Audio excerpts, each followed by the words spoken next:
good time zone. And a happy birthday to all of those around the world.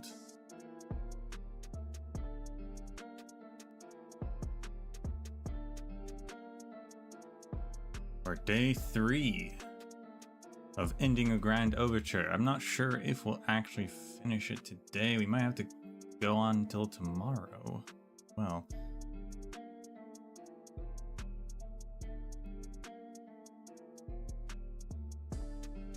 it's been a long read, this one.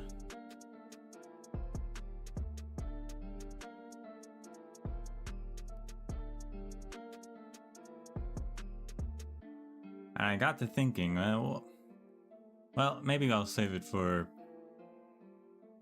part of the recap.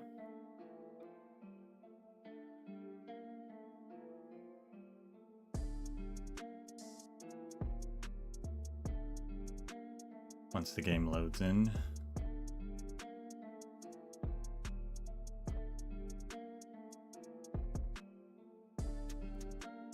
But I've got a theory as to maybe what's happening with Misc.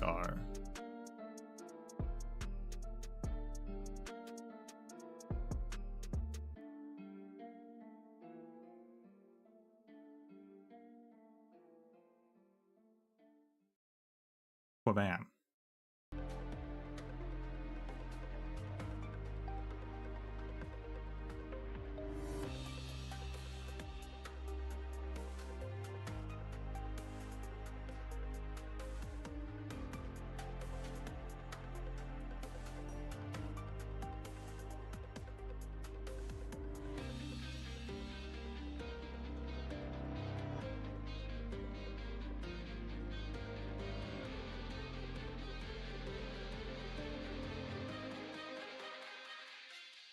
Have you been doing well lately, Doctor? All right.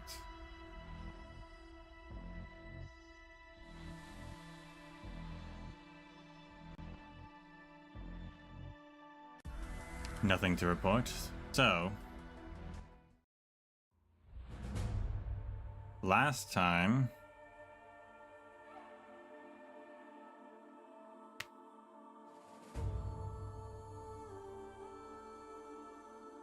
we've started to get a lot of context and backflashes to how we got to this point.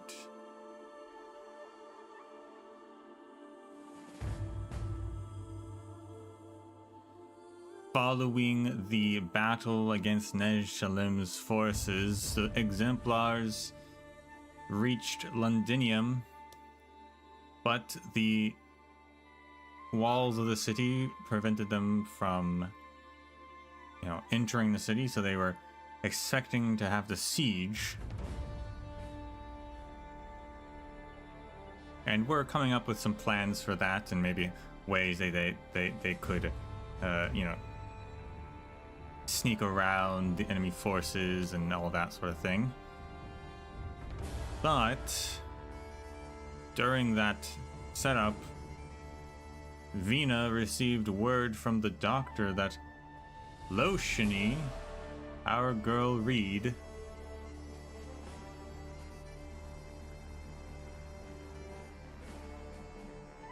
met with the Duke of Wellington. And we don't know what happened there, but seemingly she convinced the Tarans to help fight because almost immediately the Duke of Wellington's forces attacked Londinium. And after a few more days of fighting, the Exemplars were able to break through the city, although they suffered some heavy casualties. And during that siege, we even saw Eblana's fire, so she was helping out too. We didn't see anything about Reed, but very interesting development there. And while all that was going on the inside, there were several forces at work. The alliance of the Self-Salvation Corps and the factory workers and even Reunion were working together to restart all the factories, to show that the people within the city were still there, that they hadn't been defeated. And Milskar's mercenaries, alongside a mysterious vampire and the now mysterious Clovicia, were working to deactivate witchcraft bombs that had been planted throughout the city. Actually, I'm not sure if the vampire was there yet, but there is a mysterious vampire that has shown up and is working with Milskar. Seemingly, at least.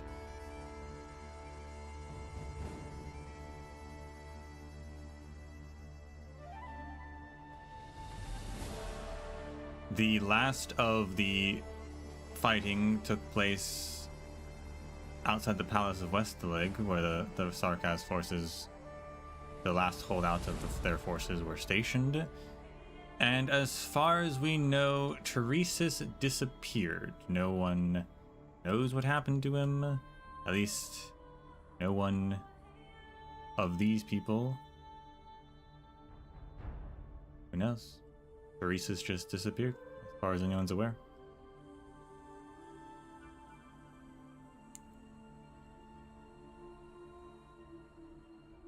Which brings us to present day.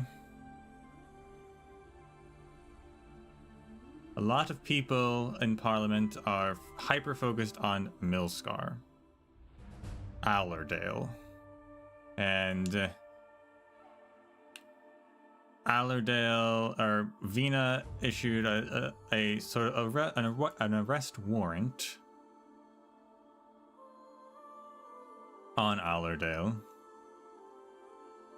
If she showed up to Parliament, she would get a fair trial. But if she didn't, then they would go ahead and conduct a trial without her, pretty much. Allerdale's response to that was to deliver an injured woman that she had her mercenaries beat up.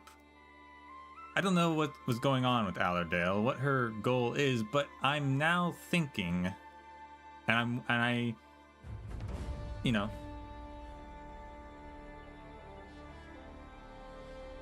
Allerdale might be playing the villain on purpose. Because I'm not sure what her goal is. We haven't really seen what her goal is or why she's suddenly so villainous, but I'm wondering if she's doing it on purpose to create a villain for Parliament and for Vina to then take down, to solidify Vina's, power, and to further unify everyone behind her.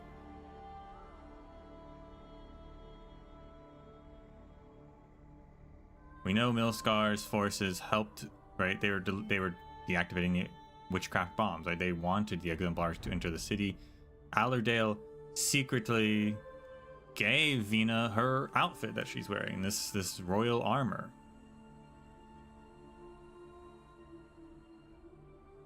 She wanted Vina to be in charge, but now she's for some reason acting against Victoria, and so I'm wondering if that's part of the plan, is to become the villain to help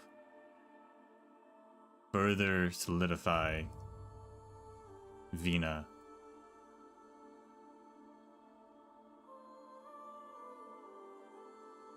We'll see. Outside of that, the other Glasgow gang are kind of, they want to go home. They were expecting that once the war was over, they'd get to go home back to Norport. But now they're kind of stuck helping Vina be a politician. And other people are wondering, how long will it take before Vina just does become a politician like everyone else,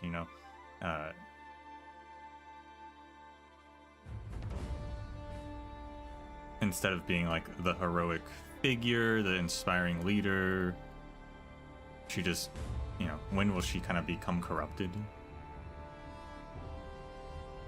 The exemplars, what remains of them, want to stay around,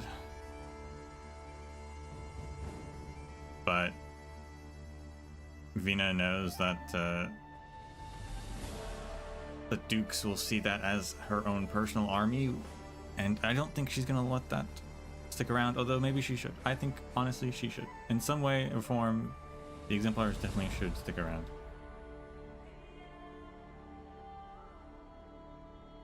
And lastly, we have a man named Eliseo, who is part of a Colombian medical group, Pure Heart Medical, which has ties to the Department of Defense and Maylander Foundation. He is a Maylander agent. He's come to offer aid to the infected. That seems to be all. He doesn't seem to have any ulterior motives, but he also is very uninformed about what's happening in the city.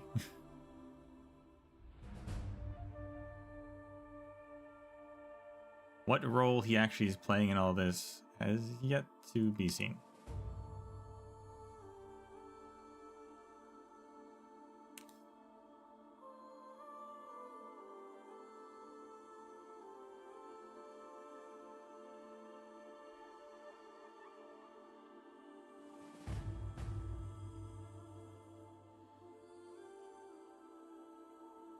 And I believe that's everything that's happened.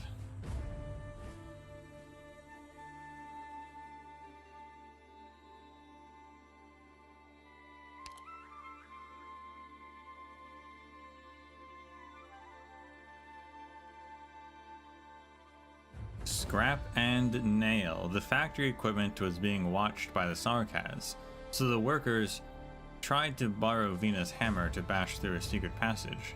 Guess what? She said yes.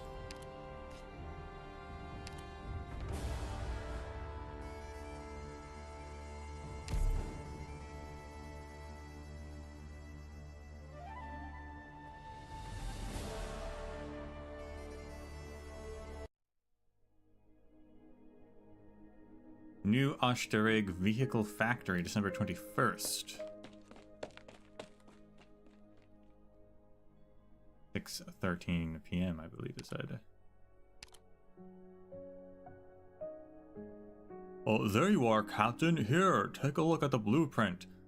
OCC has been saying it's pointless to design a new vehicle transmission distribution valve. But more and more big cars are going to roll out from our factory to the other plates of Londinium. I say we ought to make preparations ahead of time. I don't want to hear people complain when they find that these things don't have enough power and torque. Those short-sighted idiots.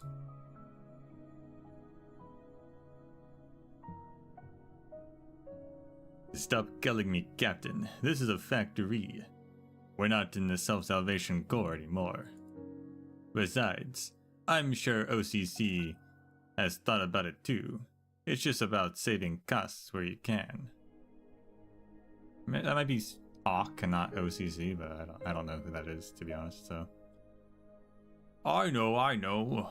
But it's the young ones coming after us who would have to deal with any problems. I know how you feel, Martin. But we have to take things one at a time. Closure shared a bunch of drone technology with us that I'd love to put into our new four-legged crawler. But problems like power supply and automation don't just solve themselves. It's all good to have them in blueprints, but let's take one step at a time, starting with the present. Let's do it OCC ways first. For now, and get a basic version out of to meet our present needs.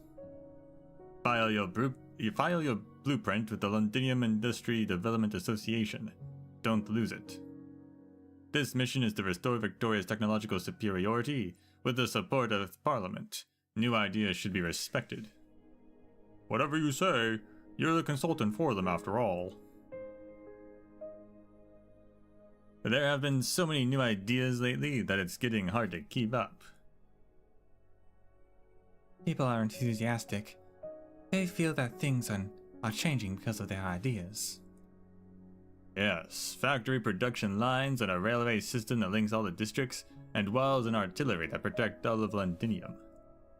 We can build them the way we want with our own two hands. I could agree with everything else, but please, not the way you want, Feist, or we're all going to end up in one big amusement park where the only form of transportation is zip lines. What is he, a Durin? Come on, that's just the one that drew the most laughs amongst the proposals that got shot down.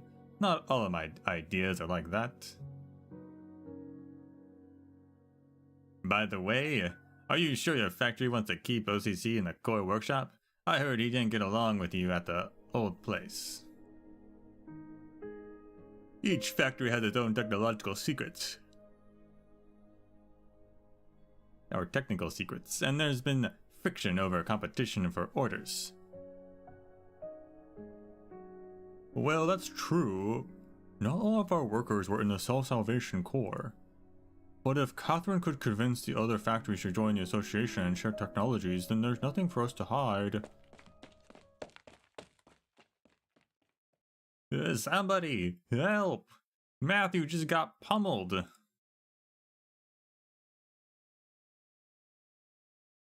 Oh, Matthew.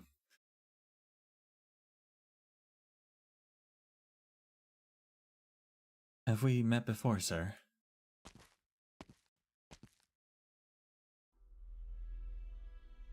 Not exactly, Madam Speaker. The name's Matthew, humble businessman who owns a little factory. I simply felt the need to speak up about the present situation. You can write it to Parliament, or seek assistance from the Industry Development Association. I have other things that require my attention. I have written to Parliament on behalf of a dozen factories that were shut down. My letter has gone unread for a better part of a month.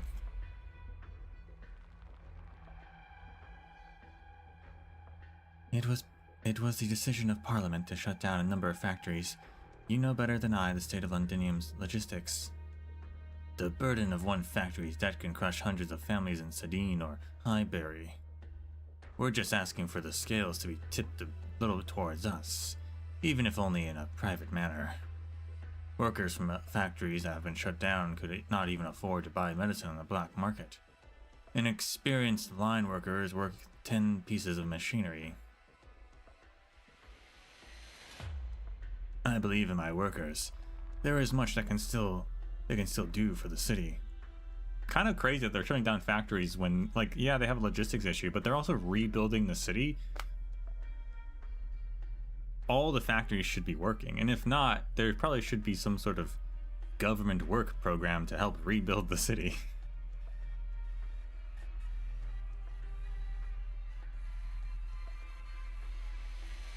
Meanwhile, invaluable oropathy suppressants are being wasted on dying soldiers on their beds in the sanatorium.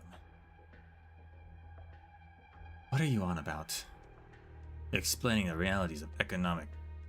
You bloody...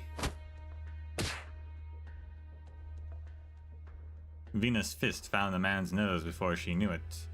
The man, by the name of Matthew, grabs his bleeding nose with one hand and searches helplessly for a handkerchief with the other.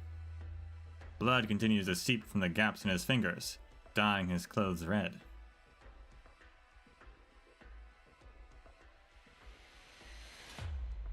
Wow, I mean, that's kind of... He didn't really say anything to warrant really being punched yet. But fair enough, Vina, I guess. There is no hostility or anger in their eyes. But each and every gaze reminds her of her helplessness, of her ill timing. I understand why you're angry, Madam Speaker. I know, but someone has to say it. I assure you it gives me no pleasure. I was part of the Self-Salvation Corps that stayed in the city. You came with the Countess girl and then you left. When the exemplars came, I learned from Catherine that you're their leader. I agreed to turn on the boilers to welcome you without a second thought. But I didn't recognize you when I saw you standing in the middle of the street, dressed like a king, promising a better life for anyone on behalf of Parliament. You knew that some promises could never be fulfilled. You chose to sacrifice some people to save others, didn't you? She wants to shut him up. She grabs the man by the collar and lifts him off the ground, but she can see his eyes and the eyes of everyone standing around. Siege solves problems with her fists. She wishes she could make these problems go away with her fists, the way she used to. Something falls out of her pocket and makes a clanging sound on the ground. It has been a long time since she had candy. She forgot the box was in her pocket. We believed in you when we agreed to shut down and relinquish our oranginium fuel, but now we can only hope that we're not the ones being marked for sacrifice. Not all problems can be solved by your fists, Siege.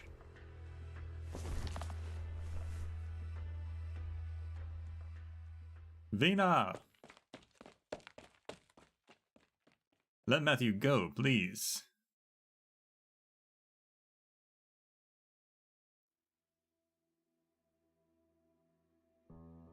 Speaker's office, December 21st, 7:32 p.m. Yeah, he really didn't say anything that warranted being punched.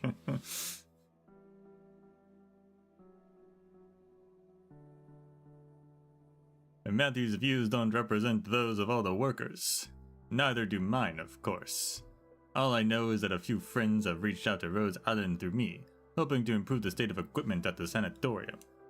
We can't make new equipment appear out of thin air, but maybe we can make the existing kit more efficient. Most workers still support the current medical system, I think. No, you don't have to explain, Feist. I was the one who let the blood get to my head. You have done so much as you could possibly do. Improved medical equipment effectiveness, reopening the fast transport tunnels, central heating system under experimentation. A lot of people have benefited from the changes in a short period of time. It's all thanks to how you've given us the green light and fended off trouble for us in Parliament. That's my job. How's Catherine? Granny? Well, I doubt she would answer even if I asked. She won't even let people see her cough. Otherwise, she's the same, still busy even though she's not working at the factory anymore. I rarely get to see her. I had a conversation with her like this last month. She sat on this very chair and turned down my invitation for her to become a member of Parliament. The secret workshop that you kept hidden from the Sarkaz. Weapon inside. Londinium doesn't need it anymore. Yes, I have reached a consensus with Catherine on this matter. As long as you and Catherine are able to unite most of the workers, it's not a bad thing for the weapon to stay under your watch. Parliament needs oversight, so do I. The system of Parliament is yet immature. We're still searching, and there are people trying to get something done through it. Sooner or later, they must understand that the Parliament which revolved around the king is long gone. Was it when the king was, No. Nothing changed with Parliament when he was hanged, other than power being transferred from the king to the dukes. It was only recently that the surviving fellows of the Royal Academy of Sciences were able to resume work on the Chronicle of Londinium, a million words that took half a lifetime to compile and edit, encompassing every aspect of Londinium.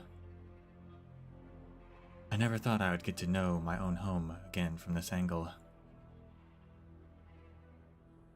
It was only after reading it that I realized the city's resistance began a long time ago. When the Sarkaz gained control of the city, it was the Londoniers who still lived within who had, on their own accord, come together to maintain the city's core functions, irrespective of upbringing and status. The Academy's fellows see it as the precursor to the new Parliament. Seems a little far-fetched, but it does make sense in a way. But I see another side, Feist. During the war, we were able to set aside our differences, our own interests, and our struggle to survive. Now, though, I'm not sure. There are times that I can't even guarantee my own reason. I need someone to pull me back when I... You want it to be us? That was my promise with Catherine. It was you lot who gave me my sword, after all. The war destroyed many things. Londinium needs your help in order to not fall behind changing times. Some of your ideas may create headaches in Parliament, in the Royal Academy of Sciences. That's not such a bad thing.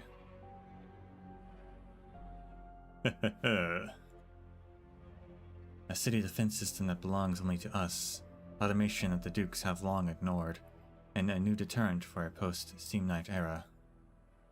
Your help is needed in all these. And it must be for Londinium, not for any individual. I don't deserve your trust, Vice, and neither does Parliament in its current state. Send Matthew my apologies again if you see him. I will continue to lobby Parliament for policies that will improve the condition of workers. The medicine that we purchased from the Dukes is on its way. Things will get better once supply routes are secured. Who dares threaten the Duke's cargo ships? I'll continue to communicate with the ducal representatives in the city. We're here for you if you need any help.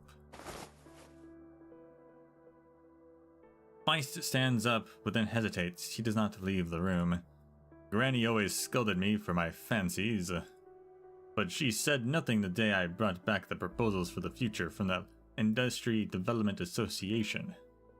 She retired from the line soon after, claiming health issues. We like to dream about the future, Vina. We'll pull through.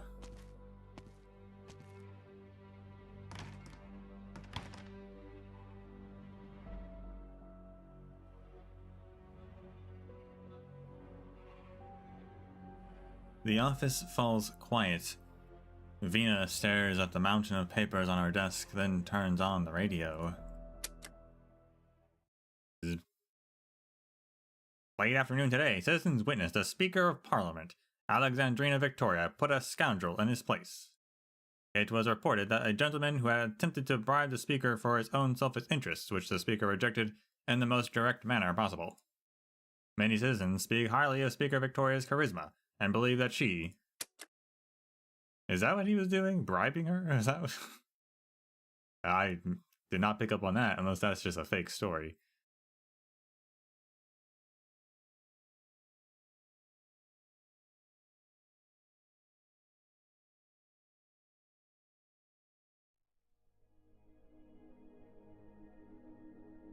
Londinium Underground, December 21st, 8:01 p.m. Well, I guess we finally learned to trust each other a little bit. Whether you're confident that this supply route is safe enough for one person to manage, or that most of you have left Victoria, just as you said.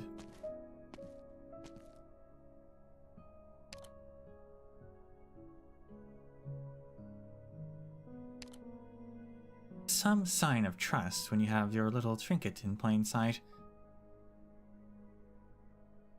This city full of homeless, desperate people. Who knows if somebody won't get ideas. Never said you're not part of the threat, of course.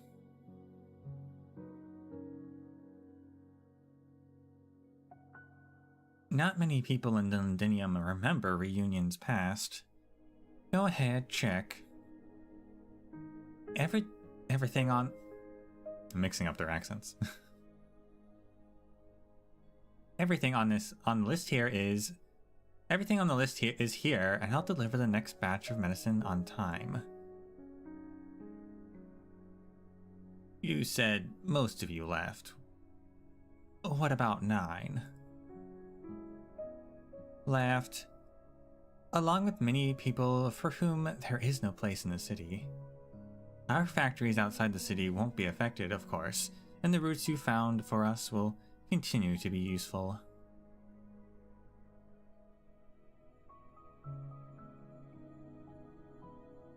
You're not going with them. Londinium isn't a safe place for infected anymore. Isn't a great place, spoken with true Londinier irony. When I was little, I was fascinated by Londinium in the storybooks, the palaces and the gardens where the king and young princess lived, the adventures to be found in the maze-like factories.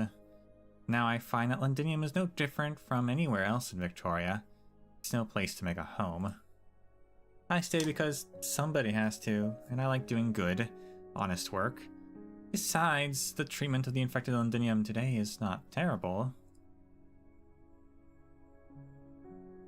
Really? I followed them because they saved my life. I'm not like those who are ready to die, who've already figured out how to die for something worthwhile. Besides, in the end, it isn't usually worthwhile. Nobody deserves to die.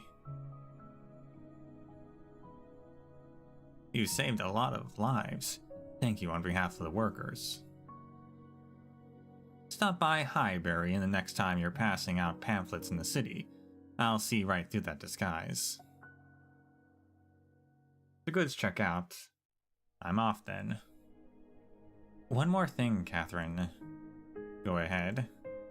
If the rocks hurt at night, I know a few techniques to make you feel better.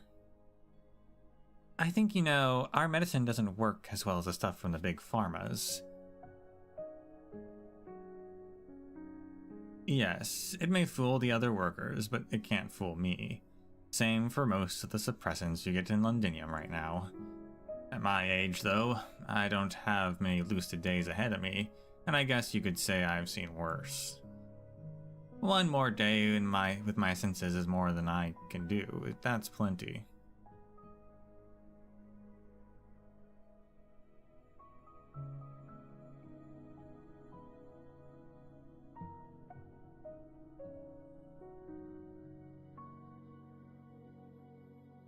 Our men have tracked down Reunion's hideouts outside of the city, 2 major factories and their supply routes.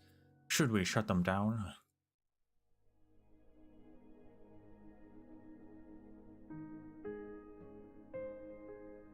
No need. Based on available information, they're not a threat to the citizens of Londinium. Vina says she has personal reasons to be wary of Reunion, but even she admits that they were a big help to us when they incited the citizens to oppose the Dukes. As for the grey market, just make sure we keep track of everything that's going on. Percival is not stupid. She knows she's not supposed to touch. What she's not supposed to touch. The Reunion threat is much diminished now that their main members have left Londinium. Continue to monitor the situation. I will even go so far as to say that establishing contact at a private level is an option, if there is consensus about improving the infected situation. Oh, we understand. We will continue to monitor Reunion activity without taking direct action. I suppose I'm wasting you lot on this kind of work. Of course not, Lady Delphine.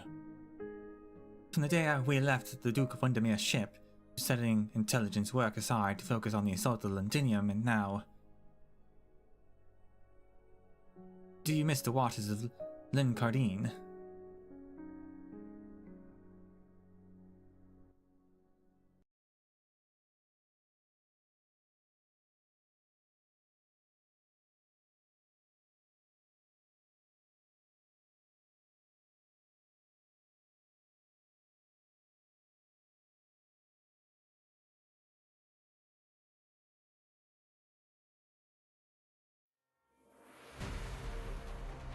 I guess the Reunion left because they just don't feel like... Careful, you don't want to trip. Probably... I mean, it's probably just not... I guess they're like, it's probably not smart for us to stay. But maybe they should. They're trying to reform their image anyway.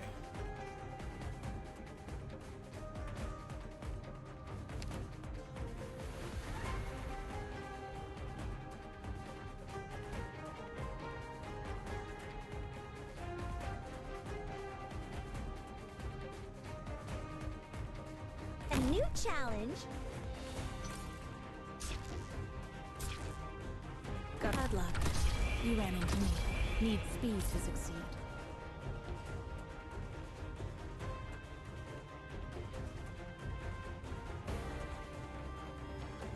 Easy peasy.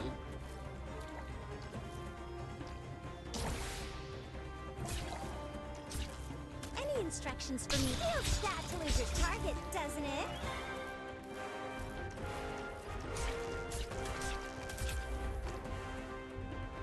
Judge by appearance and suffer the consequences. Concentrate. I didn't think she she would be killed so much. Millscar mercenary. Wow, look at those guys.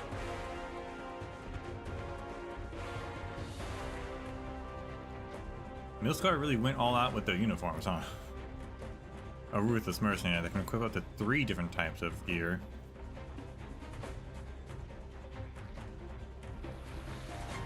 And will take gear from other enemies. Rude. Want a candy? Take like water. May I draw my spear pit to the wrong fowl?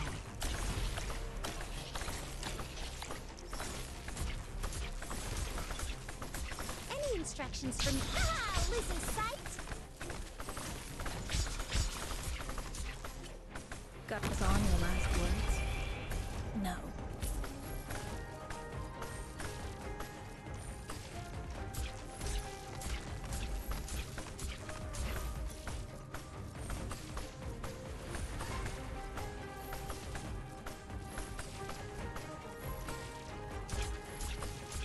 Hiya. Oh, wishes. I bet you coalesce. Feels sad to lose your target, doesn't it? Got eyes on your last words? No.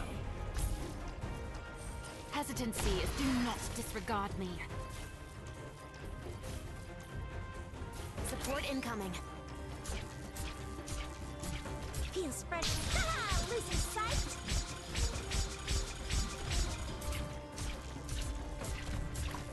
Want a candy? Let animosity be done with the blood. Ow. Wish I didn't scare you. Guys have gotten tougher.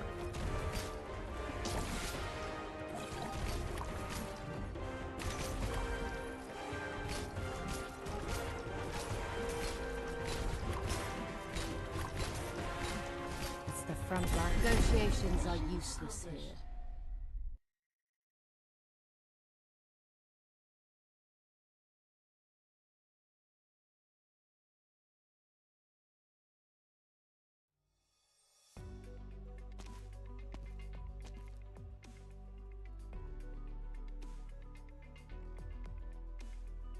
It's hard to believe that you're leaving, Lady Heidi, after all the effort it took to return to this great city. But perhaps it's time you return to your father.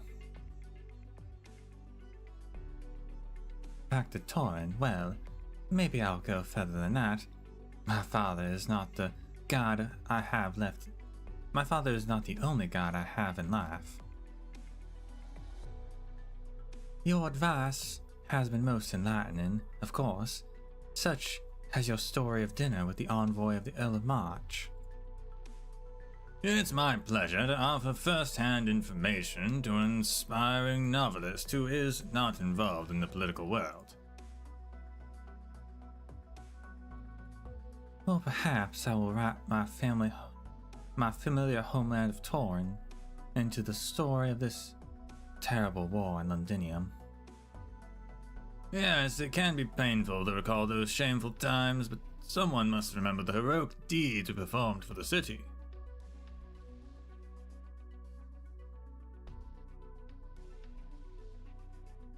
Heroic, you're right.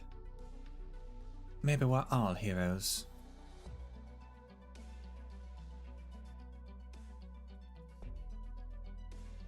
How about a love story? A young girl from the Victorian borderlands falls in love with a young man who came on holiday, but the young man dies on the battlefields of Londinium.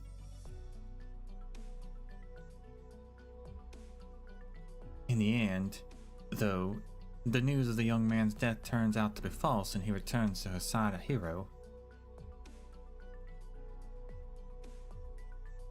A brilliant idea, Lady Heidi. A love lost and found again, just like a city trampled by outsiders, but saved by our hands. Here the orchestra plays. There is no wine or dessert, and the candles do not burn as bright, but the music remains beautiful. What are you holding then? There's no wine.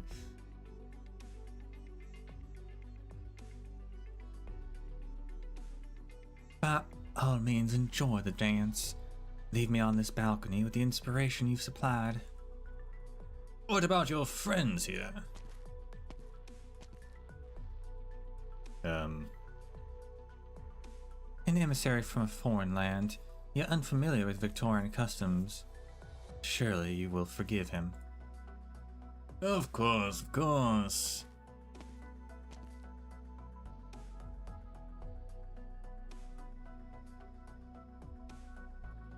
Lady Heidi, is that right? I can show you around the place. No, we shouldn't bother you any more than we already have. Thank you for the assist.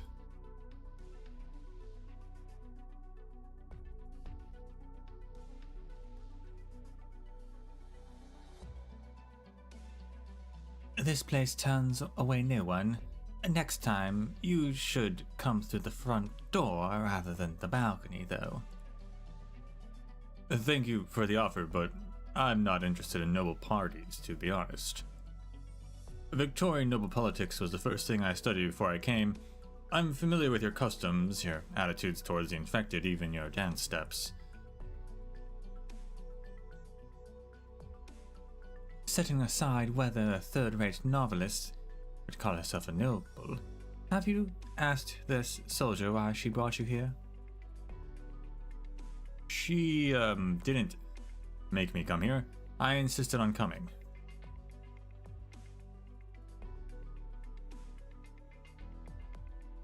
I apologize, Lady Heidi. He said he wanted to stay in Londinium and learn more about the infected problem, so I was taking him around in less than conventional ways sometimes. You can laugh if you want. You see how he is, not at all adept at lying or concealing his thoughts. Rather fits the Pure Heart name, doesn't it? Elisea, representative of Pure Heart Medical?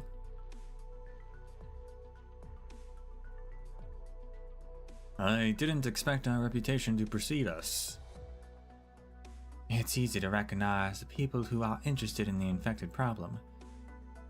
Less easy to see through the concerted deception of the nobility. Like how most of the people stepping onto the dance floor are infected.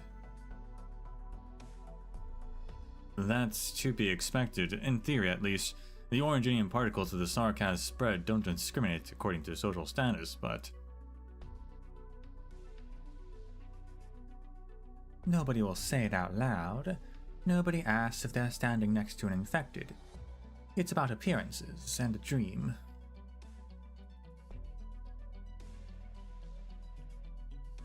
Eliseo gazes at the hull. There are holes on pillars where golden ornaments once glittered, a testament to looting during the war.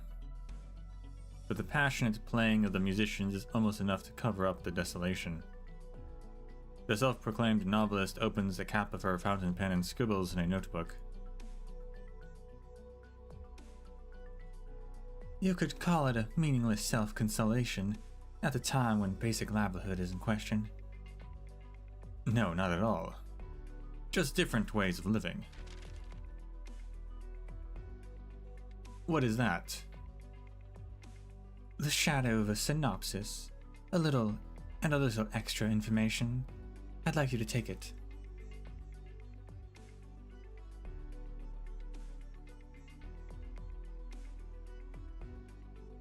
I have a feeling we'll meet again, Eliseo.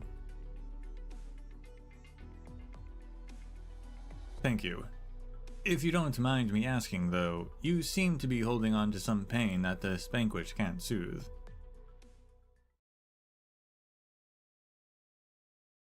I'm just missing a friend of mine. There's one less person who will speak with me frankly now that she's gone.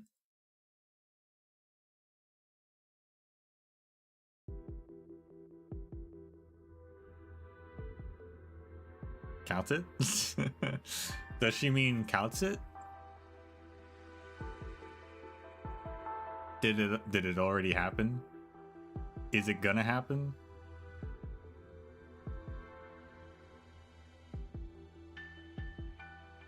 Also, this guy's here. Also, this guy. Didn't expect to see him.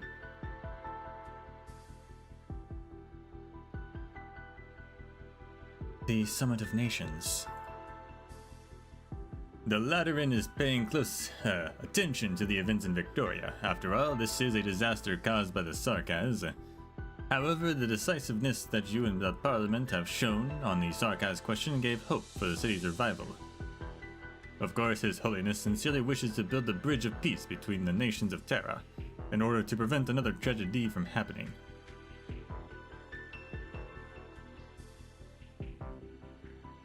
You're not only here on behalf of His Holiness the Lateran Pope, are you? I am but a humble messenger, here to deliver a message to you and Parliament. Then please send my apologies to His Holiness. I appreciate the kindness that Laterano is demonstrating, but Parliament is not in a position to adjust matters beyond Londinium. Kindly inform the Duke, currently playing host to you, that I am not going to Laterano in any capacity. As for his own plans, those have never been any business with Parliament nor myself, have they? Of course, that's what messengers are for.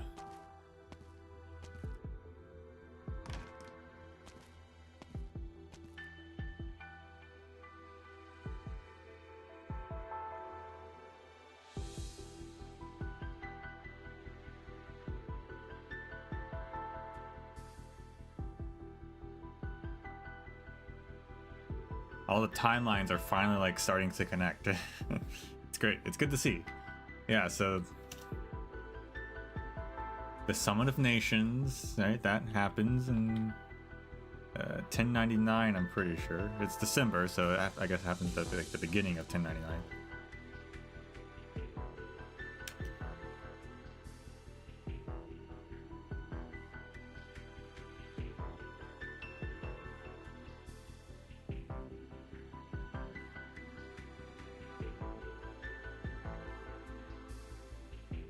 So yeah, Vina's, Vina in Parliament is established. The war is over in Victoria, but they do not decide to go.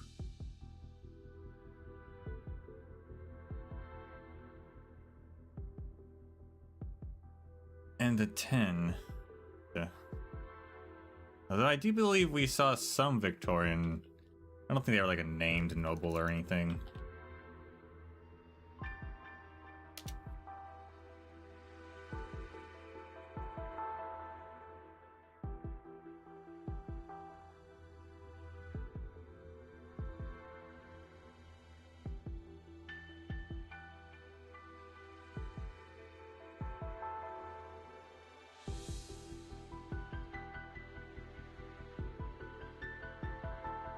Oren Argiolis. He was on the Duke Godwin's battleship during the war, but never participated directly on behalf of Laterano.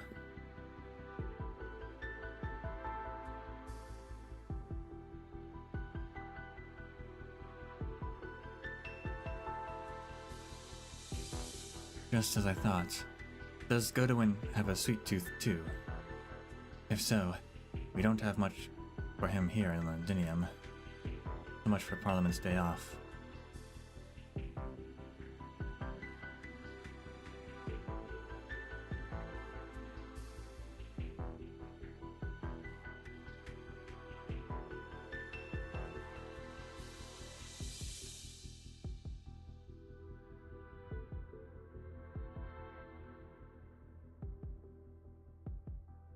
One interesting tidbit.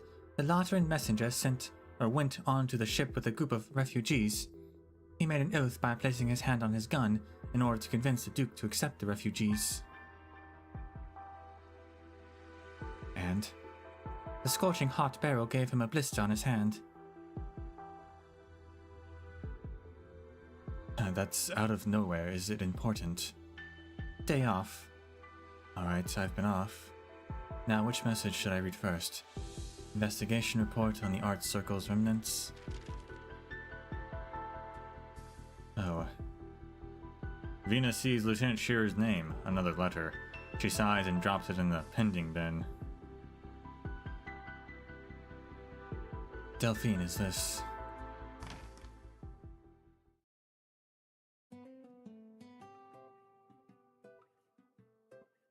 She just keeps ignoring Shearer.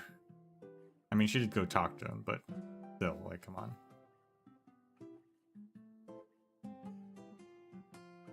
Hey, Vina! We got those robbers you were on about and taught them a lesson. Targeting frail oopathy patients, scum. You know what's even worse? We got a bunch of cowardly wankers who wanted to join the ranks. It's a good job you got the news quick and didn't give them a chance to grow. I wish I could go out and move about. Don't worry. I gave him an extra punch for you. And I saved your share of the thank you gift. Wait, we're not protecting collection money.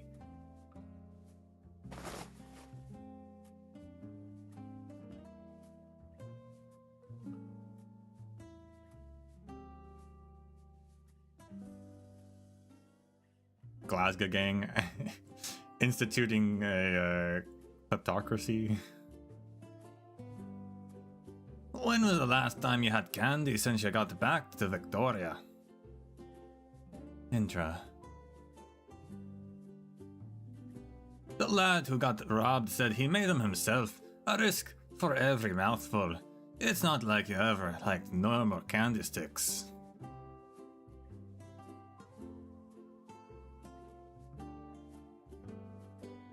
He said he couldn't get his hands on regular sweeteners, so he tried potatoes, carrots, oranginium slug fluids.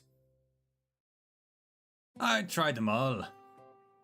Didn't throw up or nothing. Sounds like a real pick-me-up. Can I try one?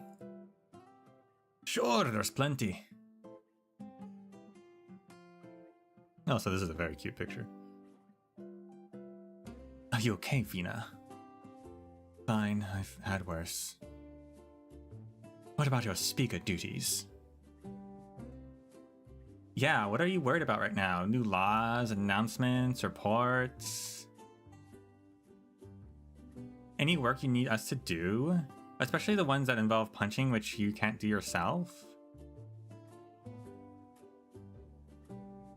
I even took on a new lackey today. He's built like a straw, but I can teach him a few moves to defend himself. It's time for the Glasgow to rebuild. When we can go back. Indra scratches her head. She did not need her friends' reproaching glances to realize she should not have asked. Vina glances across the desk where the mountain of papers has not grown any thinner. Delphine walks to her side and takes the letters that she was holding.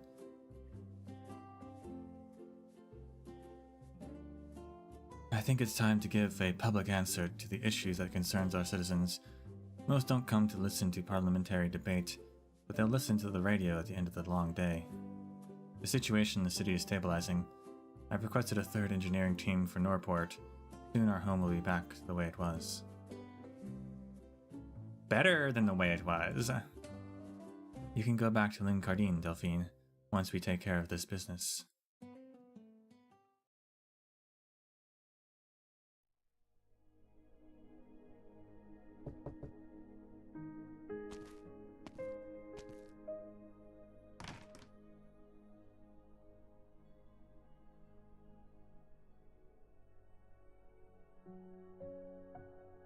Diane?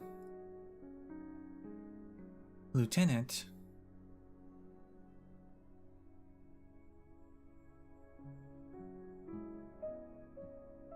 I'm retired, Sarah. Oh, okay, sir.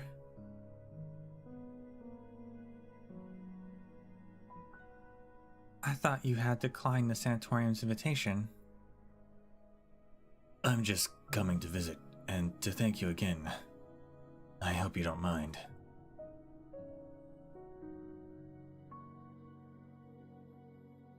I don't remember much, to be honest. The doctors say the rocks have gone into my head. Your hands are trembling. No need to hide it from me, sir. I haven't forgotten what you taught me. Looks like addiction symptoms from the war. Excessive painkiller use. After that thing at the walls.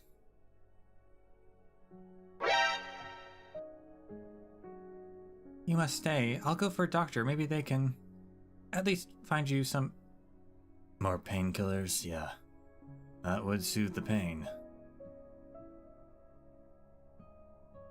That's why you're here, isn't it? Supplies are short, but maybe they can spare some. Lady Delphine has been very good to the sanatorium and to us.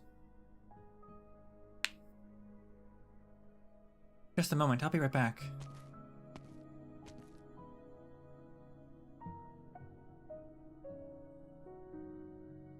He wants to stay, and maybe he could really get some painkillers, even if there is little enough to spare. Ew.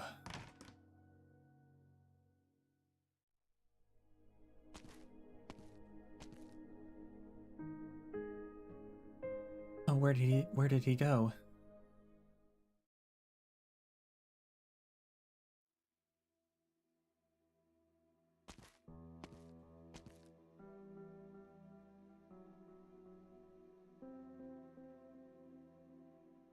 Hey, watch where you're going! Whoa, keep your distance. Something's not right with him. The speaker's office is this way. We just toppled over another of those poor infected sods. Stay away from him. We'll all be goners if he shatters. I'm not. My body, I can't. I'll go get someone. Keep your distance, everyone.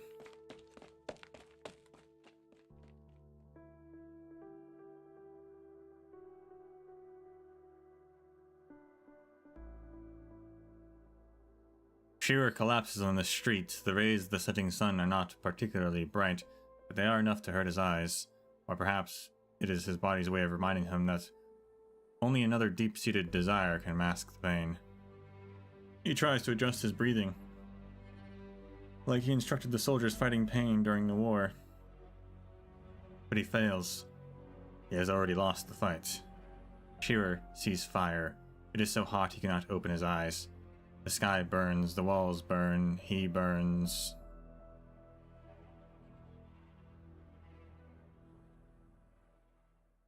He sees the day when he lay on the ground beneath the wall. The walls of Londinium burned with Draco fire, burning brighter and brighter until the flames consumed the sky. He cries out in fear and tries to cover his eyes.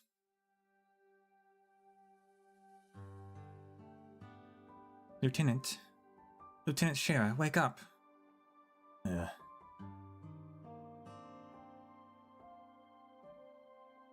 He sees a hand reach out towards him.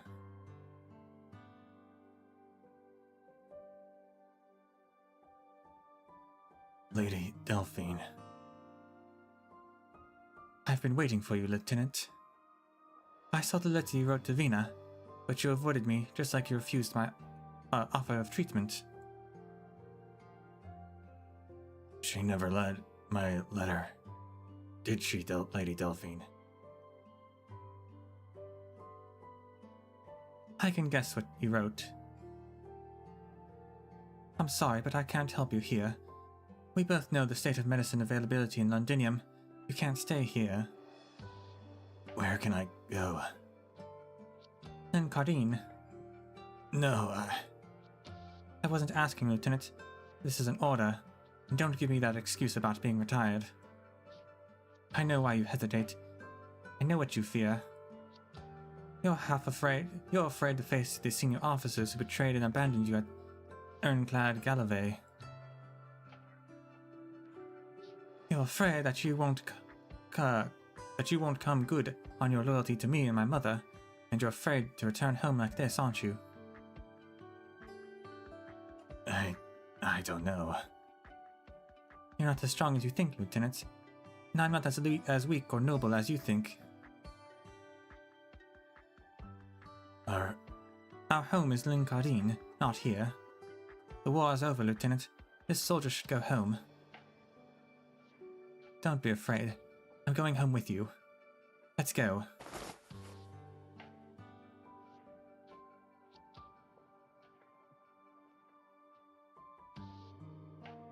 But how? How do I make it home when I'm like this?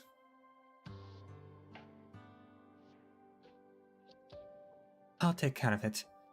Did you really think I would abandon you just because you didn't come looking for me? Thank you, Lady Delphine. Will you return to Londinium? Yes, I promised Vina, but she may have to wait. I'll make arrangements for you to get treatment.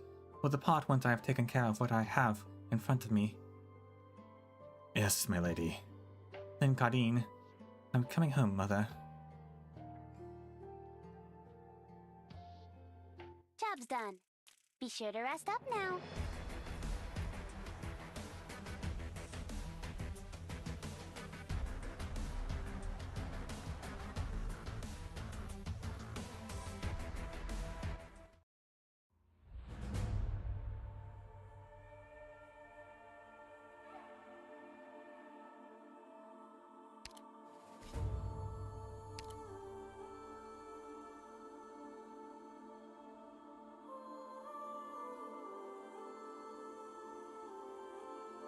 Milscar mercenary, member of one of Londinium's underground insurgent forces and a ruthless mercenary, happy to snatch away anything from debtors. No one knows what turned them this way.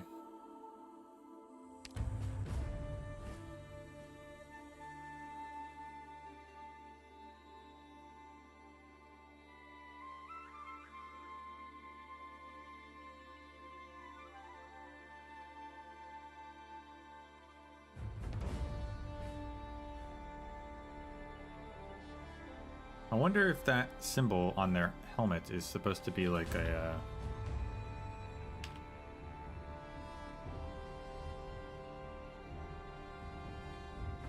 monogram,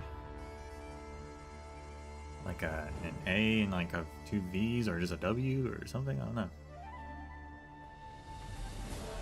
And if so, what did that be? No.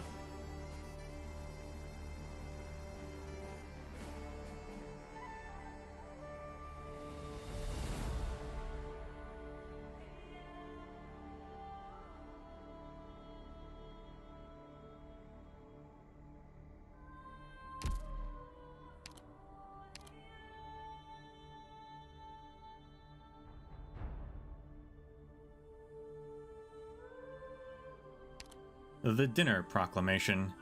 We never knew when our next meal was coming. We often had to drive away troublemakers in the middle of a meal.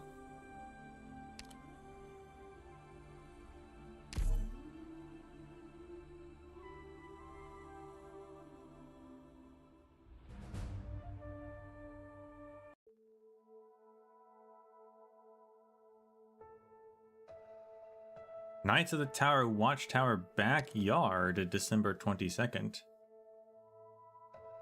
5:32.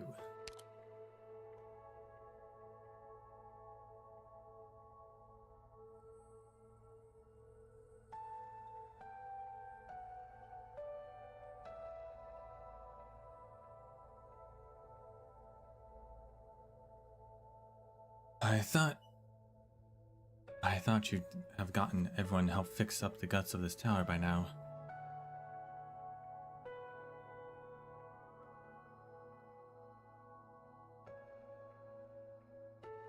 And I thought you'd gotten ready for the speaker's speech. Vina, I'd rather not meddle with the designers while they work anyway. They know how to build a museum better than I do. I'm looking forward to what little surprises the Knights of the Tower Museum they're making has in store for me.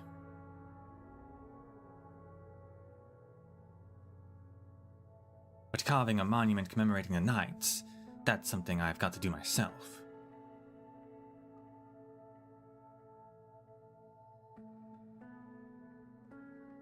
Here, have a look. How is it?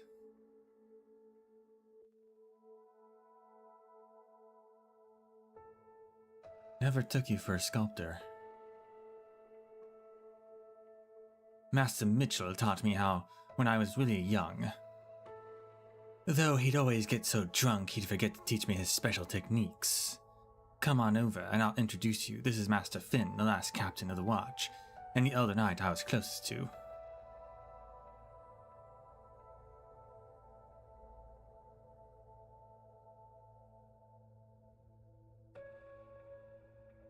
This is old Ferguson, the one who taught me to drink. This is Master Bailey, who did her best to teach me how to do makeup. And here's Master Mitchell. Not my carving, though. He made it himself after the night at the pub.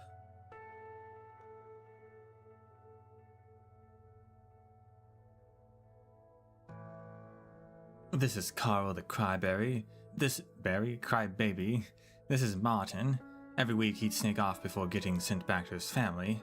This is Karen. And then there's...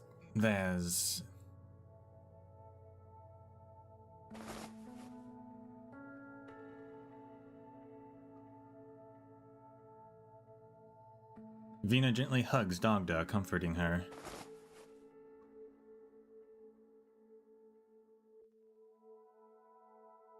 Thank you, Vina, but I'm fine. It's just that every time I come back here, those fading memories of mine become a lot clearer. You carved your own name too, Isabel Montague. The Knights of the Tower never left. They're still here. Master Finn would be glad to hear it.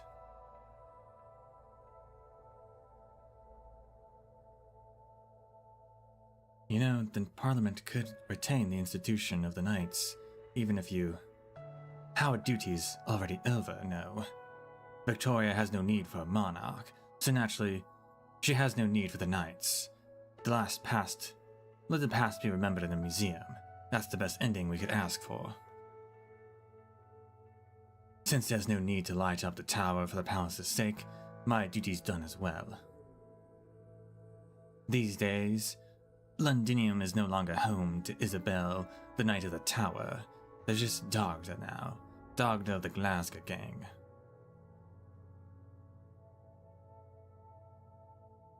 But Vina, if you still have need for the Knights, I won't hesitate. Just say the word. Now don't tease me, Dagda. You heard those rumors too. We've been looking into who's been spreading them. But it seems there's a lot of people who believe, even wholeheartedly support the idea that Vina Victoria will be crowned king. Good times in Luigi.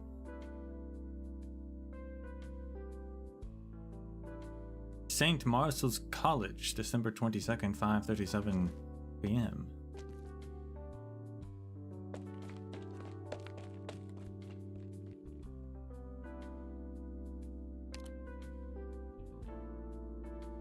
So, pretty much happening at the same time. Eliseo, please wait. Oh, Gina. More questions you'd like to ask me? Miss Molly wants to invite you to stay and watch us rehearse our new play. I was wondering, I was like... St. Marcel's College sounded... Although I didn't think it was a college last time, but yeah, I was like, is this the school with Molly and the other woman?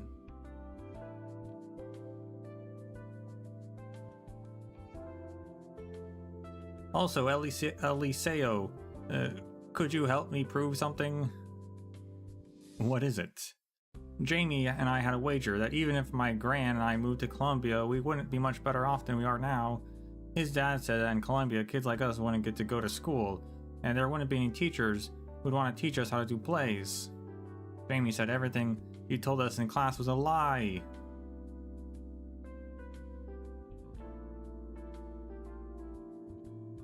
Gina, you should go on stage for the rehearsal. Don't bother Eliseo now. Ah, Miss Molly. I was just inviting him to stay and watch.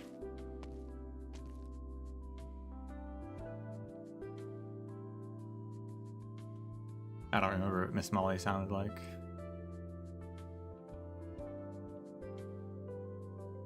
Allow me. Jamie's waiting for you on stage. He's about to cry any moment now. Without you, can't say any of his lines. Go on. Oh, he's so annoying. Alright, I'll go. You've got to stay and watch, Eliseo.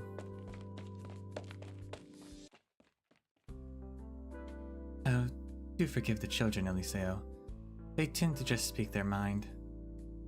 I must admit, I'm not too familiar with Columbia, and I'm not entirely sure how infected children would be treated. they'd be treated very well. So long as their guardians can afford health insurance. I see. The children are very fond of you, and I'm grateful that you took the time to explain how they should take care of themselves after infection. It's important for them to know. Thank you, truly. I have to give the same lectures to kids back home pretty often, so it's no trouble at all. Honestly, I'd like to thank you for letting me teach them. I thought since Parliament's on bad terms with Pure Heart Medical, the schools wouldn't let me near the children. Parliament's never forbidden us from reaching out to you, though. On the contrary, they tend to approve of this sort of thing, as long as we're quiet about it. Up to a certain degree.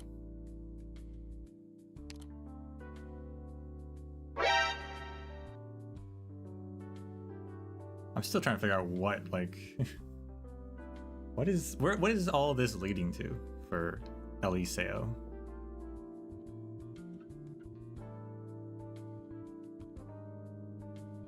Not just you either. We've also invited Rhode Island's doctors over to give the children checkups and lessons. Parliament knows that children will need assistance. But there's only so much the checkups and lessons can do for them. What they need is medicine and treatment. I know. And all we can do now is stay by their side and make sure they're not overcome by fear. At least at this school, they can still live like how they used to, like regular people. I really admire you, Molly. Back home, if a young infected is as energetic as these kids here, it usually means their family is pretty well off. But here, I hear some kids had nowhere to go, so you gave them shelter at the school. You've got them putting on plays, ones that bring hope to the people here. That's amazing. You flatter me, Eliseo.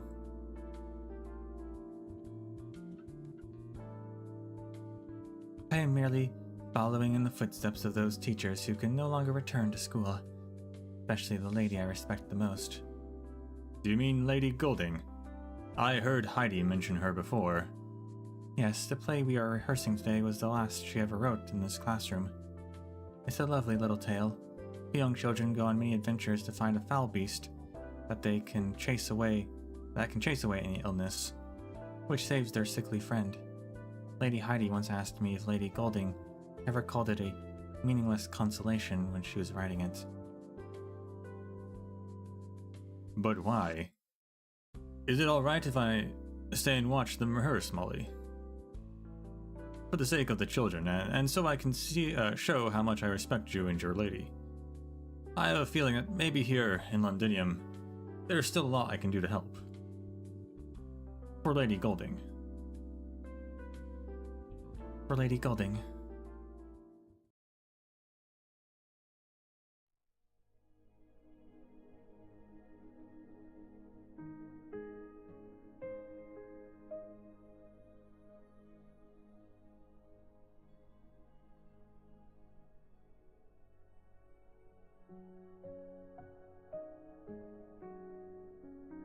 Are all the MPs present?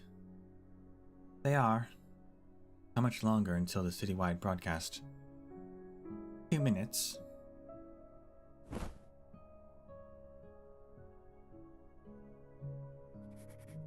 It was an evening close to New Year's.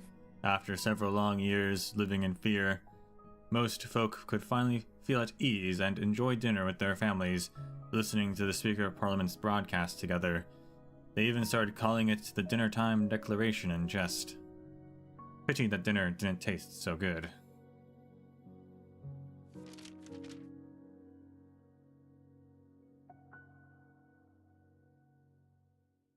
Testing. Shall I begin? Go ahead.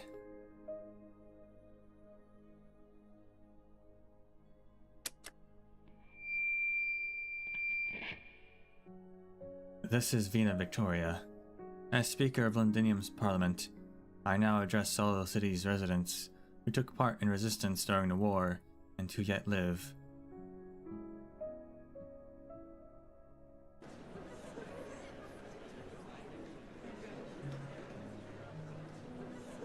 2 months ago, we walked out from the midst of a tragedy. You lot, shut up! Can't you tell the speaker started her speech already? On behalf of Parliament, allow me to convey our respect to those heroes who contributed to the war effort. Every citizen, every soldier of the Ducal Alliance, and every fighter of the Exemplars. The city will remember each and every one of your deeds, and honor all those who are no longer with us. The pub falls silent as everyone lifts their cups. To you, my brothers, and to me.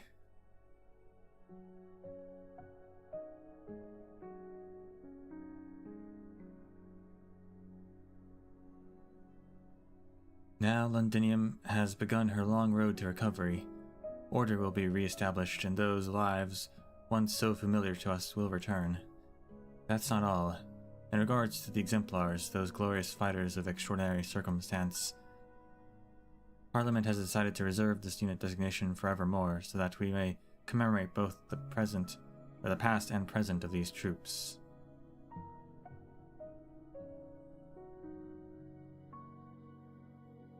I can hear the children singing, and the retired soldiers singing alongside them.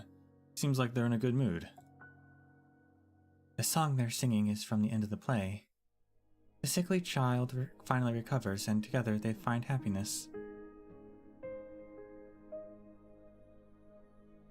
I expected the homeless soldiers to care a lot more about the speaker's speech. Of course they care, but they are of firm belief that the speaker will not abandon them. After all the suffering endured, happiness will continue. Well, it will surely come, LCAO. Do you believe, though?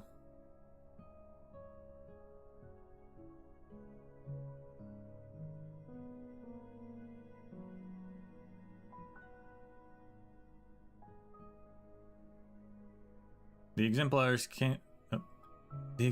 came together once more for one simple dream: to go home, no matter their status, no matter their standing.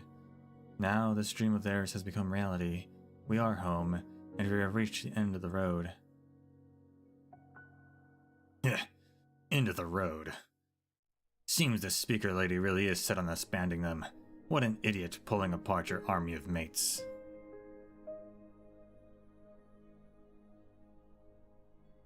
Then what do you propose she should do with such a motley crew? Keep chasing those sock-ass for the kill, or set their sights on the Dukes? We've got better things to worry about than the Exemplars.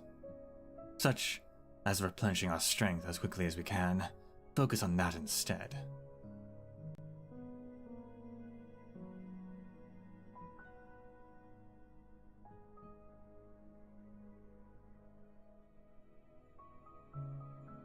Many former Exemplars have joined the Defense Forces ranks, continuing to protect our homeland. As for those who no longer wish to bear arms, they have the right to enjoy peace alongside their families. Parliament promises each and every one of our Exemplar comrades a place to settle down. It may take a long time for this to come to fruition, but the door to the Speaker's office is forever open to my friends.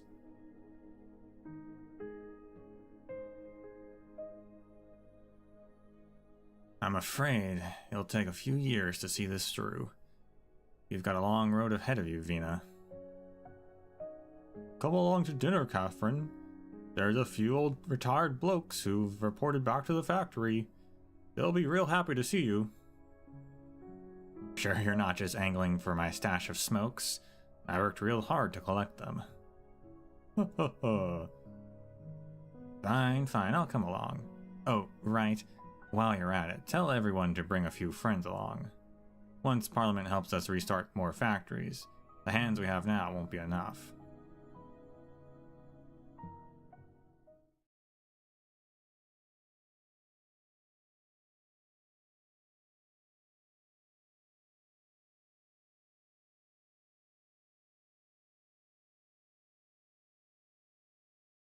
And I, Vina Victoria, do promise to every one of this city's residents that in this coming future without a king. The broadcast abruptly comes to an end. As it does so, Dagda hears an uproar suddenly echoing through the skies of the city.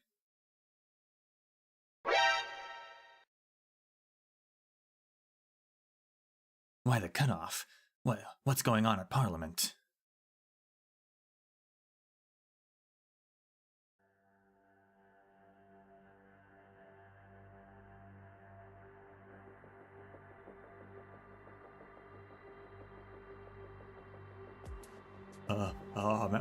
Madam Speaker, Madam Delphine, I was fixing up the broadcast system. I noticed this old component. It's ancient scrap. Should have been replaced when His Majesty Helister was on the throne. Who would have thought an unremarkable thing like this could still hold up till now? My mentor never told me anything about this. So it's all just an accident.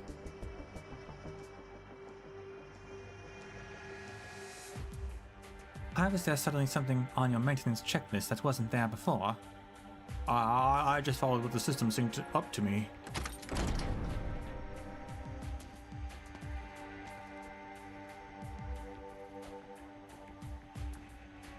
Ladies and gentlemen, may I sit on this round of parliamentary discussion?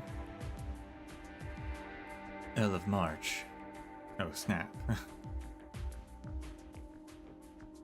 Eleanor. My name's not hard to remember, Vina.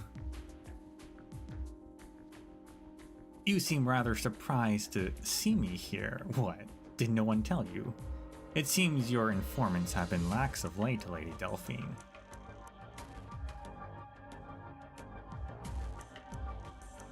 Londinium has no need for informants to host a guest, my lady. The city welcomes every Victorian who loves this land. Lovely to hear. Then I suppose you won't mind if I invite a few dukes to revisit an old haunt for a little reunion? Judging by the time, they should be arriving any moment now, considering their sensitive position. The dukes are hesitant to drop in on any specific person's home, so I was forced to borrow one of your places. I hope Parliament will understand. You're also welcome to join in, Vina. And you too, of course, Delphine. I know you are about to leave for Windermere. There are a few old friends who hope you could take their condolences for your mother along with you. Eleanor doffs her hat, greeting Delphine with a smile. She then immediately walks to Vina's side and lowers her voice. I loved your speech. A very sensible decision, yet far too impatient. There are some things you are free to say to us, but not to the common public. This is for your own good. Or their own good, and yours too.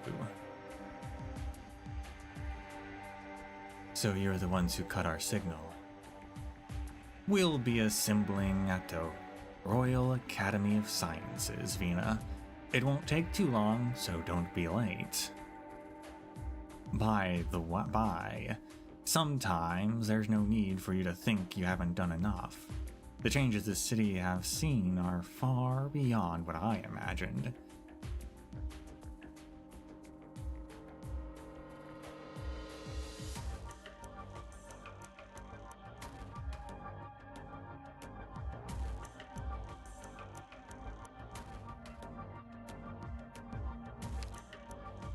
December 22nd, 7:32 p.m., the Royal Victorian Academy of Sciences reception room.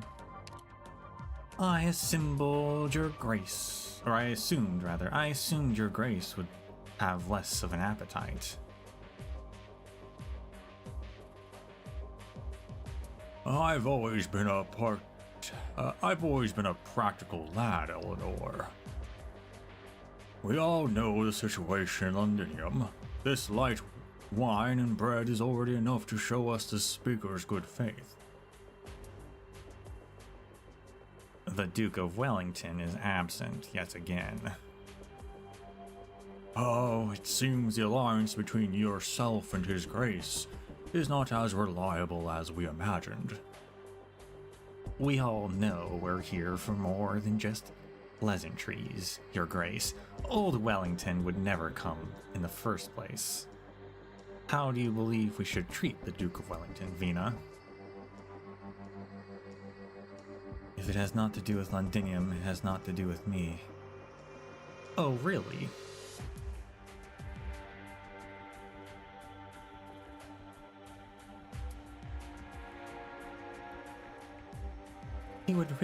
Would he really care what you all think? He's always been one to seize the initiative. All I know is that since the battle for the walls ended 2 months ago, the engines of the Castrol and the other frigates have not rested for even a moment. Wellington has been waiting for you to bite, and I'm afraid to say that he's very disappointed in you all. Quite right. But what you see is merely one side of the matter, Delphine Windermere. In old Wellington's eyes, it is still far, far too early to decide what sort of relationship will exist between Ara and Victoria. In these 2 months, we've had a tacit understanding. So long as nobody moves to break the silence, then silence we shall enjoy.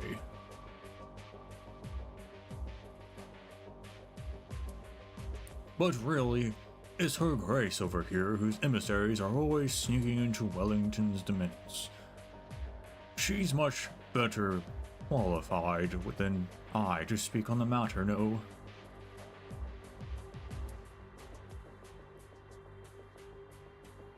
Once I return, I'll be investigating who has been going against my orders. After you return to Windermere, young Delphine, I would happily welcome some tired guests at the Lincardine Winery, whenever you like. Could we dispense with the banalities already? Londinium may welcome all the Victorians, but we have no time to waste chatting with each and every one of them. There are still many issues affecting our citizens that need urgent handling, all more important than the people sitting here.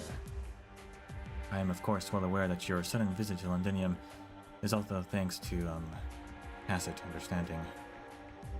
I know that Wellington's only an excuse. Parliament will not interfere in this matter, so if what you're going to discuss next doesn't involve Parliament, then I don't need to waste my time here. But that's where you're wrong, Vina.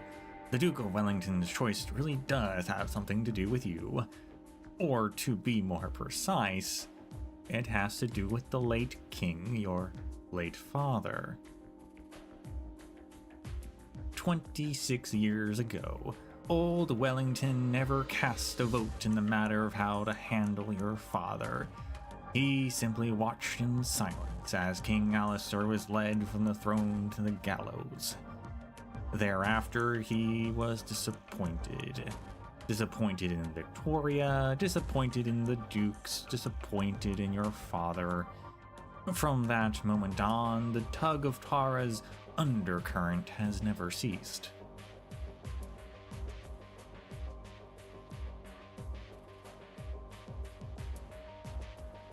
The Duke of Windermere never mentioned any of this to me. Your mother didn't care.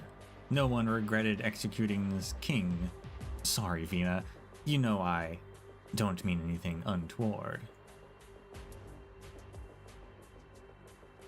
Just because old Wellington himself will never come to Londinium doesn't mean that he has no interest in the city or in you.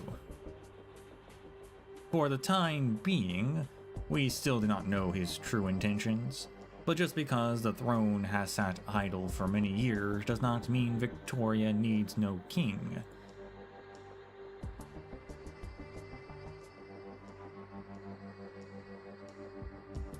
Vina does not understand where Eleanor is going with this. She already made her refusal long ago. I know where they're going with this. So of course the Taurans want their own king, the Draco king.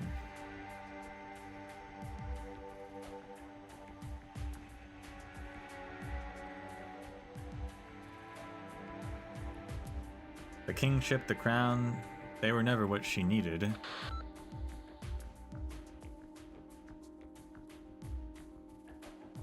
Bloody hell, Venus. Patrol's just come by their office to tell you. The crown's been stolen from the throne room.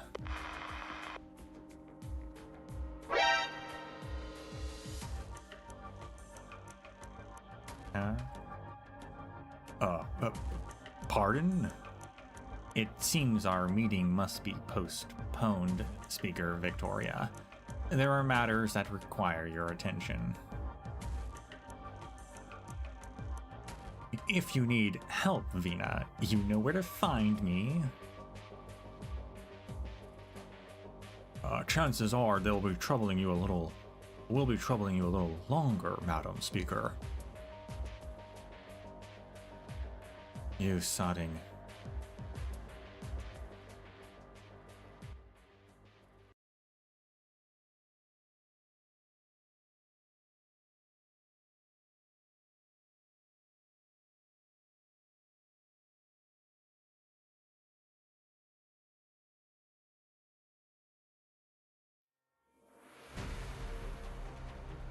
Never mind the use of force.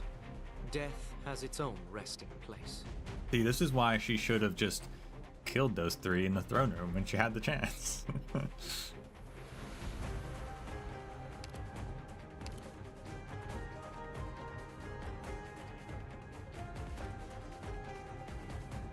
A new challenge.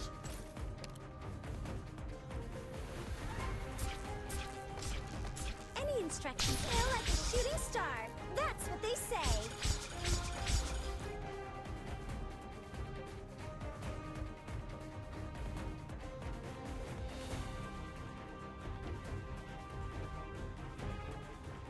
Let me create a diversion. Wow, that was a lot of damage immediately. Concentrate. Okay.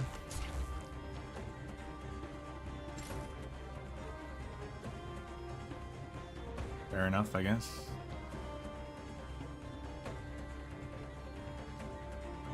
Thus, I speak. Okay, that was an insta-kill.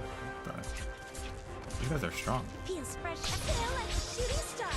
That's what they say.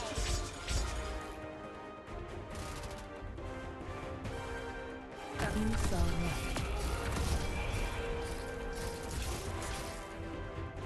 mind on mine. Come on, let's pick up the pace. What? Spring breeze, timely rain. Now we sow Could you the grain. stop? Radical strategy, but I can work with it. I wasn't supposed to sow the mountains when summer. Feel like a shooting star. That's what they say.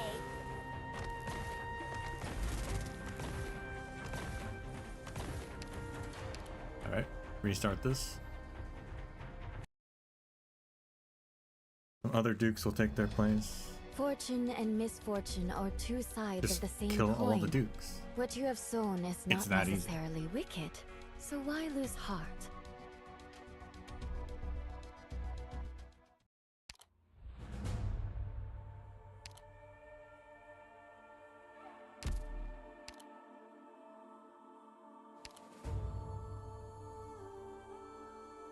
What are these drones exactly? They're powerful. Attack only B+. Are you sure about that? Oh, they hit 3 times in a row, though.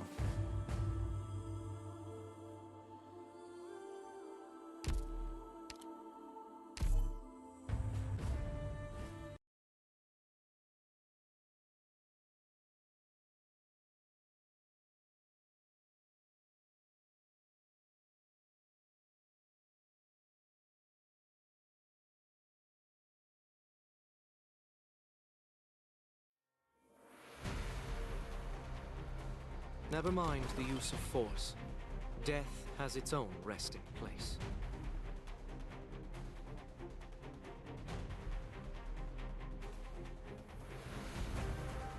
I might have to bring a someone more range. Although I think she can hit them. Let me create a diversion.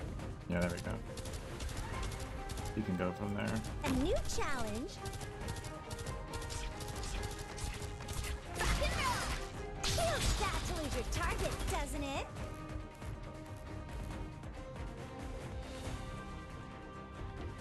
them, the bell tolls. Concentrate.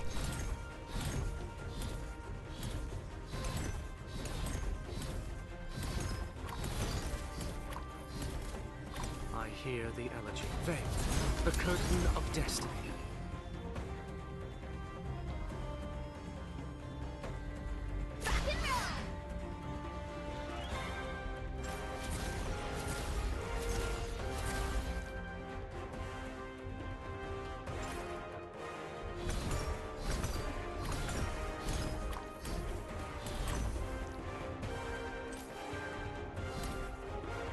I pass on your last words. No.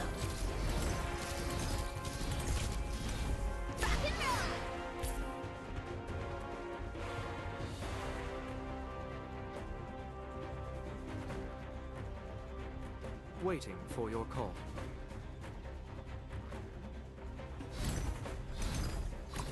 Waiting for period.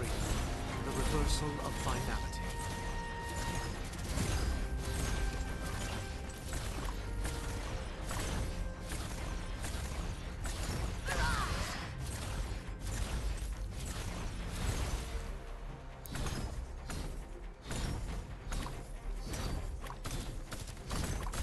Feels fresh. Come on, let's pick up the pace.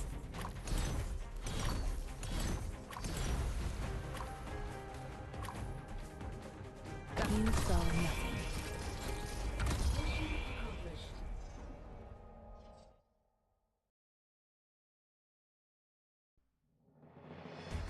Is this how you command the Aegir hunters too? No Seems like story the at the victory that end. the arrogant doctor promised might Wild. actually be plausible.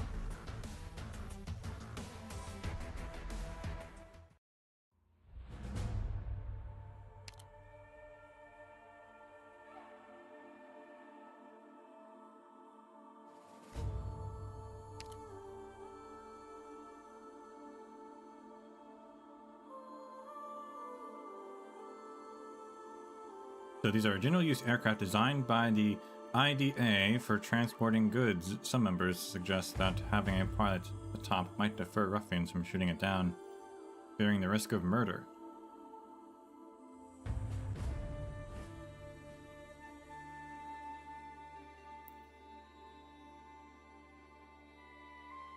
Well, why is the transport? I guess the transport aircraft has guns on it to defend itself from ruffians, but I don't think they need to worry about that. Those are pretty strong guns.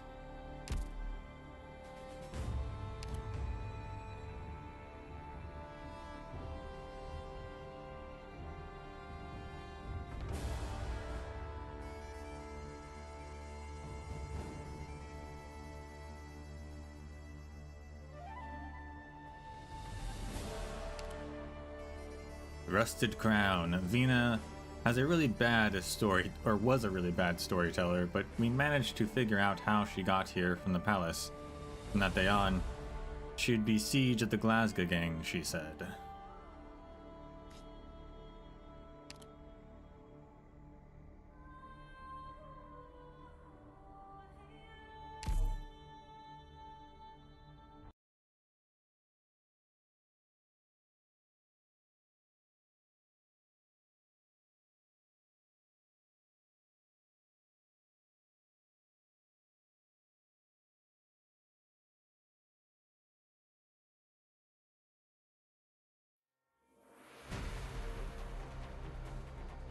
Arknights, are you to blame We're for going this straight battle? into it.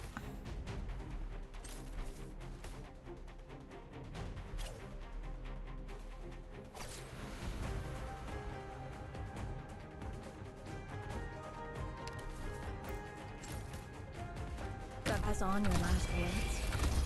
No. A new challenge. Need speed to succeed.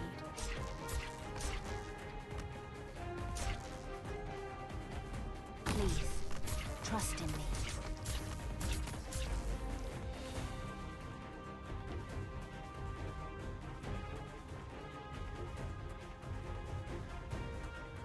Wish I didn't scare you.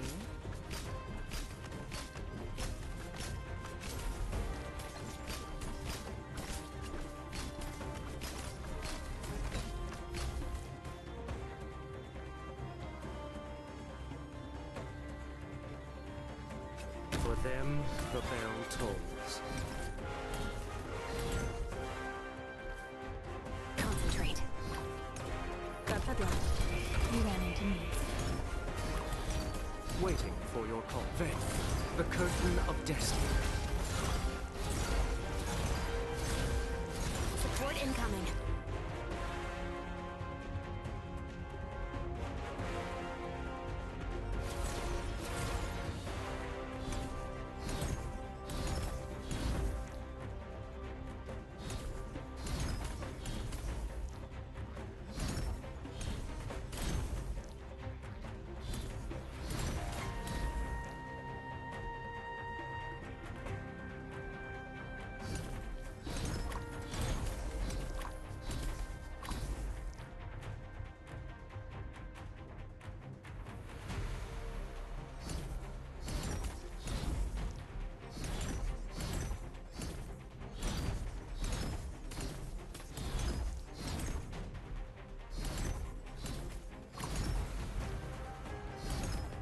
The front line to I forbid your retreat.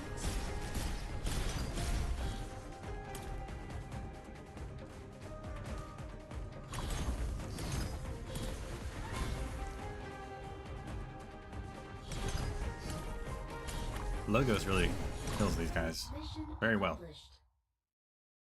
Don't really need anyone else, it seems.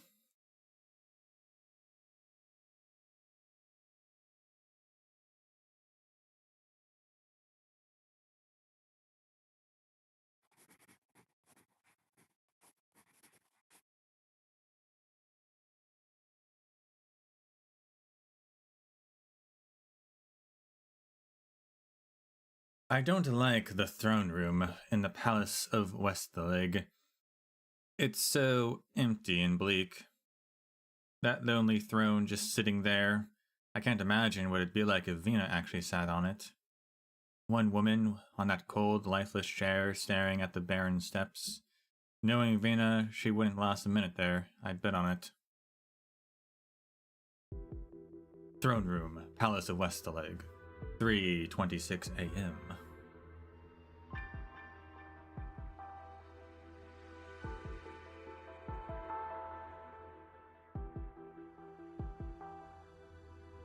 Did you find the crown? Where is it?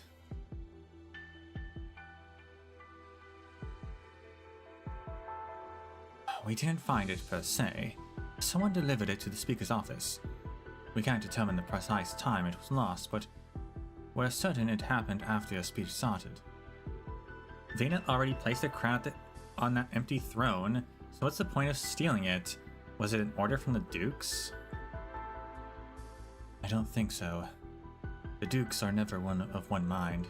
They each have their own agenda. However, for the crown to go missing at the same time they're visiting Londinium, that's far too much of a coincidence. Is it? But according to what you told us, isn't that crown just an old rusted hunk of iron now? Not exactly, Morgan. To many people, the crown is extraordinarily important, no matter its current state. It's been left untouched for over 20 years. But the people have not forgotten about it. In fact, they are more eager than ever for its return. They're waiting for a wise new monarch to put it on his or her head, someone who can dispel the shadows hanging over Victoria.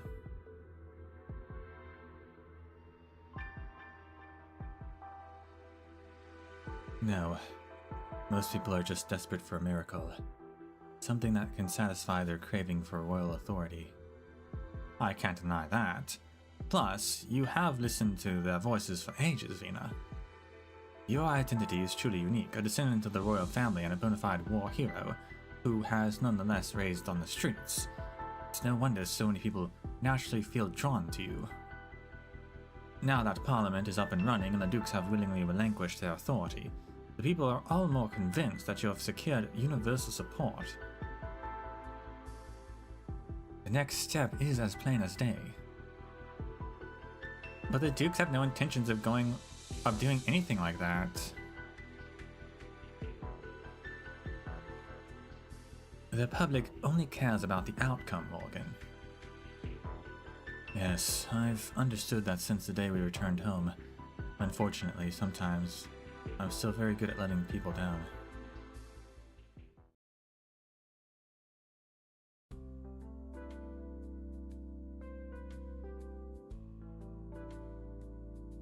New Ostrich Streets. December 23rd, 4:59 p.m.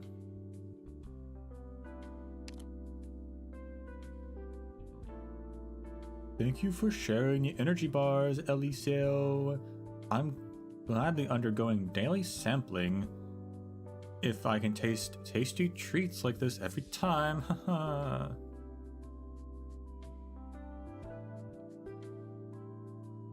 Are these really things you can just buy off the shelf in Colombia? Why do you Colombians stock up on stuff like this?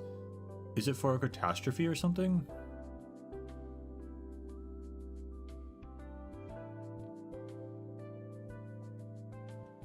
These bars are my own personal thing.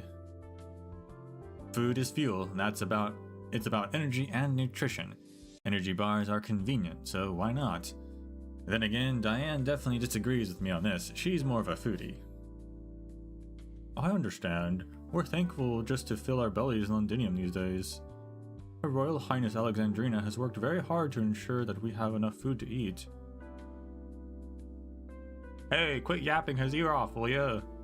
Thank you, Eliseo, for these energy bars. We'd better be on our way now. Stanley, you're not afraid that Eliseo...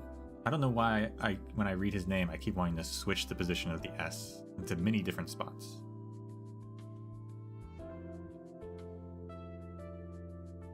Of course not. I'm sure I can't... I surely can't be arguing with you about such stupid things in front of someone else, right? That's not proper. He doesn't like when I refer to Alexandrina as Her Royal Highness, that's all. He and I don't see eye to eye politically. I think having a king again wouldn't be half bad. He insists life was worse for us when the monarchy was still in power. But think about it, whether it was back then or right now, aren't we managing to get by all the same? I pronounce it differently every time. I mean, I pretty much am.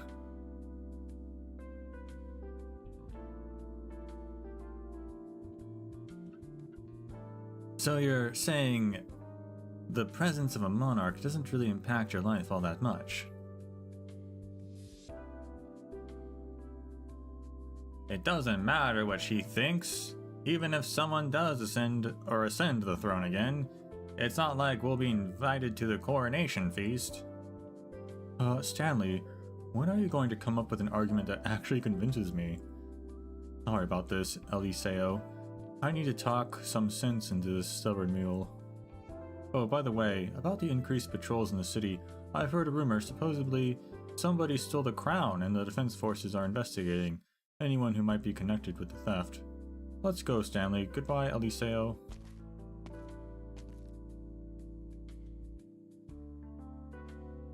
Come to think of it, Diane has never mentioned the king or the crown, not even once. Maybe I should ask her about it when I get back.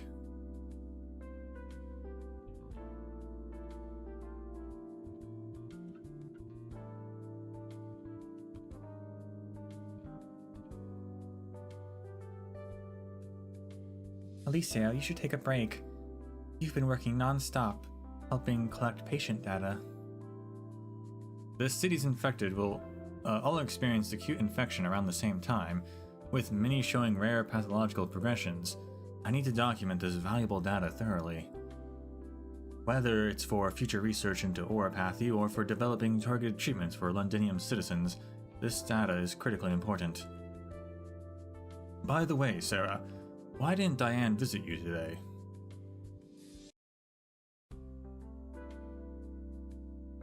Diane? I thought she was helping you. Many of my old comrades came by the sanatorium today. They wanted to ask if anything unusual had come up recently. We were hoping to bring Diane along for a little reunion with them. Huh.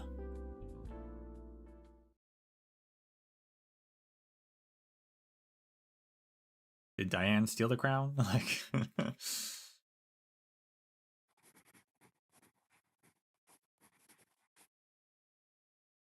throughout the whole war, Vina never told us where she found that crown. But it didn't matter. None of us cared, and no one would ever see that hunk of iron again. It was supposed to remain sealed in the throne room in the Palace of Westalig, left to corrode and decay into nothing. The age of kings is over and done. That's what the drunken Vina said to me, with her arm slung around my neck. And yet, barely 2 months later, here it is again, staring at us in the face. The ghost of this ancient empire refuses to let go. It's always ready to claim its next victim. Speaker's office, December 24th, 6:26 a.m. Does anyone else know about this? We've taken steps to contain this information, and will do everything we can to minimize the impact. So, what do we do about this thing? Morgan points at the battered crown sitting on the desk. I don't know, put it back? Like...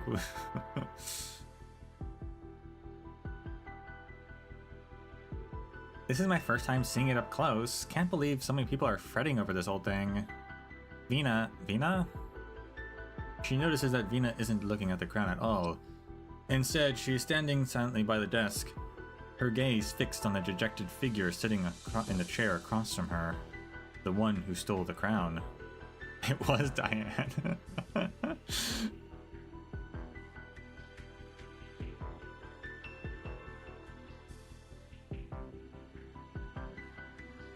You really have no questions for me, Madam Speaker. I reckon many of you have fanciful notions about me. Besides, my colleagues will soon have a more complete and objective report delivered to my office regarding this matter, so...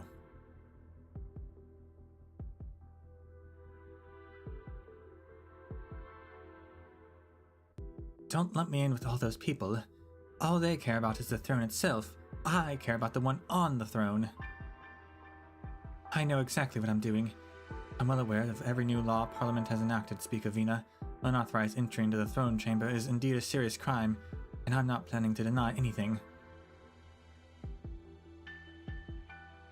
Vina shakes her head. But that doesn't mean you're fundamentally different from those people. The Provisional Court will try your case according to the law. Do you have any further objections?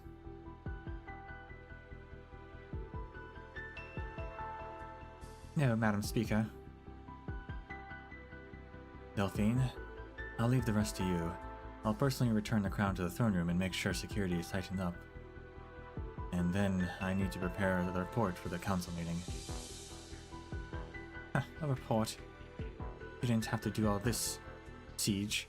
You know all too well how inefficient Parliament is. It's just a group of individuals all looking out for their own self-interest. You must already be exhausted, just from dealing with all those MPs now. Londinium has no need for a speaker operating at the whims of Parliament. What Londinium needs is a real absolute ruler who can guide the city through its transformation. Wow, she wants to... She wants to go to absolute monarchy. L'été, c'est moi.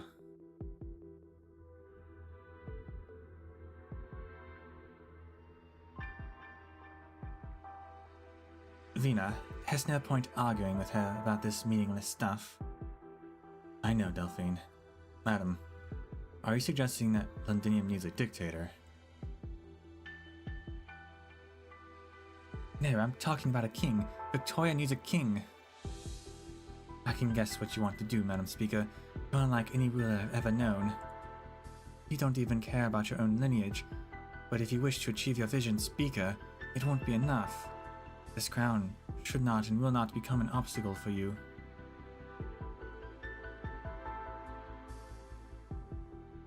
She stands up, giving Vina a crisp salute.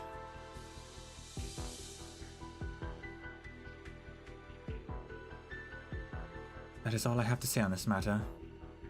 I give my thanks to the Exemplars and the Siege for all you've done for our homeland. I'm fond of the changes she's undergone and firmly believe she'll become an even better leader in the future. It's just a shame that her transformation is still so slow. I won't live to see that day myself. Let's go, Lady Delphine. Where should we head next?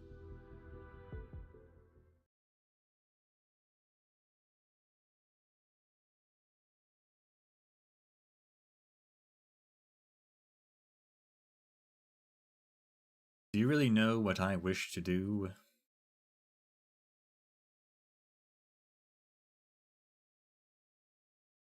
You want to change Victoria. No, you want to defeat her. You want to defeat the Victoria of the past.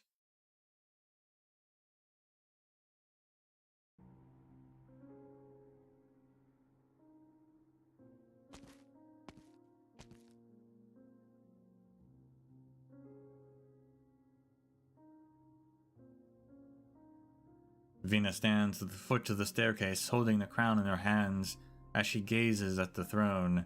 Beside the throne, a golden lion lay sprawled, his eyelids drooping halfway. Gawain, you should have told me sooner. Step by step, she ascends the staircase until she reaches the throne.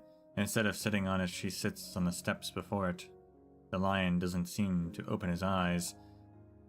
His gentle breath brushes through its mane, sending up faint specks of dust. He is displeased. I'm sorry, Gawain.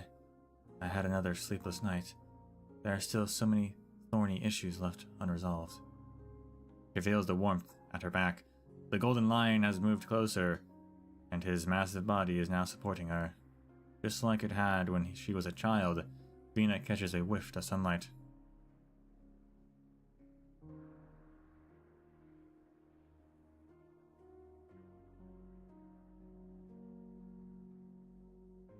Gawain, how nice it would be to fall asleep leaning against you like this. Walking all the way back here from outside the city feels like a dream. But it's been so long since I've had a good night's sleep, let alone a deep, satisfying dream. The lion lifts his head slightly, brushing against Vina's golden hair, tickling her just enough to make her smile faintly. The chill in the air sends a shiver through her, jolting her back to clarity. Has it always been this cold here? It's not time to rest yet, is it? What we're doing now still falls short. There's not enough medicine, not enough food, and endless arguments. Sometimes I wish I could just rip off this uniform and knock those idiots down one by one. Maybe things would be much simpler that way, huh? Defeat the Victoria of the past. If only it were as simple as a match in the ring. The golden lion closes his eyes, drifting off to sleep, though his tail is still lazily swatting against Vina's arm. Teacher, sorry for complaining to you again. There are some things I don't know how to explain to Morgan and the others. They wouldn't understand, and I don't want to make them worry.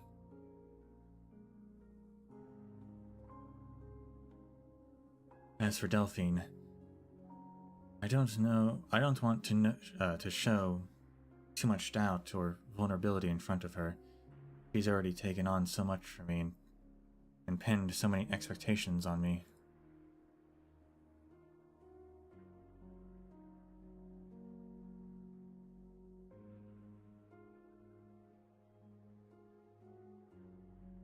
There are already so many people counting on me, Gawain. I don't want to let them down.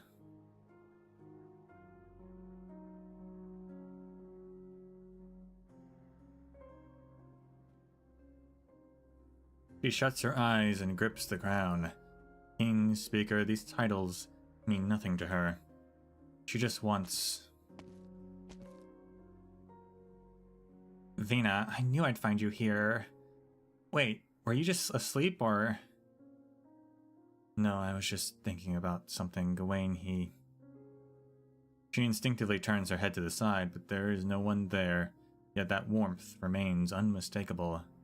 He's gone. Thank you for being here with me, Gawain. Morgan, what are you doing here? Delphine convinced the Provisional Court to hold the Crown Thief in the Defense Force's detention quarters for now. The full report on her is out now. I didn't want to waste time, so I came straight to you. Here, this is the report. Her name is Diane Weber.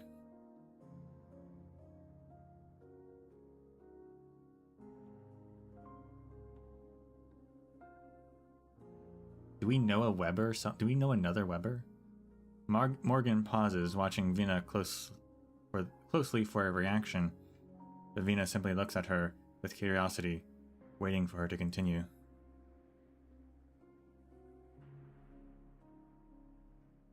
She didn't just decide to steal the crown out of the blue. She has been working with a pharmaceutical rep from Colombia for a while now, helping spread awareness about oropathy infection protection methods. That's how she learned about when the guards patrolling outside the Palace of Westalig would change shifts.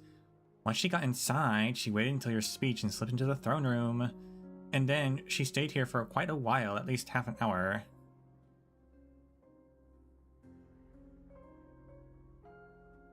What did she do in there? I don't know. She won't say. Maybe she was hesitating, or maybe she just got lost in thought. In any case, she managed to make off with the crown without alerting anyone. Wait, something doesn't add up here. She stayed in the throne room for so long. She didn't run into the patrols after the shift change. No, she didn't. Even she was surprised by how easily she escaped. She thought for sure the patrols would catch her.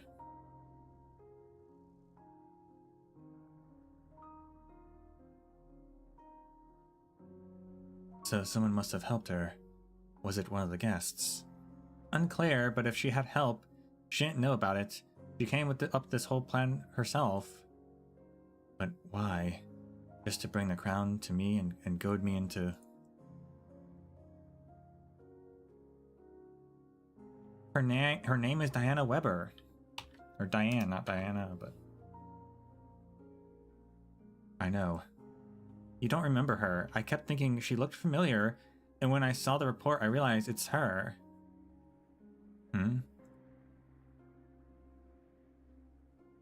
Remember that day when the Alliance surrounded us on our doorstep?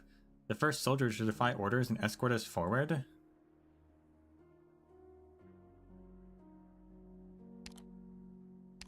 Vin recalled the sky that day, filled with steam and the lingering smell of smoke and gunpowder, and the soldier whose face had become a blur in her memory.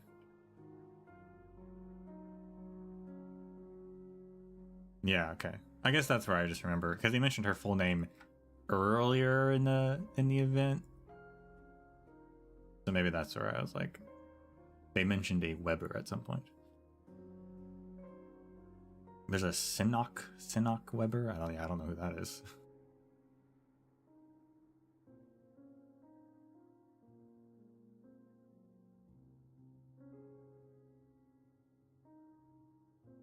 This is Lieutenant Diana Weber. I keep saying Diana now. This is Lieutenant Diane Weber of the 6th Column 10th Infantry Regiment. Lower your weapons, soldiers, and escort the exemplars in their advance. Before I was a soldier, I was a Londoner. This is my home too. Go, Siege. The fight is not yet over. We will take back what is ours.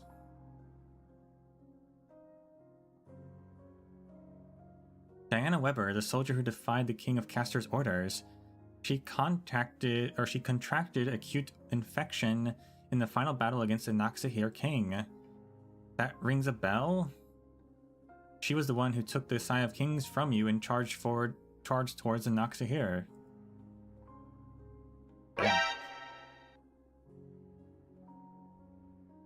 She doesn't have much time left. We are short of oropathy suppressants, and she never got enough medicine to slow her condition. We took a look at her, but... The crown lets out a faint metallic creak and Vina's hand tightens around it. It looks so fragile, yet its resilience is undeniable. She really loved our home, and she loved Victoria as well. That's why she volunteered to join the ducal forces, only to defy their orders and end up forced into retirement. She trusted you, even though I don't agree with some of her ideas, Vina. Maybe we could...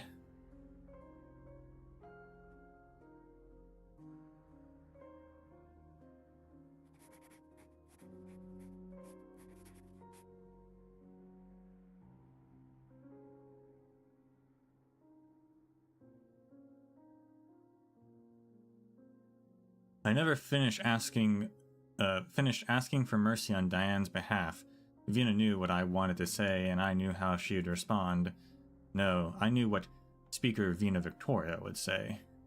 Even now, I can't imagine what must have been going through Diane Weber's head when she made that crazy decision, but I admire her. Even though she stole the crown, she did it out of love for Victoria. I don't understand. Since coming back to the city, so many things have changed in ways I can't fathom and don't want to understand. And on that day, I finally made up my mind. From the end of the final battle outside the Palace of Westphalig until now, I've lingered here for far too long. Maybe it's time to go home, back to the boxing gym. Over already? Your victory doesn't need to be embellished by my music. I'd much rather perform for you a piece inspired by that cloud passing overhead.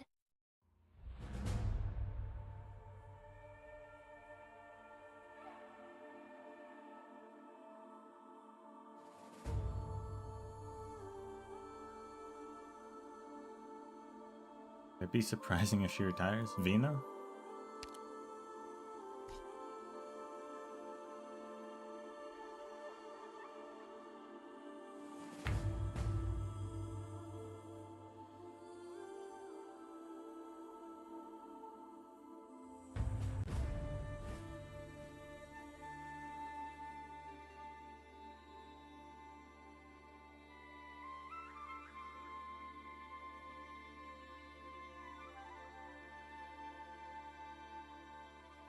I don't know where this is going.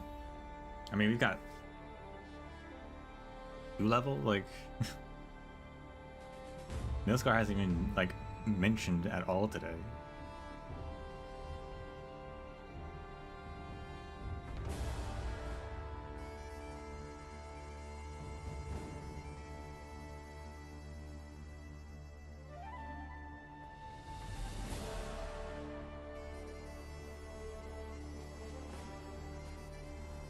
She either retires, or it seems like if she, she stays a speaker.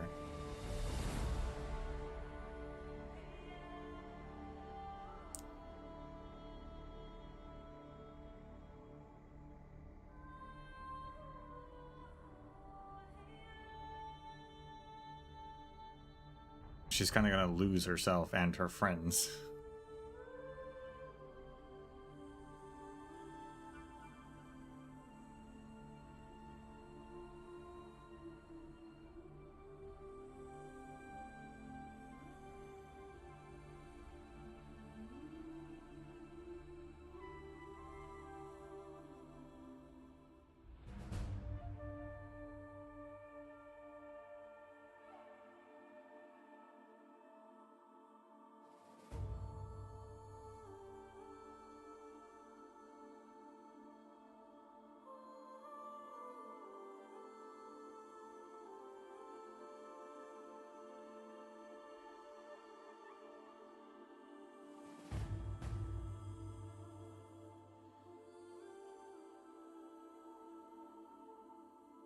I don't know what would be like. I'm like who would like replace her.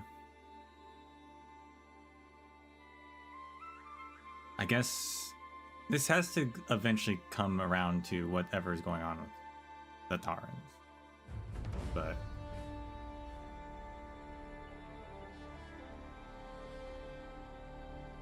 yeah, well, let's see what this is going.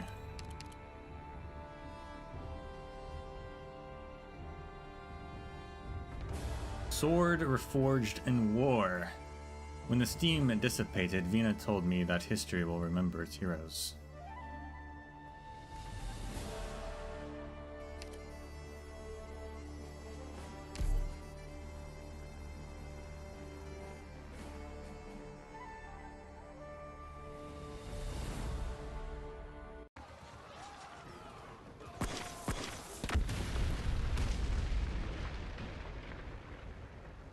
Ostrig front lines, T1, October 2nd.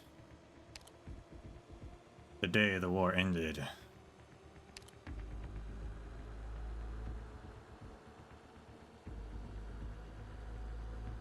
Death awaits at the end.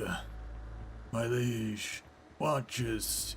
Death watches you.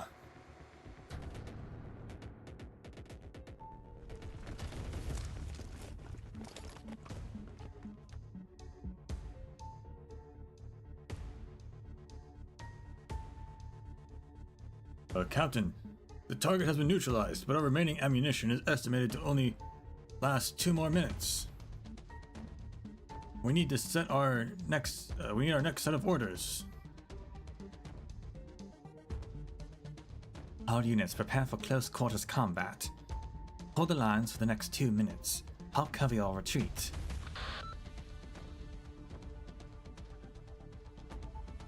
Siege, our artillery support is running out. That was the wrong person. Siege, our artillery support is running out. The bombardment will end in 3 minutes. What's the situation on your side?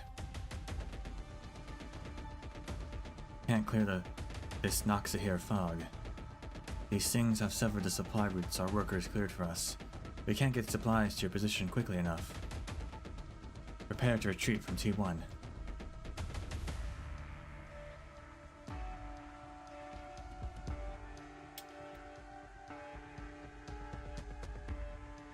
Negative. Abandoning T1 will create a gap in our encirclement, and the Alliance forces will break through from our side. Captain, I can't accept that.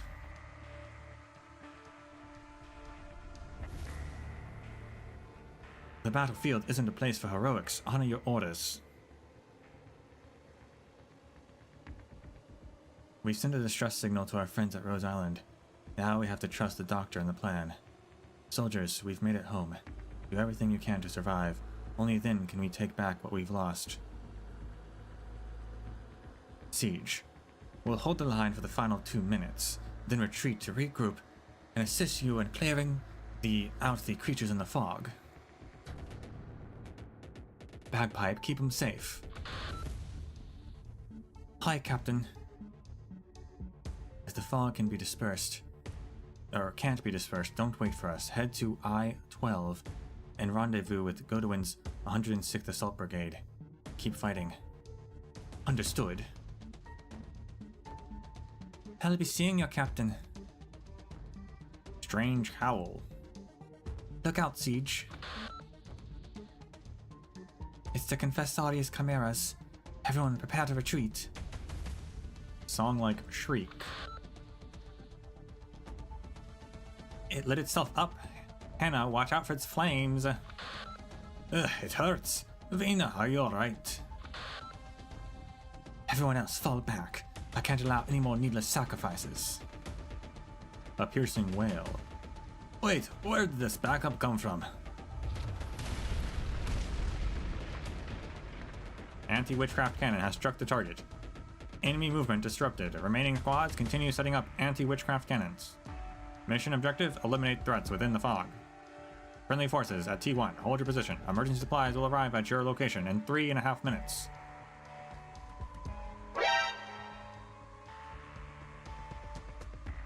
Exemplar T1 combat team message received. Please identify your units. Duke of Normandy's 8th Grenadier Battalion, under orders to support the Exemplars. Duke of Normandy, 8th Grenadier Battalion. Horn, do you know anything about this unit? They're not under the direct command of the Duke of Normandy. They report to the Earl of March. Ah, that's where Earl of March comes into play from all of this, okay.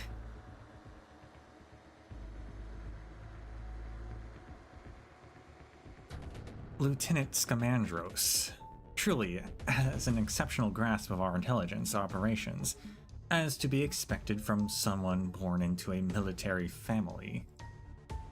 Lieutenant, keep Her Royal Highness Alexandrina safe. As for your Highness, please accept this small gift. Once all these matters are resolved, I'll visit you in person, Vina.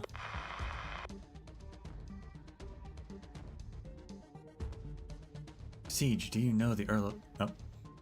Siege, do you know the Earl of March?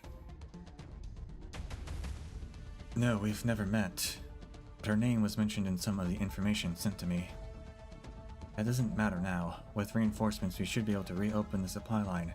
Horn, we'll meet again soon. At last, it's time to bring all this to an end.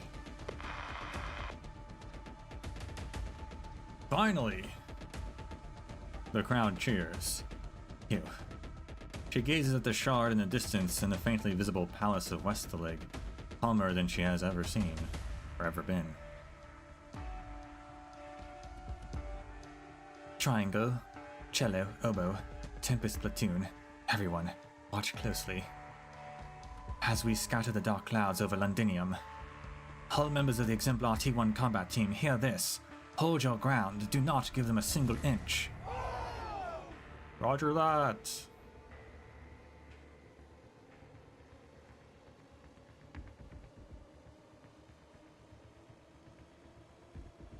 Highbury Secret Base, October 2nd. Captain, Rock 18 just uploaded the scan of the last segment of our route to PRTS. Did you receive it? Got it, Rock. We're already repairing the final track shift node. Given the current damage level, how long until the repairs are complete? 10 minutes. Located Granny yet?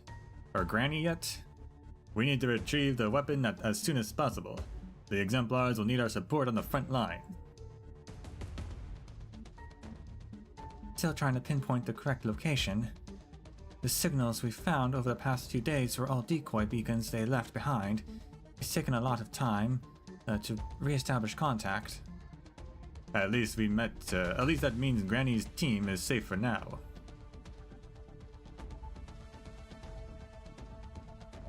Captain, if we can't get in touch with Catherine, what should we do?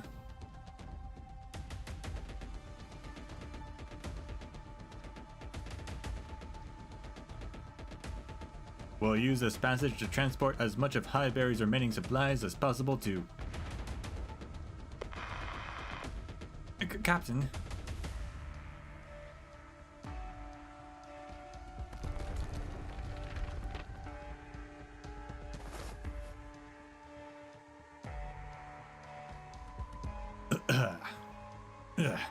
Is everyone okay?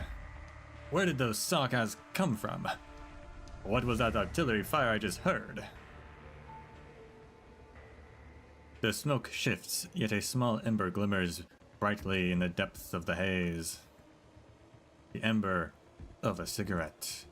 A familiar acrid smell hits Feist's nose and makes his eyes sting. I keep telling you, when you're busy working, you always forget to watch your back. Welcome home, brat. Granny! We've been looking for you all this time. I know. When someone told me the passage was being repaired, I figured it was you. That's... He spots a massive shadow in the depths of the smoke. Remember that blueprints you left behind? It took some effort with the Sarkaz blockade and all, but we finally managed to build your big machine. The crawler.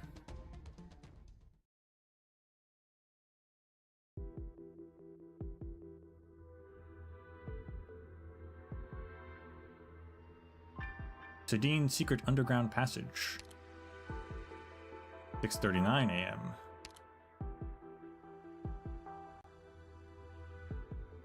I know you're there. Your earring has grown rather warm. Those workers who came to support the Self-Salvation Corps earlier, that was your doing, wasn't it?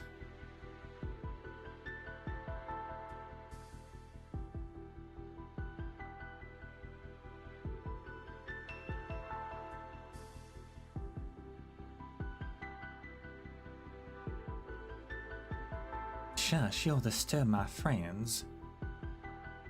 Still, thank you for taking good care of little Garnet for me, kitten. And thank you for clearing up those filthy rocks that Cariel left behind. Here, you can have this back. I have more important things to deal with. Off to find that hunk of sheet metal again. He wouldn't want to miss this battle. Thank you for saving me earlier. Farewell.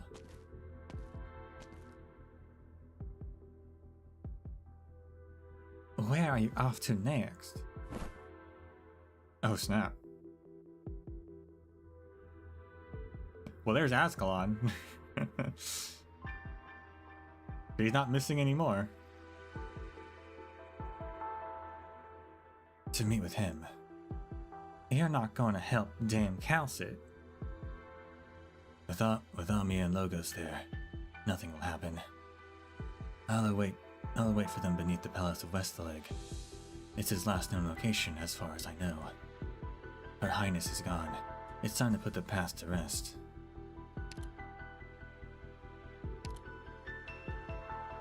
Your wounds? Insignificant. You don't need to involve yourself in the frontline work anymore. Take care of yourself. Don't you understand how powerful I am by now, Runt? You learned quite a bit from us back in the day, didn't you? Bringing you into the city was the most I could do. Whatever is between you and the Regent, Rose Riverdale, will no longer be involved. Good. Where will you go next? I'll keep tracking her down. She disappeared so suddenly, abandoning Her Highness at the most critical moment. That demands an explanation. One of our sharp-eyed sisters managed to track her as she left Londinium. She's still heading west, though her destination is unclear. And when you catch her, will you bring her back or kill her? She owes the Riverbank canoes an explanation. But you, Ron, should worry about yourself first. The Regent is close at hand. The Riverside canoes swore not to get involved in anything related to Babel anymore. However, helping an old acquaintance doesn't break the rules. This smear of blood, it's a gift and a blessing. For less pain and fewer scars. Safe travel, Ascalon. Did you really have to wipe it on my neck? Not my fault you always hide your face so well under that hood. You better look this way. Huh.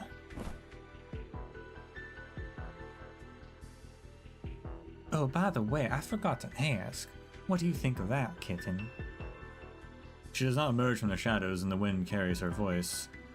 My judgment is unnecessary. When the dust settles, the truth will reveal itself. We're all the same.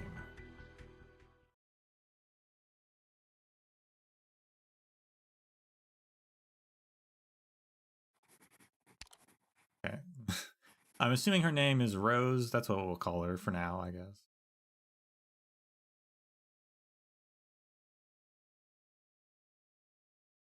Crazy to introduce some other Sarkaz player at the very end of the war.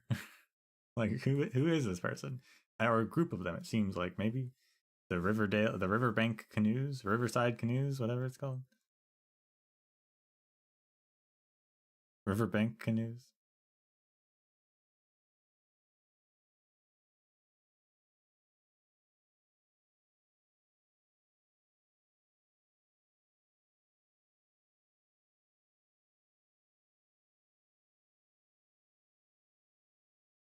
So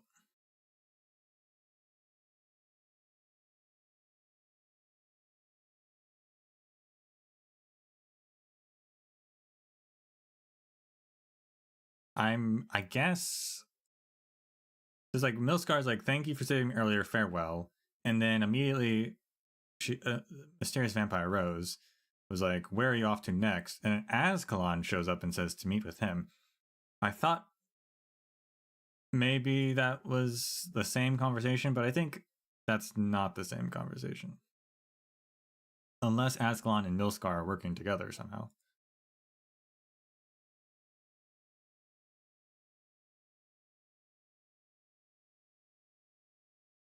So Ascalon went to go after disappearing from the fight with the Damatzi cluster.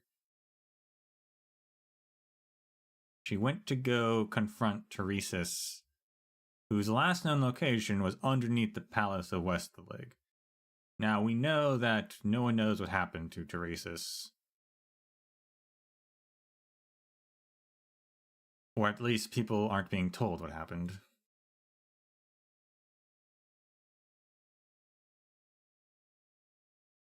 But Ascalon did apparently go to find them.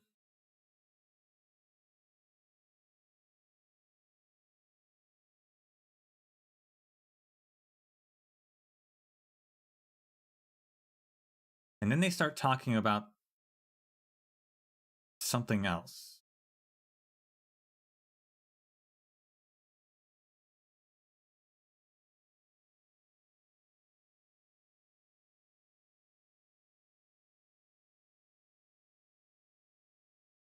Where will you go next? I'll keep tracking her down. She disappeared so suddenly, abandoning her highness at the most critical moment. That demands an explanation.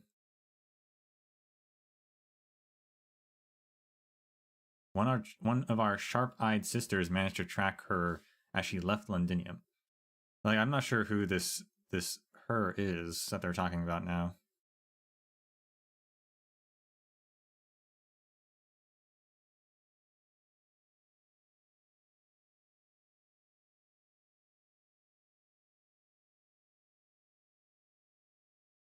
Abandon her highness? I mean, there's a lot of highnesses. I'm not really sure.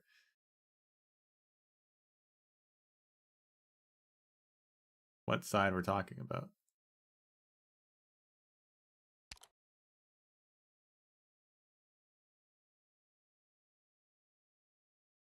Even today, many still argue that about when exactly the war ended. Some say it was when the Noxahir king fell at the gates of the Palace of Westphalia. Others say it was when the Sarkas fully withdrew from Londinium. Oh, did we actually kill Nej Shalim at Westphalia? As someone who lived through it, I have been asked quite frequently about my opinion. Luckily, I share the exact same view as Vina. The war ended the moment we found the courage to take the sword from Vina's hand and wield it against the Noxahir king ourselves. We fought back, we destroyed with our own hands the enemies who tried to ruin us. We never needed a singular hero. That day, everyone who fought for her home and her future was a hero. Yes, he's dead. Well, now, yeah, we weren't sure. I remember, we weren't exactly sure if he was dead or not during Kazdilian rescue, but now it definitely seems he is dead.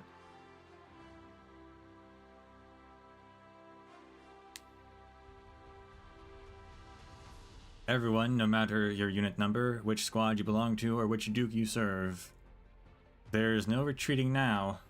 Support the allied forces. Why should we lag behind this lot? Quick, go help the exemplars. Captain, my weapon's broken. Take mine. If it breaks, grab another. If there's none left, snatch a blade from the devils and keep fighting. Advance, advance! For Victoria!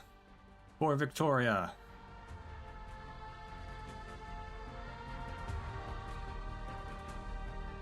Soldier, you should not continue this assault empty-handed. Take this sword. But this is the Sire of Kings. I couldn't possibly... It belongs to your royal... It belongs to you, your royal highness. No, it belongs to Victoria. On the wreckage of the glorious, trusted allies passed the sword from hand to hand until it reached me, completing its mission. Now take it from my hand. Let it reach the hands of everyone who needs it. Let this mission continue anew. This is your right as a Victorian. But if we take this sword, what will you use, your royal highness? I still have my hammer. I will not stop. I will stay with you until the end. The early morning sun breaks through the dark clouds.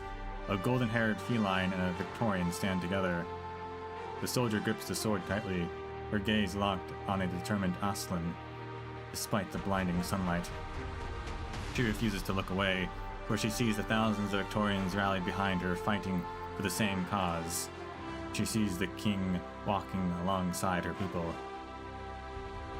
As you bid, all survivors of the 6th Column 10th Infantry Regiment, advance with me.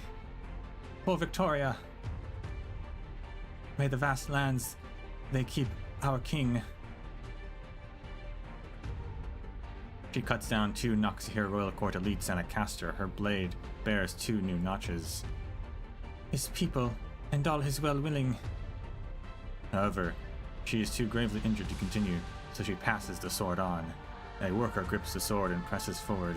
He perishes alongside a Royal Court elite, leaving another notch on the blade. And give them grace without dying or without ending. An infected picks up the sword from the pool of blood. She does not defeat any enemies, instead protecting it with her body.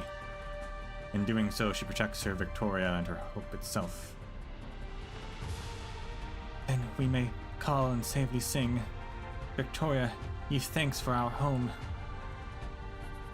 Finally, the sword pierced the Noxahir king, after which it disappeared into the chaos of the battle. To this day, we still don't know who the final hero to wield the sword was, or whether they're still alive, but one thing is certain. The sword fulfilled its mission. The Victorians wielded the sword against the invaders. But its legend did not end there. They say it was the workers who recovered the broken Salve kings from the blood in the mud. As for the rest of the story, well, every child in Londinium can sing it loud and clear.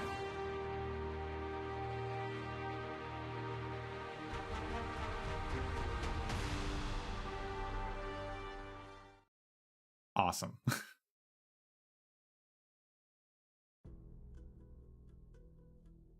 That was awesome.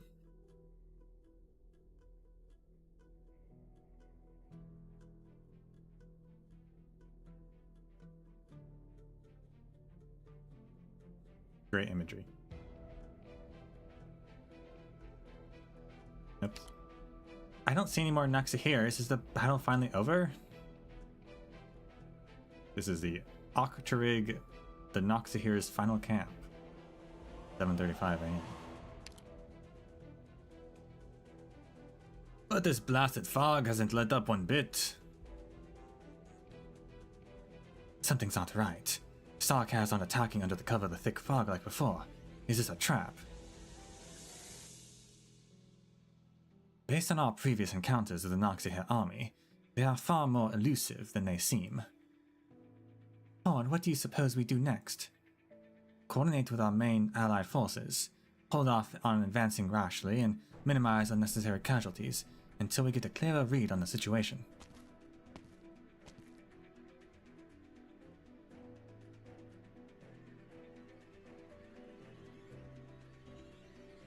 Alright, sound strategy. Dagda, send the orders to all of our troops.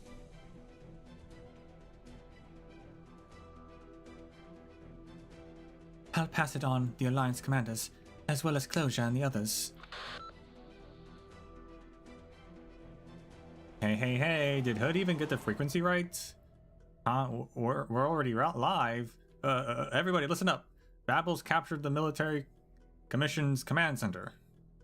The bastards don't know their heads from their asses. I think this is this we should know?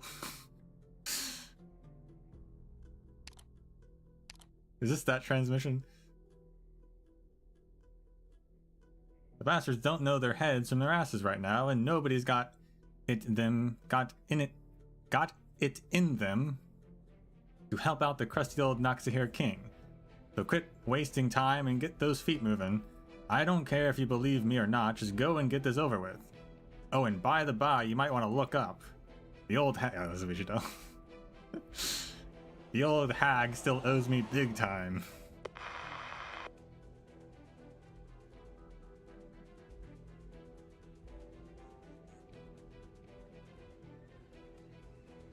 Delphine. We traced the transmission. It seems the communication was received on several different frequencies. Both the Allies and the Sarkaz probably heard it. That voice, it was... Rishadel. Sounds like they've been busy. They wouldn't know she's called We Should Know now, though. Probably. Unless that's a different... Okay, so she made... I guess it's been 2 months. I don't really know. Yeah, I guess it's been 2 months. So that's a new broadcast. Not the same broadcast from episode 14. That's a new broadcast because that happened at the end of the first battle with the Noxahir King. So now it's been 2 months. So they would have learned her name. Okay. They could have learned her name.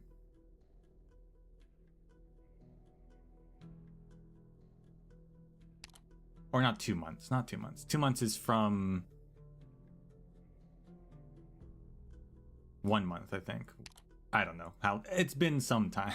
It's October now. It was September, I believe, when that happened. So it's been like 1 month. Okay.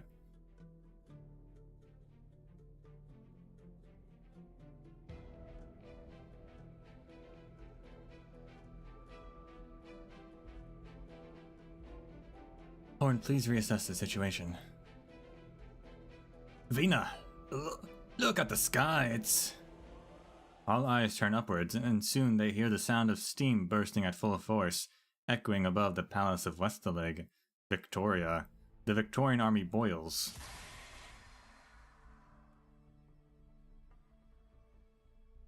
It's Charles Lynch! It's Charles Lynch. He's gone into the fog. I can hear the commotion inside the clouds. He's battling the Noxahirs. Horn. Although morale is currently high, the Alliance has yet to make any major moves. Clearly the Dukes are still hesitating. Have reason to be cautious with intelligence from an unknown source. If Rose Island trusts Wishadel, then so do I. Ha!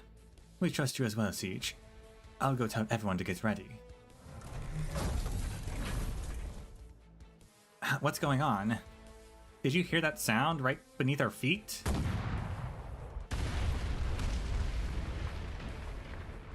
The Exemplars, we meet at last. Oh, wait a minute. Vina, am I seeing things, or did a giant thing just burrow out from underground?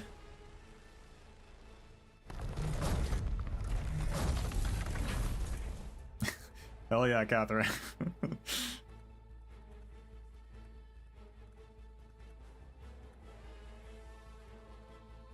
This giant thing. No, it has a name. The Crawler. My grandson designed it. Pretty good, huh? The gray-haired pilot blows a smoke ring, standing proudly on the ladder of the massive machine. It has 4 massive steam-powered hydraulic legs encased in protective armor that bears the unmistakable signs of a worker's handiwork. Smoke is still billowing from its enormous black cannon barrel, a clear sign that it was the one responsible for the massive hole in the ground. A steady stream of Self-Salvation Corps members emerge from the gaping hole beneath the crawler, carrying combat supplies to the surface. Siege, thank goodness we made it here in time. Starting now, the Self-Salvation Corps will join forces with you. With Granny and our team helping out, we'll have a much greater chance of victory. We just got the message ourselves. It seems the timing is spot on. Victoria thanks you. Horn. All clear, the preparations are complete, and we're ready to move out at any time. Good. Everyone, this is the final battle we... Wait a minute. There's still one thing left. I need to adjust the cannon there. That should do it. Cover your ears.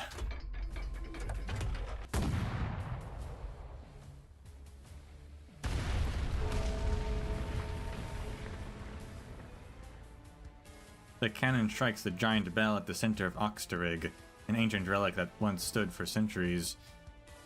The bell tolls loud and clear and beautiful, followed by the sound of the Alliance war horns and their furious battle cries.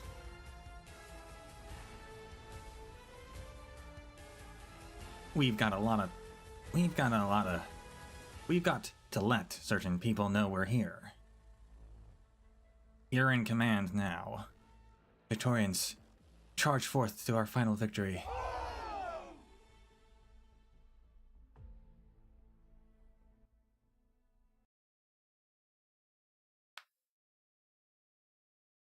I'm surprised they didn't, like, the Noxahir didn't surrender once the king was dead. That is, they still had to call in Charles Lynch and the Crawler. Follow my light. Watch out for the tides and mist.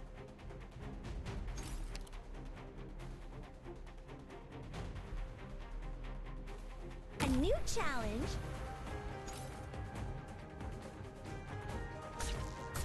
Any instructions? Come on, let's pick up the pace.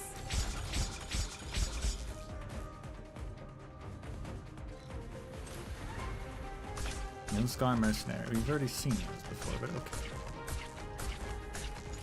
Feels fresh every time. Ah, losing sight.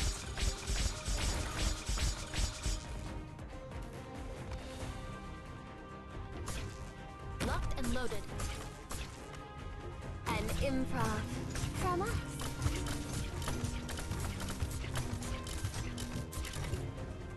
I think we'll keep you quiet. My eyes will find the truth. Needs Those guys hit hard. Any instructions? Feel like a shooting star. That's what they say.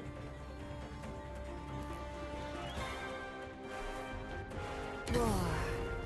A word I've not heard in a long, You long shoot time. here to heal everyone, I guess. An awkward angle otherwise. If your really branch and bone bear weeds, mounds and ruins bloom fields.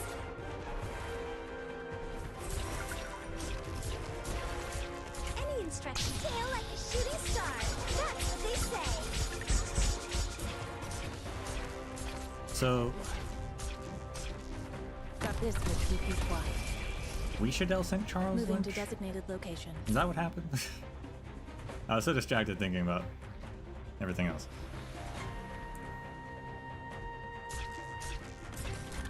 Any instructions? Feels bad to lose your target, doesn't it? I wasn't supposed. I plant you into the soil to grow anew. If so, how did those two get in touch with each other?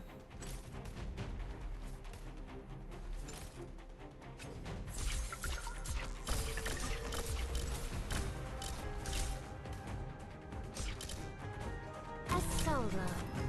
Stay calm. Any instructions? Ah, losing sight. See the light? Blaze will keep the tides. No need to panic.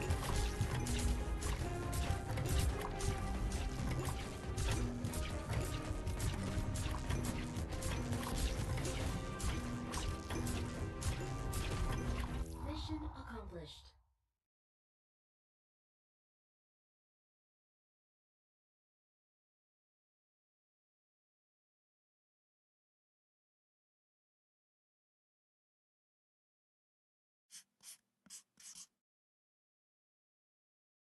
Victory. In the boxing ring, victory is about honor and glory. On the battlefield, victory is about lives saved and lost. The Noxahir King's death terrified everyone who saw it. I don't want to think about it now, much less include it in my book. That sarcasm won't get an eulogy from me. But I'll forever honor the last Steam Knight, Sir Charles Lynch. Hell yeah.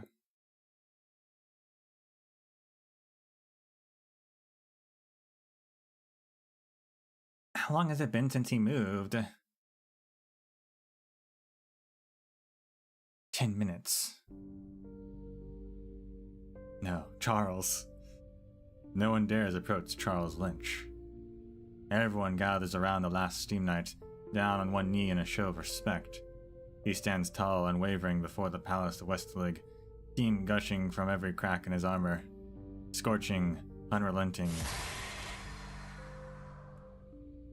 like the sound of a beating heart.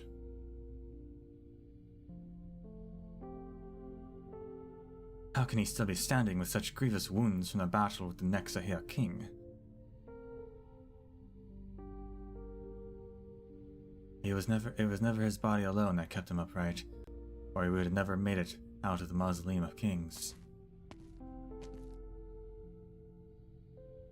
Vina walks towards the Steam Knight as everyone else watches on.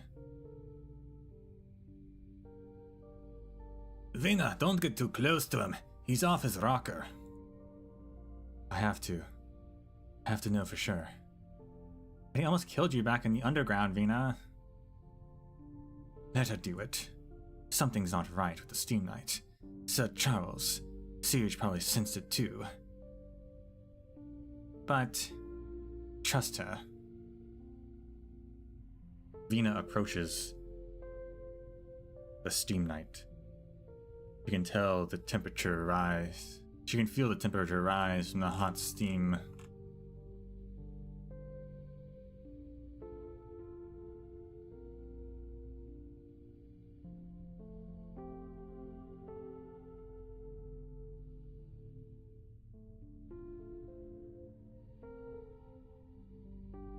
I've never seen you like this. Not even back in the Mausoleum of Kings. The war is over. You've protected Victoria. You've completed your mission. Steam hissing. What are you still searching for? The sword? Sorry. It was lost somewhere on the battlefield. Steam hissing. Or perhaps you're waiting for something else? Vina gently touches Sir Charles's armor. Every scratch and mark etched into it tells the Steam Knight's story. The battle with his comrades on the day he swore to inherit the title.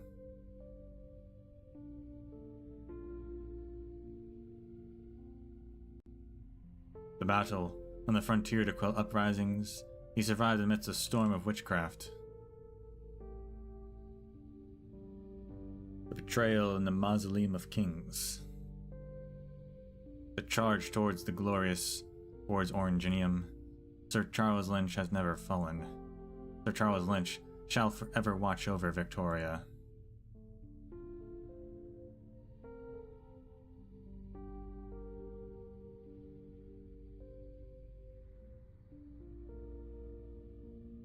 You're looking at the Palace of Westlalig. I understand now. You're not the only one. Many more are looking over at the palace. Vina looks back at the gathered Victorians in a distance. Wounded, silent, excited, weeping.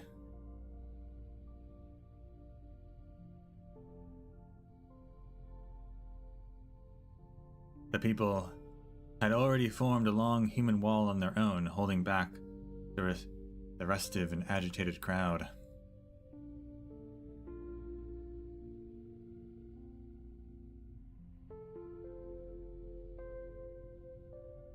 They are all murmuring different names. Siege, Vina, Alexandrina, Victoria.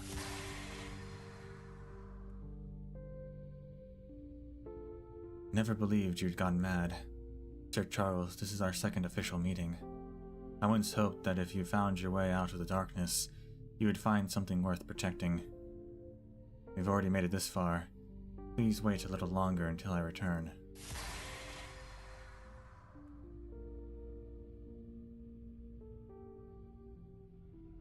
Vina walks past the Steam Knight, up the steps of the Palace of Westlalig, and alone through its door.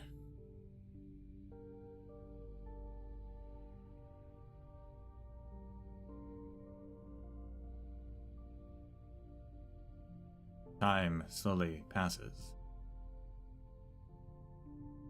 At first, the crowd is silent, but gradually they stir as unrest begins to spread. Why is it taking so long? Could there be other enemies inside? Should we go and help? Quiet! Have faith in Her Royal Highness, Alexandrina. Can't you see that even the Steam Knight is waiting here in silence?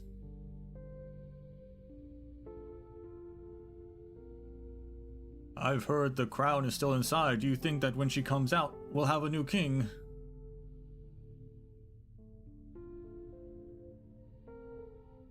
Something's not right here. Based on our intelligence, there shouldn't be any more of the Military Commission's forces left. There should be nothing left in that palace. Are we just gonna stand here like idiots? We ought to just go in and see for ourselves.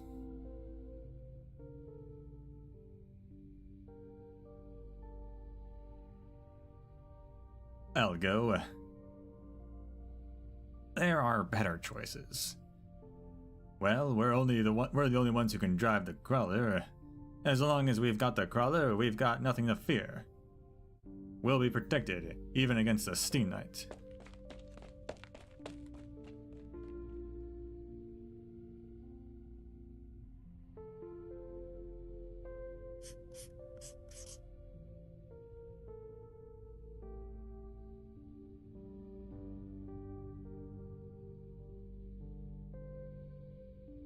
Vina told us that... Vina never told us what she saw in the Palace of West the Lig, and we never asked Feist about it either.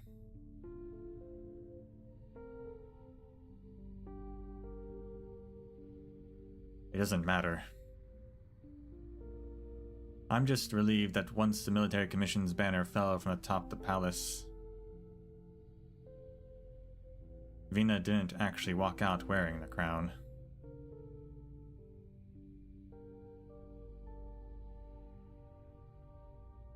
That's my Vina. At least that's how I felt at the time.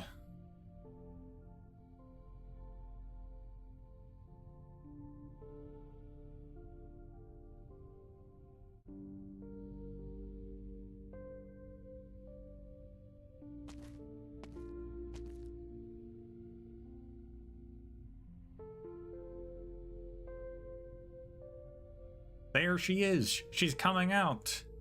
Where's the crown? Why isn't she wearing the crown? Quiet, you moron. She hasn't been coronated yet. Why would she be wearing the crown already? What's that in her hands? Is that the devil's flag? Good people of Victoria, the Nakazahir king is dead. I have torn down this flag. The enemy has stabbed into the heart of our great Londinium. We will tear down every Sarkaz banner left in our home, and drive out every enemy still consumed by their bloodlust.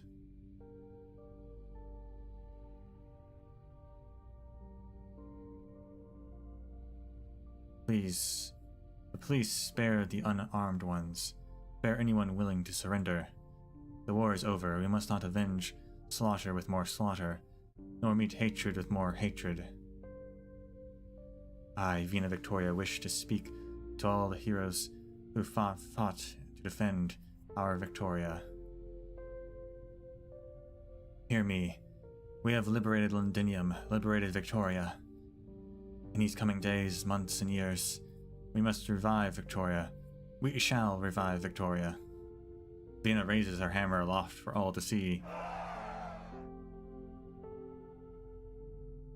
The people rise to their feet, and a wave of cheers spread outward from the center, each surge louder than the last.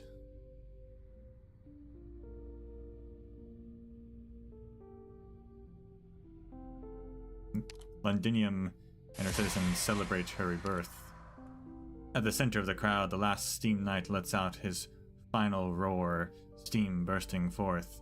His heart stops beating, so he ignites it with the suit's burning core. His vision blurs, so he clears it the steam hot enough to melt flesh. Then Sir Charles sees it. Victoria's flag basking in the sun's golden glow. Sir Charles Lynch can finally fall. What a hero.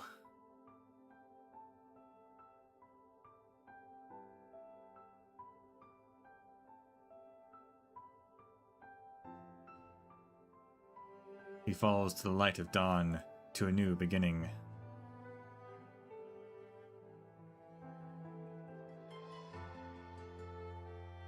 Steam completely envelops Sir Charles's enormous body, making his demise unceremonious and almost unnoticed. Amidst the cheering crowd, a figure walks into the cloud of steam. Allerdale bids farewell to the hero she once so deeply admired.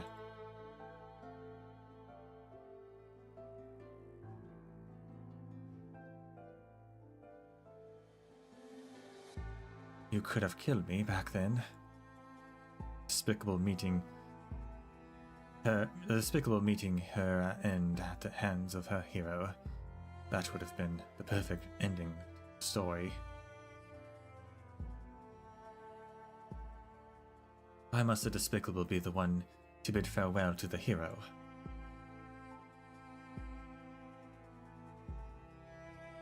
Where did Allerdale get all these birds? Charles, you have completed your mission.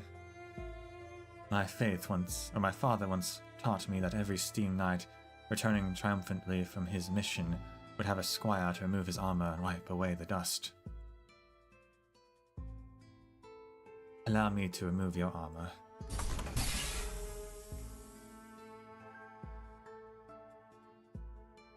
It has long fused with your body. Core temperature dropping. I will keep your core. I promise that your heart will never stop burning, that you'll bear witness to Victoria's future. Sir Charles, you've seen the things you hope to protect restore to their former brilliance. Have you any final words, good Steam Knight?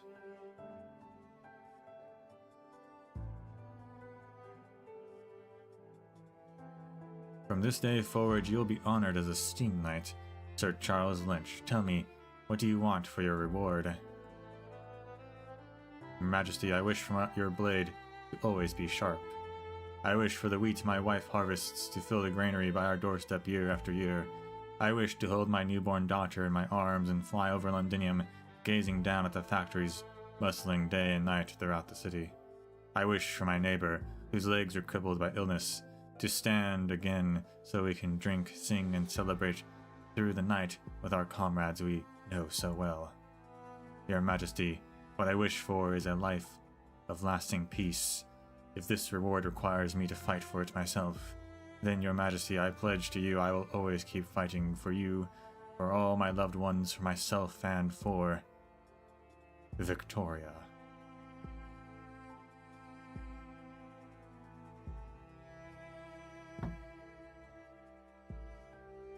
Victoria, the oath of Sir Charles Lynch, the final words of the last Steam Knight. You never abandon yourself, even when Victoria abandoned you. Steam Knight, I don't deserve that title nor this set of armor. This war has already claimed too many lives. I hope yours is the last. Goodbye, Sir Charles Lynch. Listen, they're all bidding you farewell. Victoria! Victory! Victoria! For Victoria! Last burst of steam. Victoria.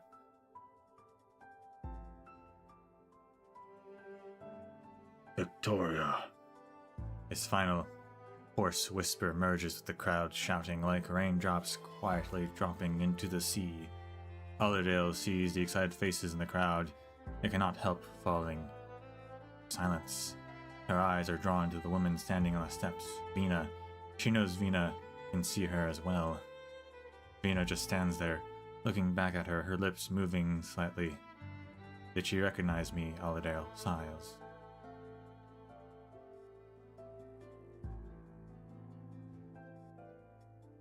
You made the right choice. You're standing exactly where you belong. As am I. Londinium does not need any more heroes.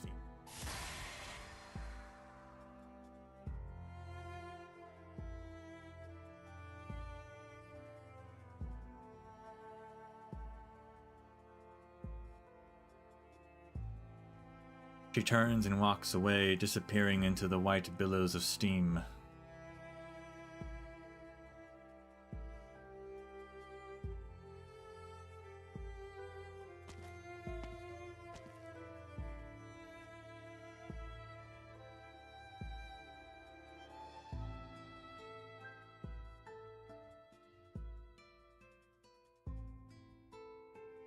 What are you looking at, Vina? The Steam Knight is gone. He has completed his mission. That steam? I thought it was like last time. This time is different. Then There is no need to bother him. Someone is already seeing him off. All right. Celebration and mourning. Vina, what should we do next? The people stand cheering in front of the palace of Westthelig. They look to Vina. They're waiting for you. Then I will show them all, Delphine.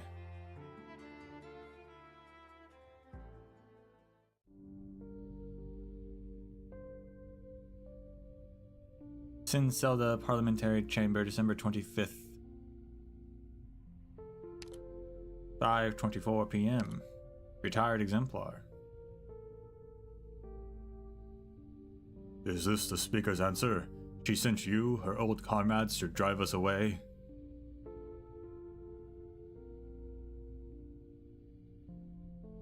No. Guarding the Sinselda is only one of the Defense Force's responsibilities. Justice is justice, Hoff. Heroes shouldn't be treated this way. Diane and all the exemplars who bled don't deserve this, do they, Commander? I understand what you're saying. This isn't how Parliament makes decisions. We can't let this become a precedent. I do not know politics, Captain. I only know that Diane is a good person. If Parliament insists, many hearts will be lost.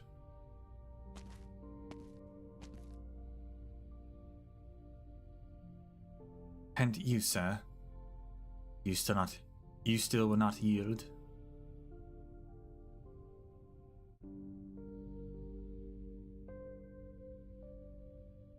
I know Diane well. She would never act out of selfishness, nor does she have any ties with the nobility. Therefore, I humbly ask the Speaker to take time out of her busy schedule to reconsider Diane's verdict.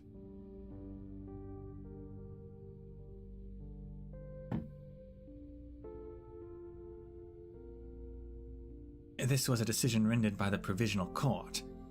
Diane broke into the locked throne room in direct defiance of Parliament. We also know Diane very well, but I'm afraid there's nothing...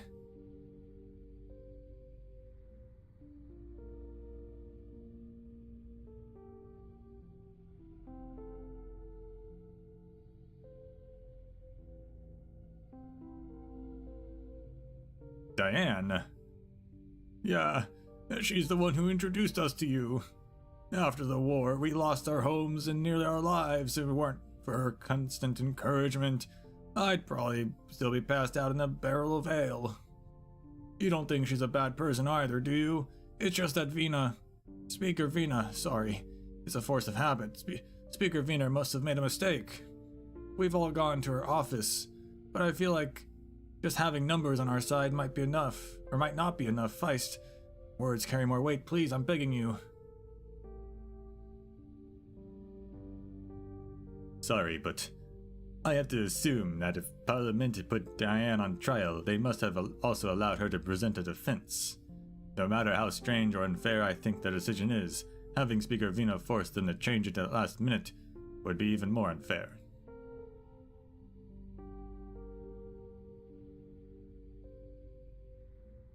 But Diane's case should be treated differently. We just barely survived the war, and now she's going to die over something so stupid?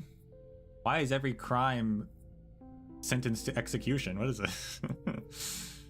Kind of crazy, guys.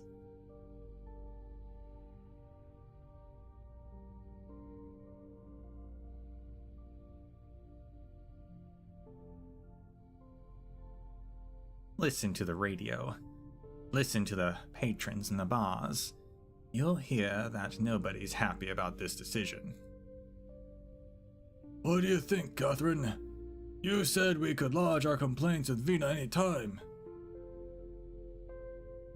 I think Diane is just a stupid girl who did a stupid thing, nothing more. She means well. But what she did was moronic. She defied a direct order of Parliament and left Vina with no other choice. So you're planning to turn down the farmer rep? How do you expect me to convince Parliament? Actually, Vina does have a chance to solve this. With her reputation, persuading Parliament to impose a lighter punishment is not impossible. But many eyes are watching as she makes her final decision. This is just one of many tricky issues that the Speaker of Londinium's Parliament has to face. A hero may be able to save everyone in a war, but...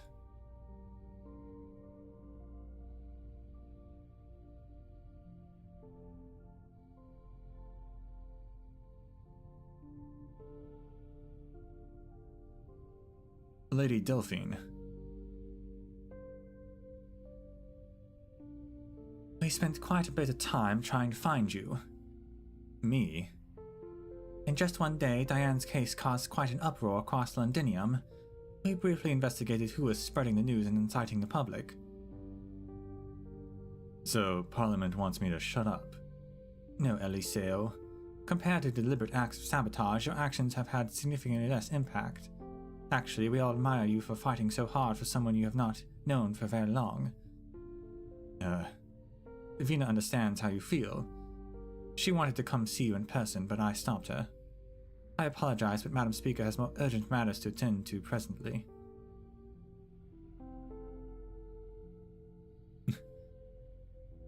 Seems to be a lot. Always more urgent matters, huh? Is there absolutely no room for negotiation regarding Diane's case? No, Vino could change things, we all know that. Frankly, this is a very sad case, however, it will serve as a message from Parliament to all citizens. I saw that you requested to review Parliament's records, so you must be well aware of Diana's charges, the defense that she herself presented, and the various PM's opinions of her. The citizenry have collectively established Londinium's current laws, and the Provisional Court made its judgment to Diane in accordance with those laws. Isn't this how you do things in Columbia? But she's a war hero. Shouldn't her merits outweigh her faults? That's a notion steeped in reason, yet brimming with arrogance. I often come across this phrase in history books, usually said by old Victorian kings. But if Vina crosses this line and others allow it to happen, then what is the point of having Parliament? How would our Parliament be any different from the one where the king himself served as Speaker?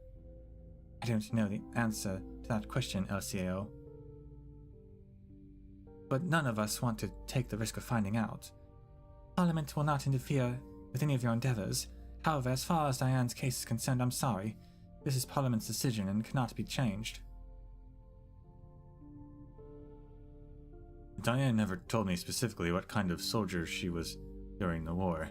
Most of the time, she talked to me about her hopes of Londinium's future. Most of the time I met Most of the people I meet in Londinium harbor high hopes and dreams for the city's future. This is the great city's great fortune. Our duty is to ensure that we never let its people down. I see. The herbs Diane grew in the greenhouse against all odds will mature in February. I hear they can alleviate the excruciating pain of oropathy. I'll wait until they mature and take some samples back to Columbia. Okay. If you need any help before then, just let us know.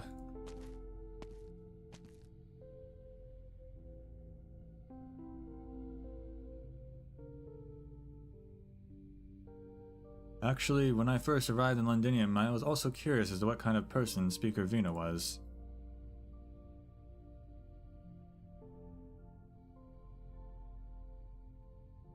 Yeah, but why is every charge execution? Maybe she doesn't have to pardon Diane, but she could lower the sentence.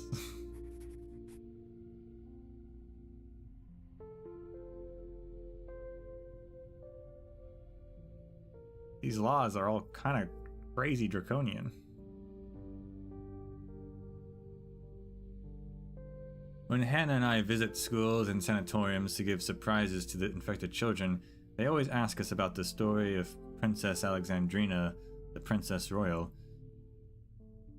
We then tell them the whole tale of the street urchin who became a legendary war hero and savior of Londinium. But the story always ends when Vina walks out of the Palace of Westalig. At that point, it's not so fit for children.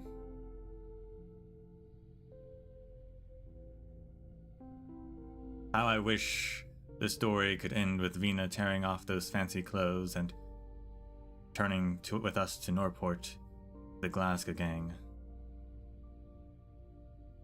But I know that's not possible anymore. On the day of mass protests against Diane's verdict, Vina explained to us in detail the proposals she was going to submit to the Dukes at her upcoming meeting. They covered a whole lot of topics like food, healthcare, education, and civil service reforms.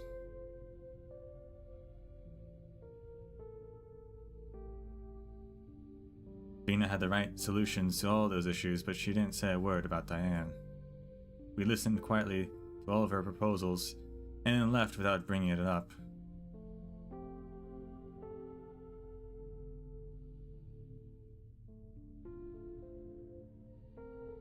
But you want to execute the Dukes? Yes. One group of people are fundamentally harmful to society. Another one's a woman who just stole a hunk of metal and then gave it back.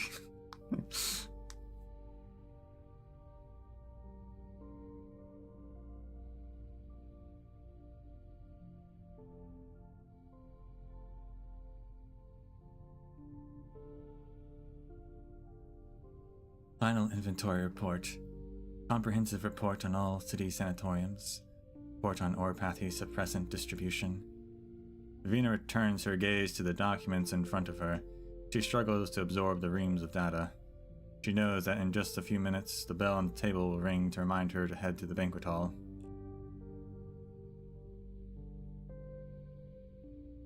She also knows that those guests don't truly care about the numbers she has tried to memorize, much less the actual lives, deaths, and hardships they represent.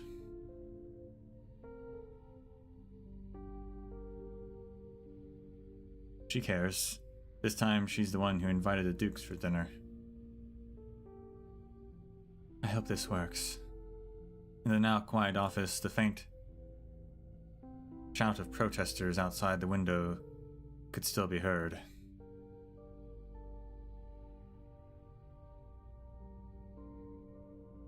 I'm sorry, Diane.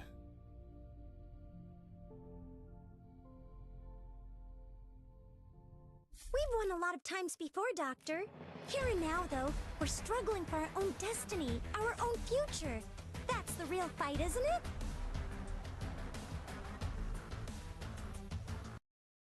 The transition of her with her friends is very telling.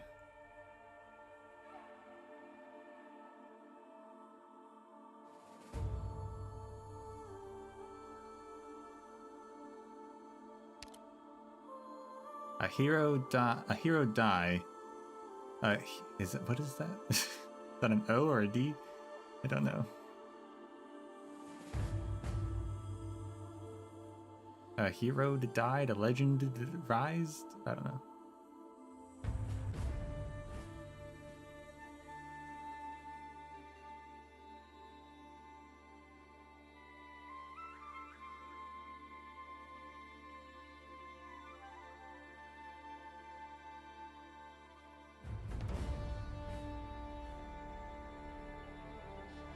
Yeah, one last battle and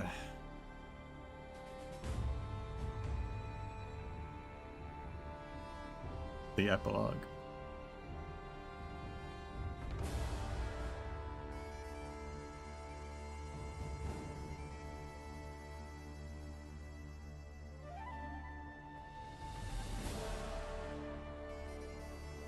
I feel like they need to, like, I don't know, change the pacing a little bit. It used to be pretty clear cut, 3-3-3, now it's like the beginnings are super long and then the endings are super short, and but then like it's always off. Now there's like 2 levels left.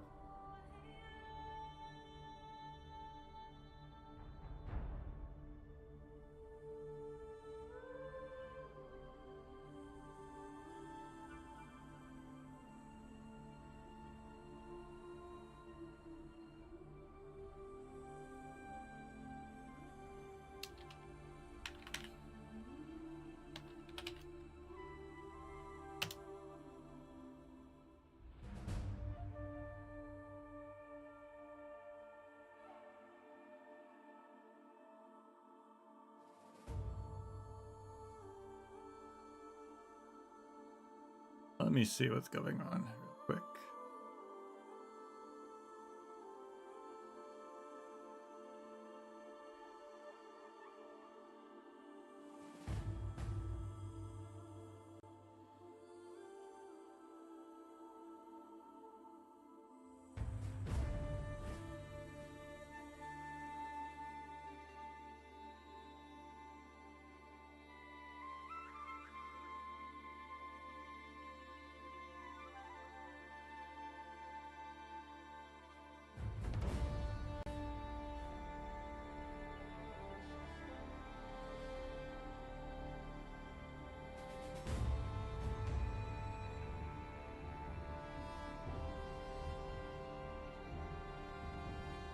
Yeah, I might have to put it off. Put it off till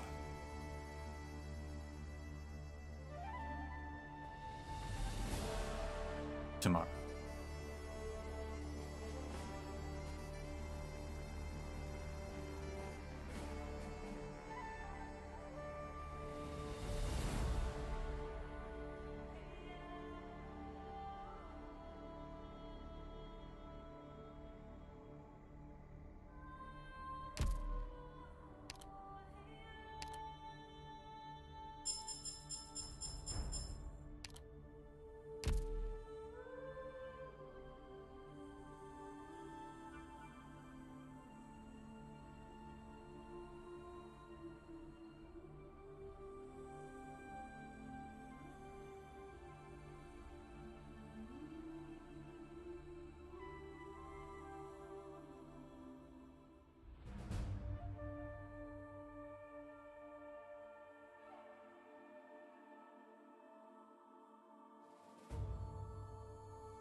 No. Actually, no.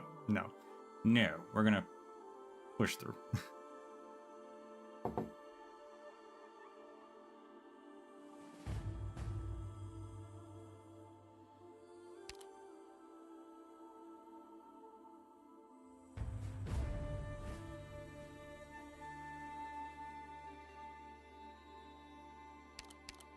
I checked my schedule. We're good.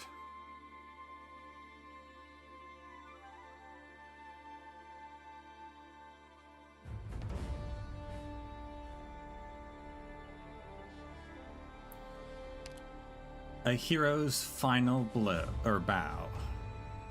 We all love Victoria, but there's nothing more we can do for her.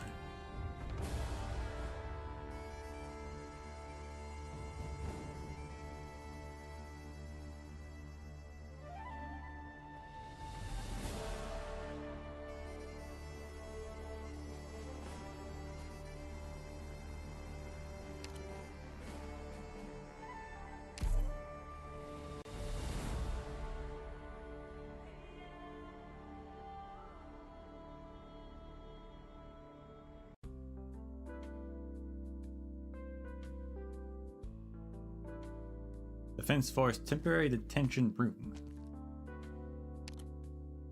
8:32 p.m. December 25th.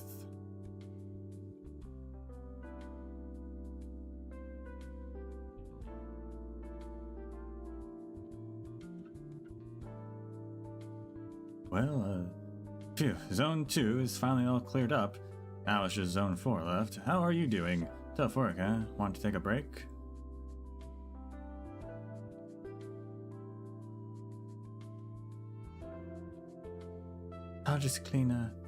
I'm cleaning as just as fast as you are, as you can plainly see. You don't need to try and accommodate me just because I'm an infected. That's not it at all. I just thought you might be tired. With everything you've been through and all. Oh, I thought... Never mind. As for that incident with the crown, I'm totally clear on that now. It was just a spur-of-the-moment thing. Besides, you're not the only one who wanted to do that. Actually, it seems like all of a sudden people aren't as afraid of the infected anymore. That's because we're in Londinium. Policies issued or instituted by the Speaker of the Parliament have, at the very least, stopped many people from openly showing fear and resentment towards the infected. But but according to a Colombian friend of mine outside of Londinium, things haven't changed. Anyway, thanks for helping with the cleanup. We would have had the captain on us again without you. We should be the one thanking you for not shackling me. Having something to do helps put my mind at ease.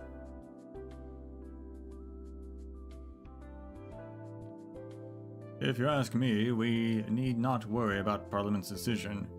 Think about it. Of all the places in Londinium where they could have detained you, why did they choose the Defense Forces lockup?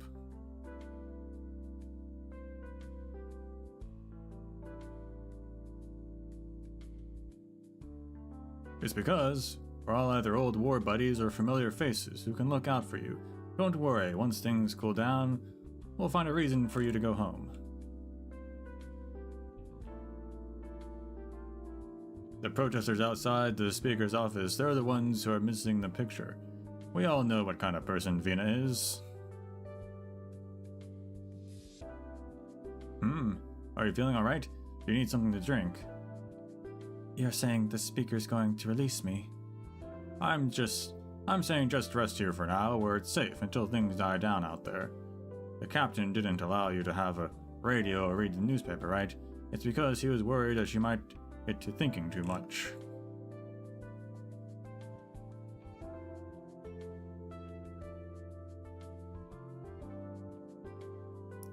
The Exemplars really put too much trust in Vina. If you're still feeling jittery, my good buddy, he gets thrown in the drunk tank the drunk tank every few days. He stashed some premium hooch around there somewhere. I'll go grab a few bottles for you.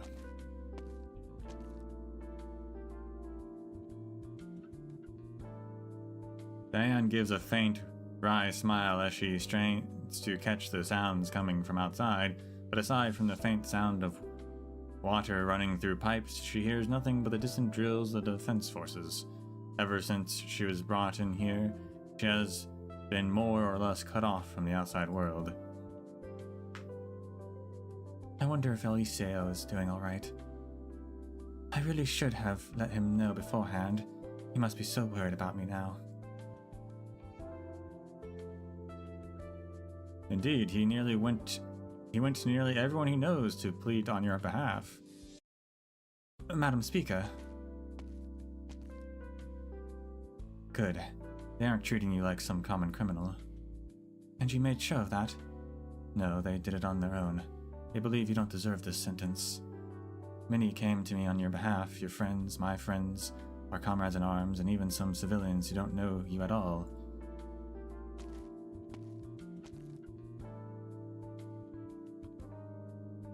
Diane, I snatched some of my buddy's liquor for you. He takes a big swig of some whiskey. Ugh. Before the soldier even reaches Diane and Vina, he snaps to attention, the whiskey caught awkwardly in his mouth, too afraid to swallow or spit out. He quickly hides the bottle behind him and salutes Vina. Gulp.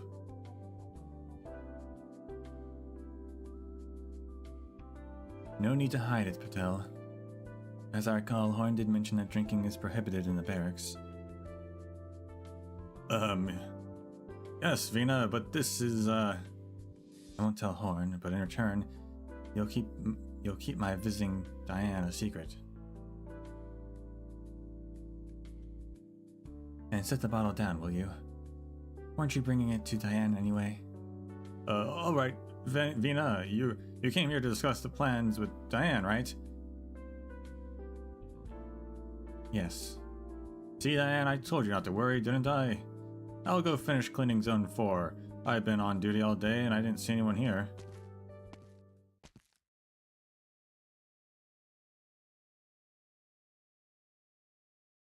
Would you like the taste of the whiskey Patel left? It doesn't smell all that bad.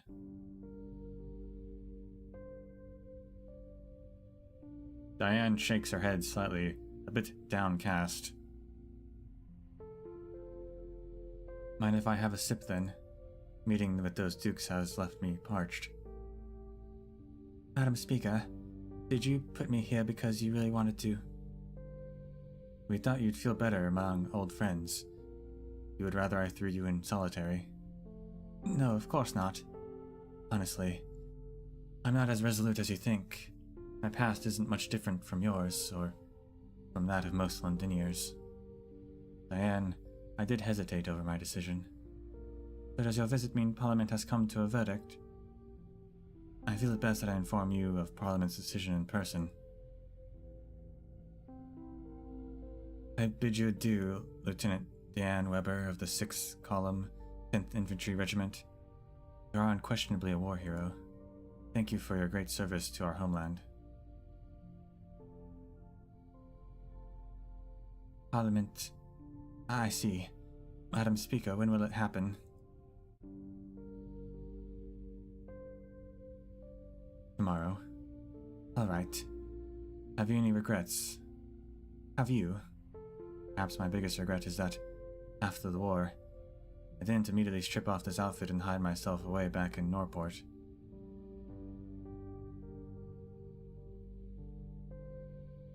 Ah, you would never have done that. I know you.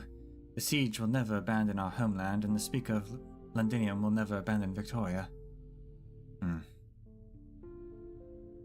I have no regrets either, Vina. May I call you that? You may. We've met many times and fought side by side just as often, but today I think is the first day we can truly call ourselves friends. Vina, before I go, would you share a drink with me?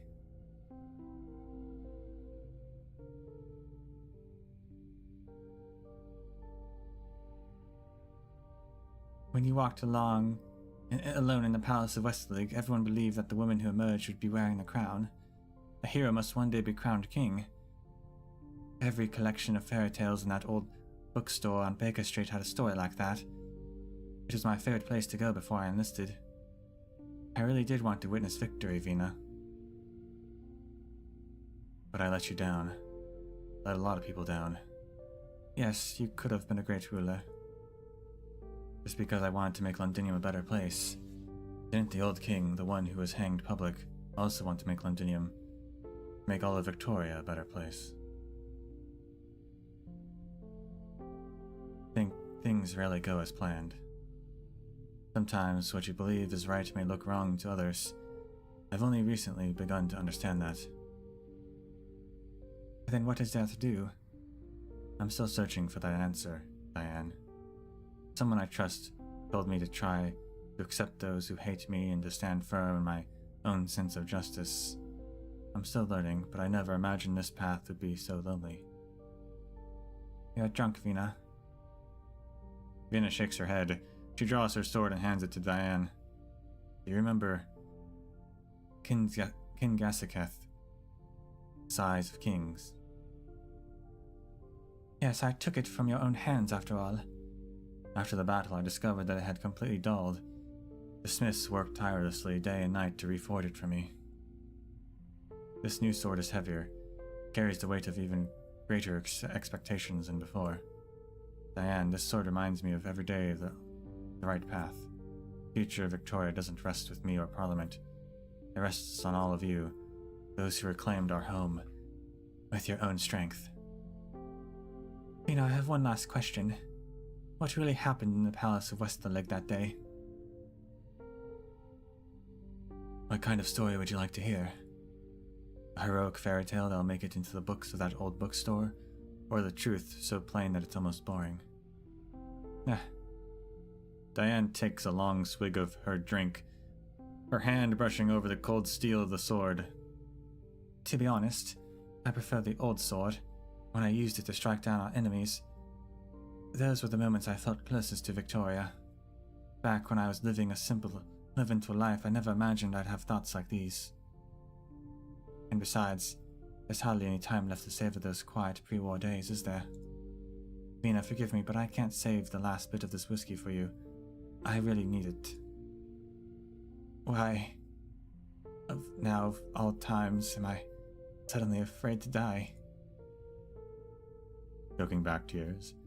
Vina, before I'm completely drunk, would you tell me one last fairy tale?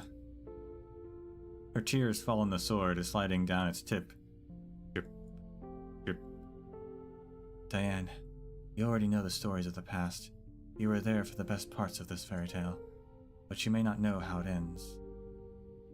That day, I entered the palace of Westalig, tore down the Sarkaz banner, and was about to leave, when suddenly, I heard someone call my name from the throne room. Alexandrina Vina Victoria.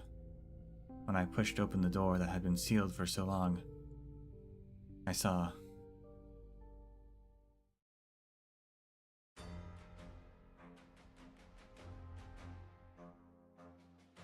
Who the heck is that?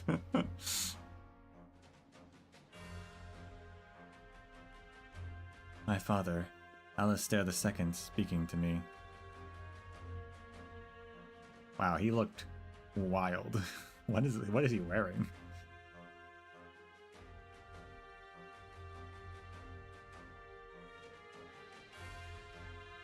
My Alexandrina, you're finally home. Come sit by my side, daughter Victoria.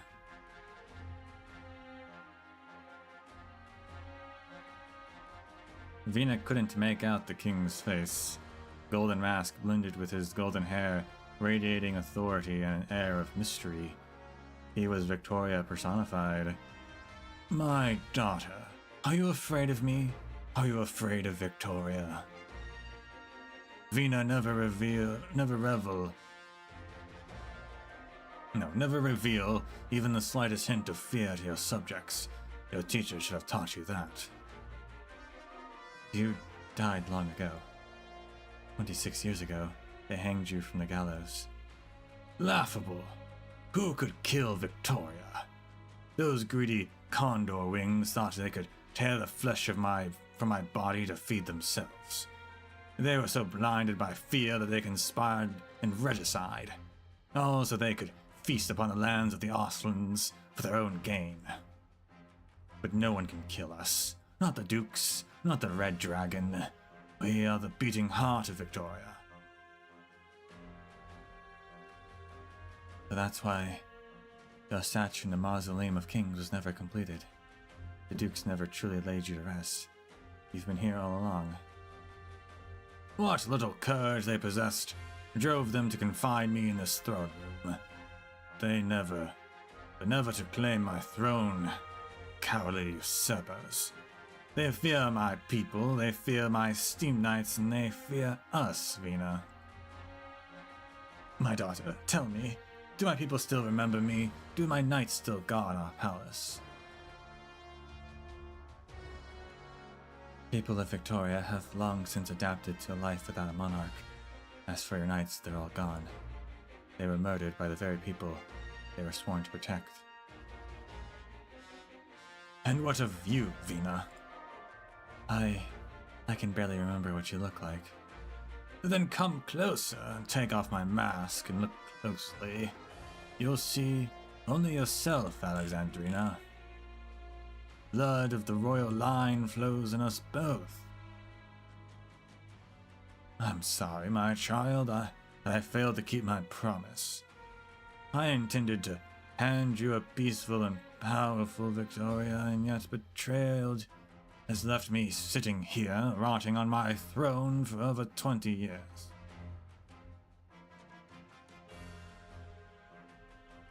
But at last you've returned. My scepter, or take my scepter, wear my crown. Claim to our people that their sovereign has returned. Purge our land of all dissent. Punish every coward who betrayed the crown. Let glory endure. This is Victoria's rightful way.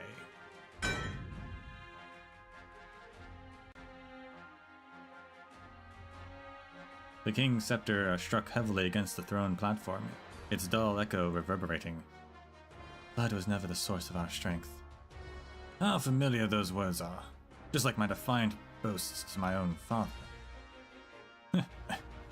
Yeah, you still have much to learn, my daughter. Let me teach you a long overdue lesson, the meaning of royal power. Still, I grant you the right to oppose me.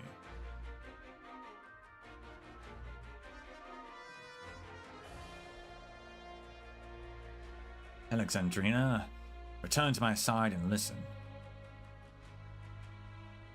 No, you're already dead, Your Majesty. All that remains here is your echo, lost in the glories of a bygone empire. I did not need you to grant me anything, nor do I need you to validate the strength of my convictions. I just want you to rest in peace, Father. Vina tightened her grip on her hammer, stepped onto the platform, and walked toward the Empire's last glimmer of twilight.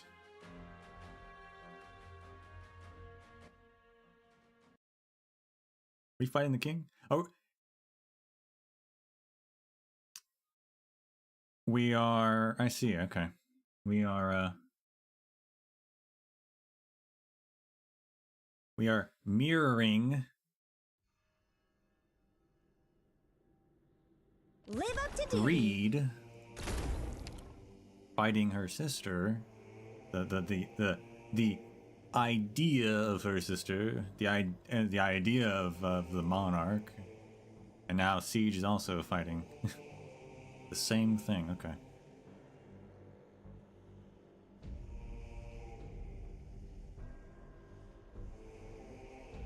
Alistair, final flame of the Empire.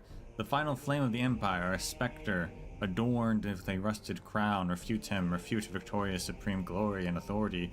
He will examine the evidence. May yet forgive. Break the shield. Don't leave bloodstains. They're hard to clean.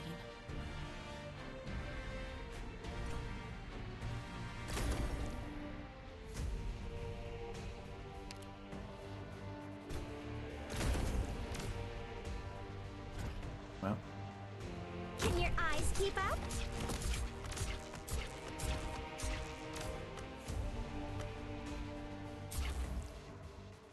Stay calm.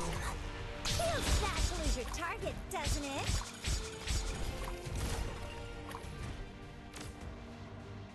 I see saw nothing. The lion can summon on the on the platforms. Okay. Moving to designated location. Didn't see that coming.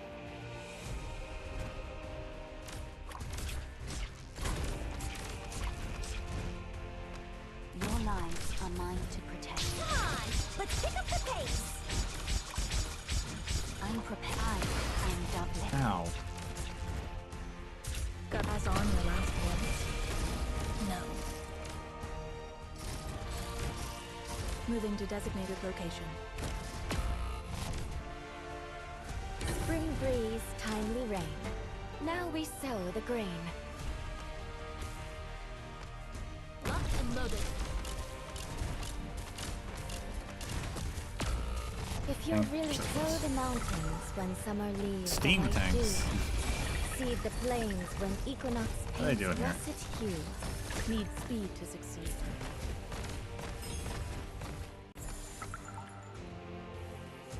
Thus I speak.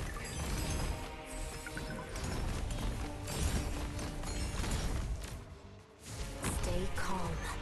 I saw your last words. Soul, the fairy of the other side. Can your eyes keep up?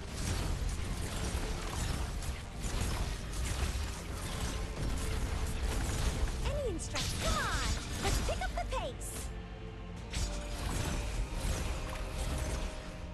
Want to kill this I saw lion. nothing. Moving to designated location. Oh my goodness. I think this is the most new enemies in a single boss fight ever.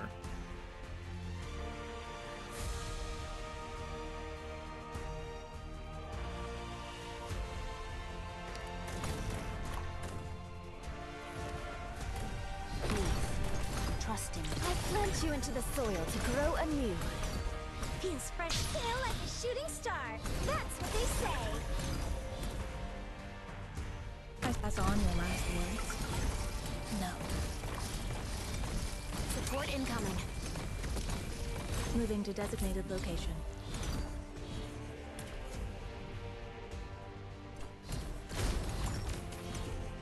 Oh my goodness. My sword will respond the instant I... Morning star, the illumination of wisdom. I don't know if I broke the shield twice or not, but died.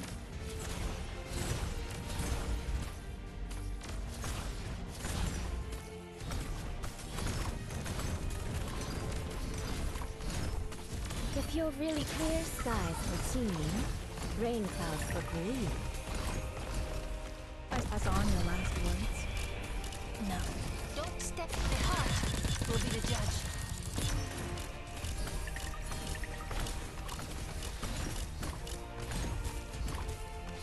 Waiting for morning star, the illumination of wisdom. Mission accomplished.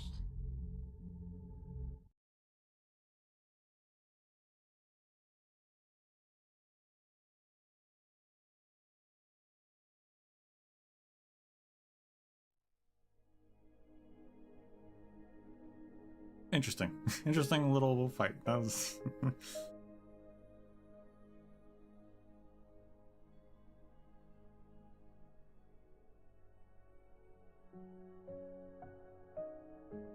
Vina, I don't like this story. King who found no peace in his eternal rest upon the throne, and the hero who laid down her crown. The story's over, but has anything really changed? You and King Alistair both wanted to make Victoria better, but in the end... Diane takes a hard swig from the bottle. The burning liquor stings, coaxing more tears from her already swollen eyes.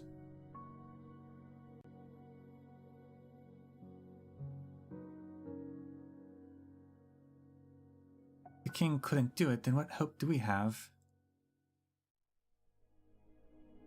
How can we possibly change anything? The story's not over yet, Diane. I'd also believed it would all end when the king found peace, but then someone unexpected appeared. Yeah, then Faust showed up? Or Feist?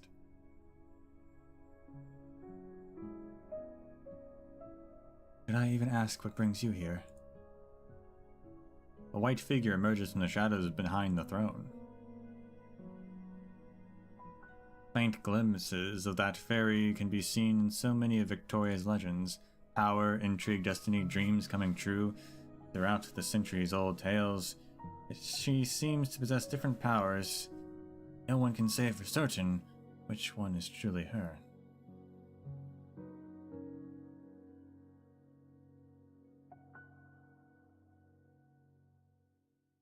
Vina, who do you see?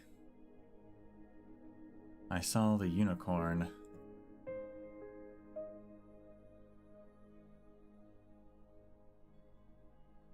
Vina, you far exceeded my expectations. You've shown me new possibilities. Clavicia!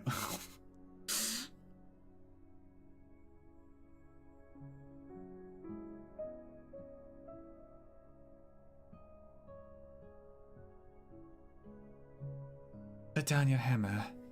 I am not your enemy. We fought side by side once, didn't we?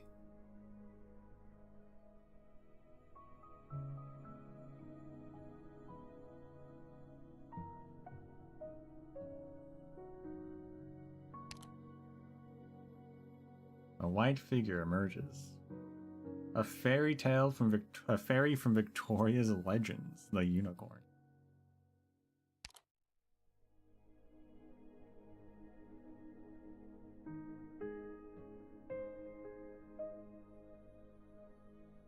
Who are you, unicorn?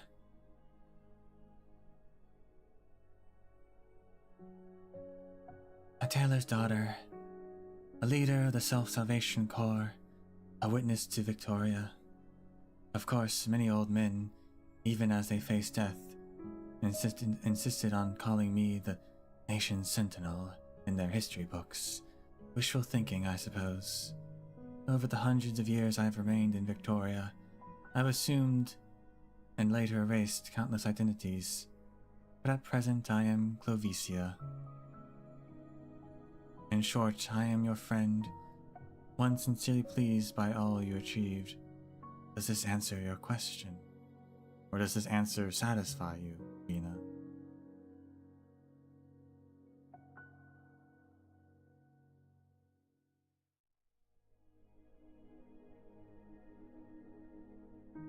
Another immortal, but not like a beast lord, just a unicorn.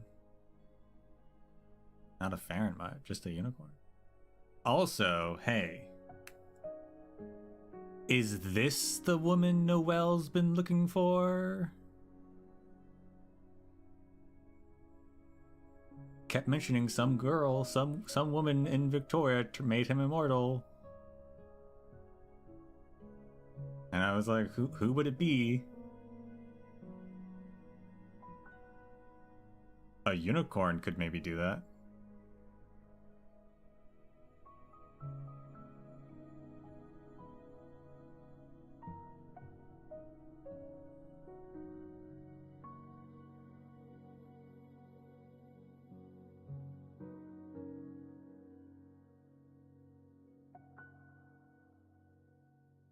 Another one of the long-lived. You deceived every ally in Self-Salvation Corps and as well as Rhodes Island. Deceived? I've never deceived anyone. Everyone has their desires.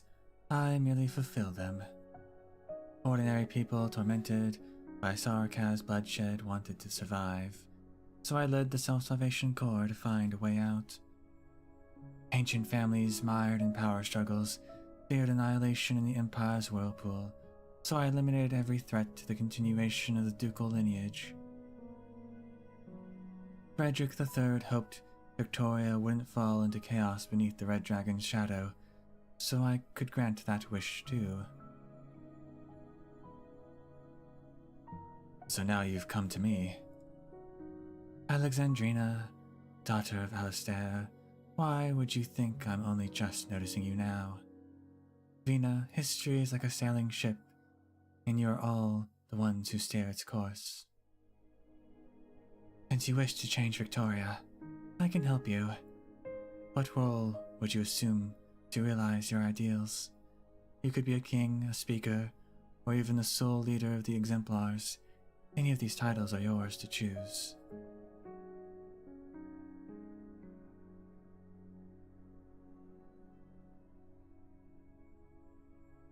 Vina, I must say, yours isn't a news story. I've read far too many like it in old shops. In the end, the hero always accepts the fairy's gift, so in the end, you chose this role of speaker? No, Diane, I chose nothing. For hundreds of years, the unicorn has chosen the heroes, and the heroes have merely chosen their boons. But why? Why? Yes, why did I have to choose her?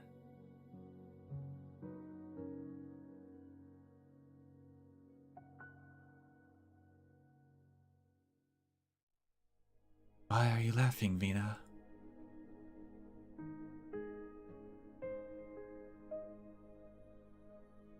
Do you hear that sound outside? They're cheering for Victoria. Or for victory and for Victoria. Many of them do not have grand ambitions. They don't think of protecting anyone. Some of them would not even share a piece of bread with a starving man. Yet they are still willing to risk their lives for even the smallest sliver of hope. They are my Victoria. I like those fools, and I'm willing to look out for them.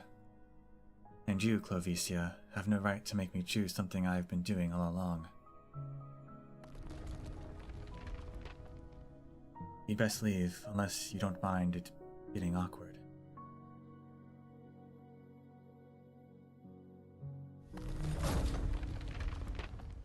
Siege. You're a fool too, Alexandria. Just like your father. Send them a message for me. Tell them the tailor's daughter is dead. I fulfilled their wishes.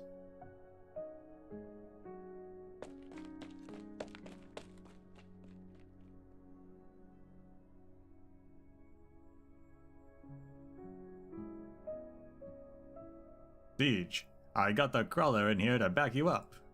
We've been waiting outside for you forever. We were afraid something happened to you. It's been taken care of. Thank you, Feist. Come on then. Are they all still waiting for us? This battle must end now.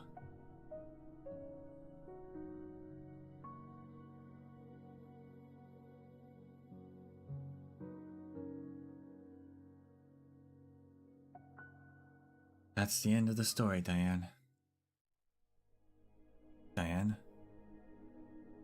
The condemned soldier has finished the last drop of alcohol and is sound asleep. Diane wanted to drink herself into a stupor. Vina has finished telling her story, but Diane cannot bring herself to face her own ending. She wanted to drink herself into a dream in which even death could not catch up to her. It's her wish. I'm sorry, Diane. I'm not worthy of being a monarch. I'm not even sure I'm qualified to serve as speaker.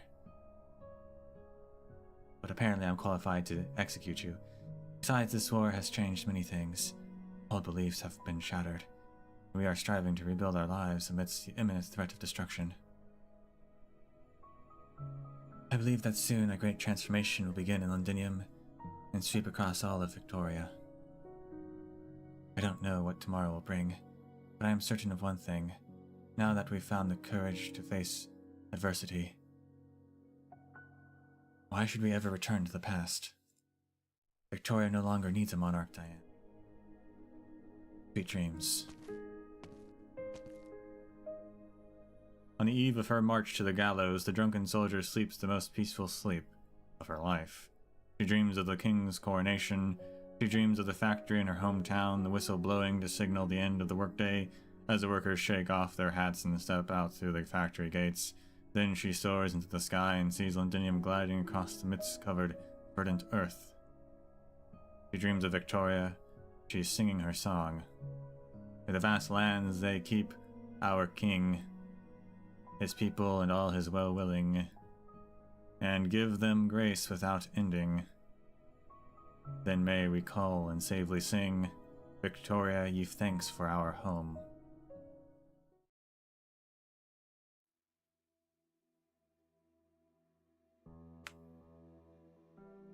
Speaker's Office, December 26th, 3:58 p.m.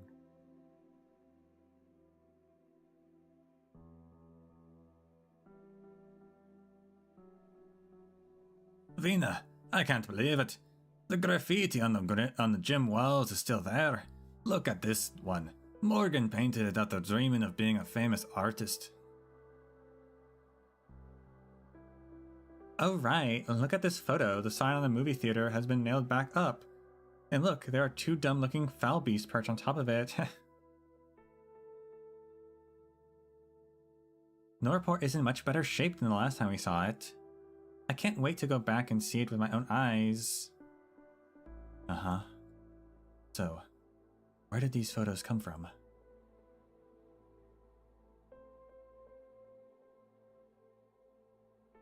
The envelope only had photos, no signature. But plenty of people have joined the engineering team to help rebuild our home. Some of them are old friends from Norport. Oh, there are 2 videotapes in here too. They're just old, worn-out movies, but hey, Delphine, you love watching bad movies, don't you? Here you go. Thank you. Vina, are you okay? You seem a bit distracted. Are you all going back? Why the serious look? We're just heading home early to do some housekeeping. Morgan, you were more excited than anyone when we said we were going home, or am I missing something?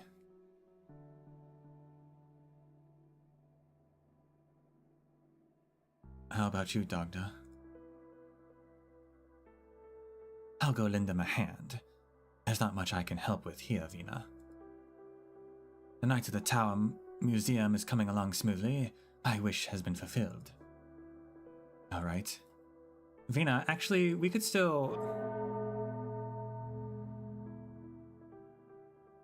The bell tolls. It's 4 o'clock, Vina. I know. We can set out now. Do you want to go see Diane? No, I have a meeting with Parliament and the Dukes. Oh. Vina, those protesters outside. I'll handle them personally. I know their concerns go beyond just Diane. They've been waiting a long time for a king. Well, that's definitely something the Glasgow Gang can't meddle in. Morgan. Alright. We'll head back and tidy up, Norport is better than I expected, but not by much. We'll be waiting for you, Vina.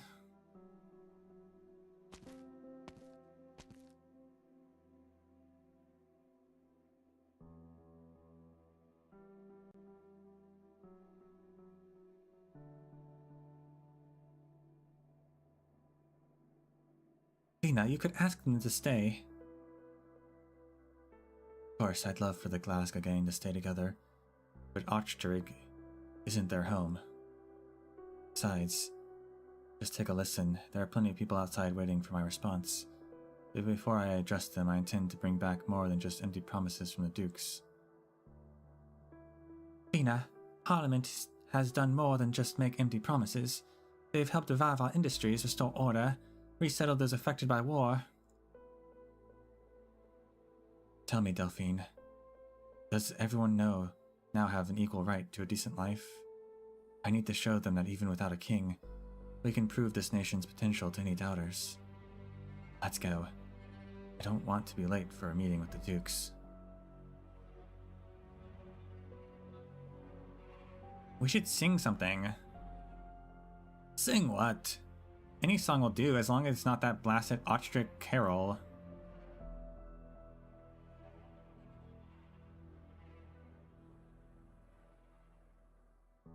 Like the song Hannah hums every time she steps out of the ring. Hannah's a star knocking them down. One by one, around and round. Stuff it, I don't do that anymore. Besides, didn't just say the song I made up to cheer for Vina was better. Oh please, if I remember, you just replaced all the names in Dogda's favorite song with Vina, right? I wonder if Vina even remembers something that silly. Of course she does. I know she mustn't have forgotten. It's just, forget it. She said it herself. Looking forward is what really matters. And there's still a long road ahead, isn't there?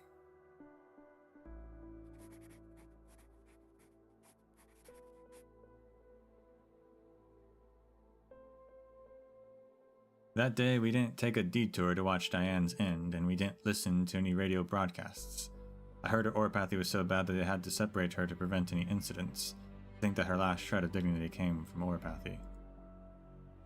I've stopped trying to make sense of these things.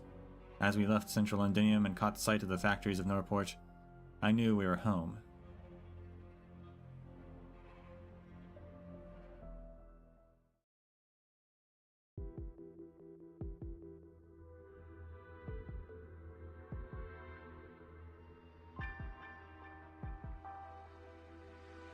Since all the parliamentary chamber, number 26, 5:01 p.m. Vina, are you not attending the execution? They're relying on you to calm any protesters there should things take an unfortunate turn.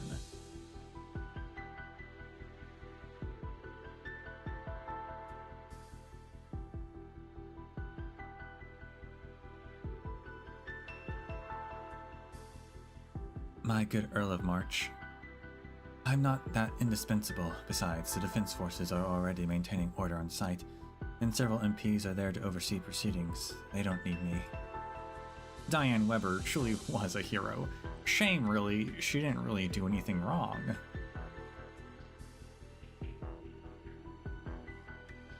Alexandrina, you've managed this matter well, but you need to be more heavy-handed. You're too concerned with dissenting voices, most of which don't matter. Madam Speaker, why not let us shield you from the storm until Londinium's parliament fully matures? Wellington's stance remains ambiguous. The Windermere Demesne is shimmering with unrest, The Duke of Ashworth continues to keep a low profile as always. If the Speaker requires assistance, we wouldn't dare refuse. We must secure Victoria's future. Very well, since you've offered, I won't hesitate to accept. Your Graces, you are undoubtedly aware of the dire situation with the infected within the city. I must insist that you promptly reopen the supply route you have kept closed for over a month under the guise of ensuring safety. Return the medicine and supplies you've already paid for. Of course, if you're still concerned, the defense forces can escort the shipment and clear out those bandits along the way.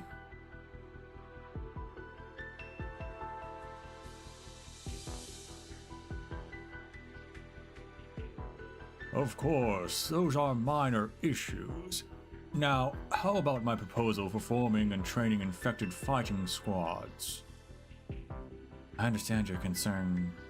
You're considering forming infected units in your own territory and want us to test its feasibility. That's fine, but I insist that the safety of the soldiers remain a priority.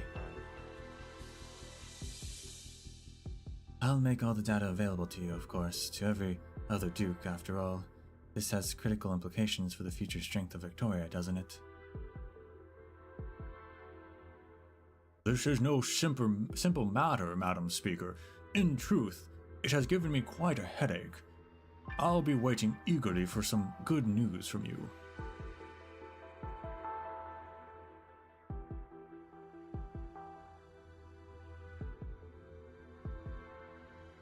As for your Grace, Duke of Castor, the Trilby Ashers should be delivering an invitation. After all these years, Londinium will finally reopen diplomatic channels with foreign envoys, this time in the name of Victoria. I trust you will all be in attendance when the time comes. But you best pray that Londinium presents herself in the form you can be proud of.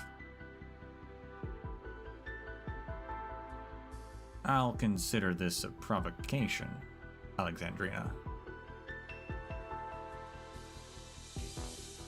From the moment you deliberately blocked Londinium from contacting other nations after the war, you've been provoking Parliament.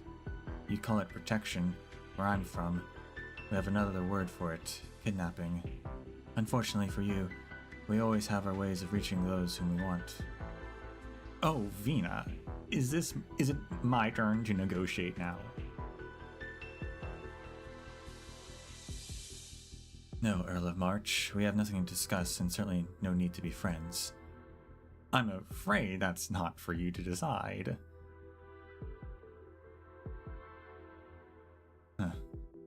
Whatever your intentions may be, Londinium's affairs are none of Columbia's business.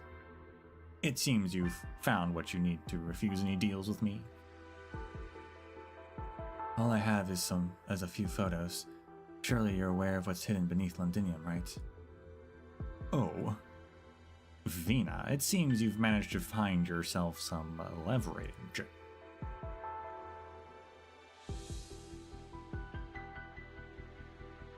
Alexandrina, I admire your candor. But I must remind you, you're the Speaker of Parliament now, not just some street thug with the Glasgow Gang. Never change your name from the young Duke, I don't know.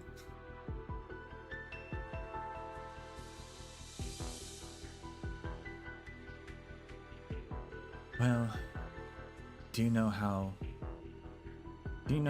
we used to keep corrupt cops away back in Norport? Either everyone pretends nothing happened and keeps things as they are, or we expose all their dirty laundry and everyone goes down in flames. Worked every time. And I'm sure your Graces understand that it's always been Victoria who has kept you safe, not the other way around. I believe your Grace has even said something of a similar nature before. Alexandrina, I'm starting to doubt our decision, choosing you for Speaker. You're mistaken. The decision was mine all along, not yours. I know your schedules are packed, so let's not digress anymore. I have a long list of things to discuss with you. Parliament seats, medical purchases, military reform, private communication lines. supply routes, aid for reconstruction. Let's not waste time. Of course, you're free to continue arguing with me. Don't worry, this time my sword won't be on your necks.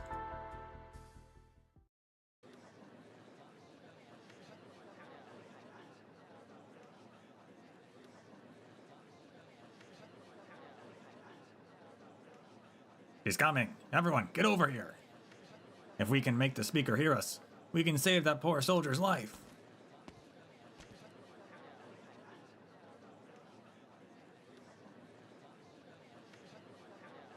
On the street, the eagerly awaiting crowd surrounds Vina, who stands alone. She knows they are all waiting for her answer. You've heard us! That innocent hero doesn't deserve this fate! It's not too late to change your mind!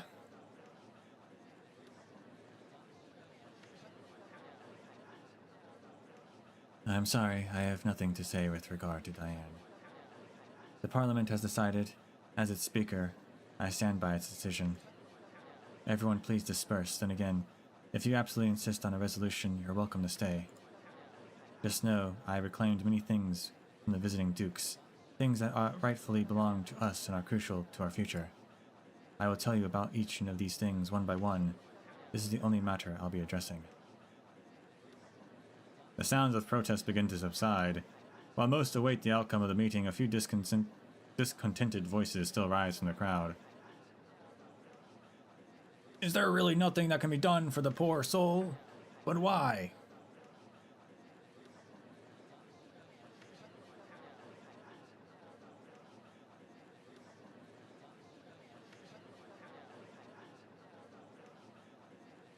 This isn't something that needs explaining. You want the speaker to go back on her word.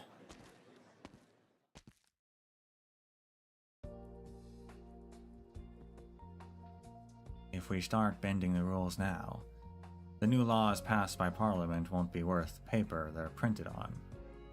Yeah, but what if they're unjust laws, Catherine? Ever think about that?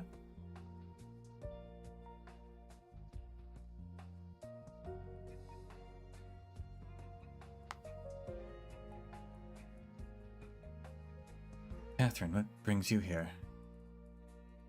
Some old friends passing by saw the protest and worried things might get out of hand, so they asked me to see if I could help.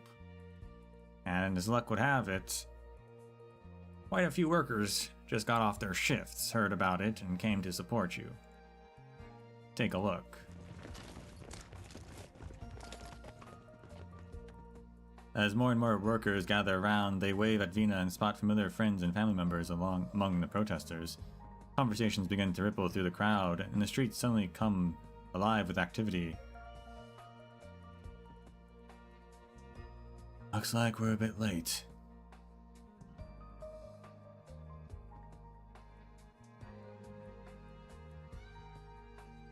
Okay, but kind of a wild thing to be like, yes, you know what? Let's have a counter-protest to support Vina allowing a petty criminal, a very petty criminal, be executed.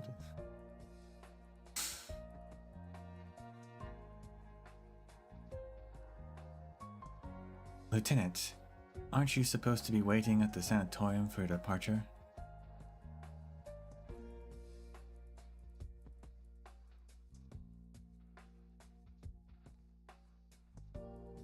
Delphine told me about your situation. I wasn't planning to come, but once the others at the sanatorium found out, they insisted on coming to see who was causing you trouble this time. I couldn't stop them, so here we are.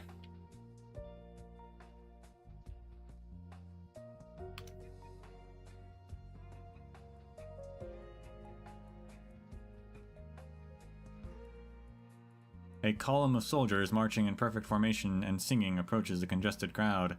The noise instantly dies down as people instinctively make way for the soldiers who march up to stand in front of Vina, forming a barrier between her and the protesters. Vina, we all know you went to negotiate with the Dukes today to fight for us. We're not about to let you be humiliated in front of the Dukes today. We might not be ready for another battle, but we'll win We'll win anyone in numbers.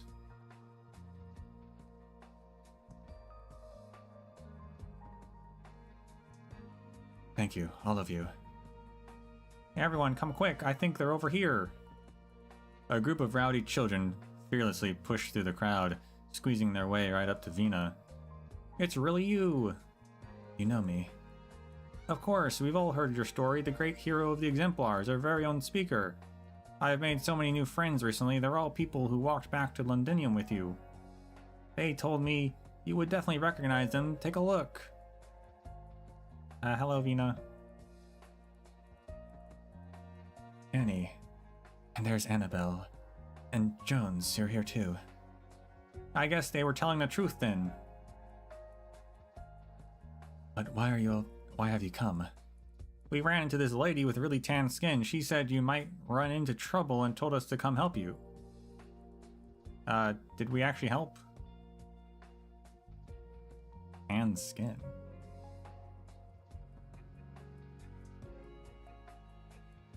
Of course you did. Thank you, Morgan. Oh, Morgan. I was like, who?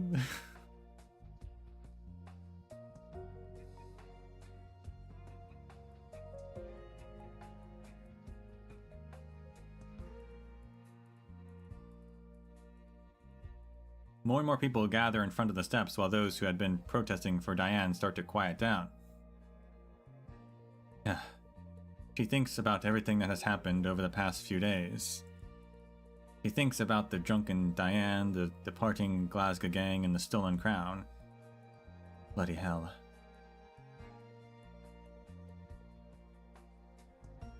Vina relaxes, sitting down on the steps and gazing at the fiery red sky. The retired soldiers sit as well, huddling with the other citizens around Vina. Let's all take a break, okay? Can I ask you something? Will we ever have a king again? I don't know, but not having a king might not be such a bad thing. Why is that? You'll understand when you grow up. Huh? What do you think? Will this be a good or bad for Victoria? It's too early to tell. We'll have to accept the dawn of a new era. Then we will need to change the way we think, keep up. A parliament regulated by the people, no more individual authority, no more king. Oh, that's a first in Victorian history.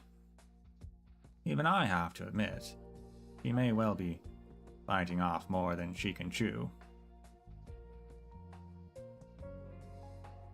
Catherine glances at the speaker, who's sitting on the steps without her expected grace, and can't help but wonder. Vina is surrounded by the children.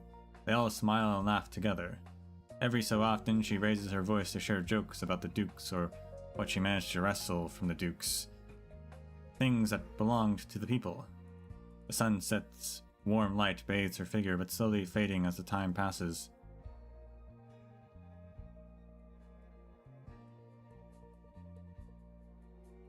I'd say the days ahead will only get better. She breathes out a ring of smoke, watching as the thin wisps drift away into the dying light.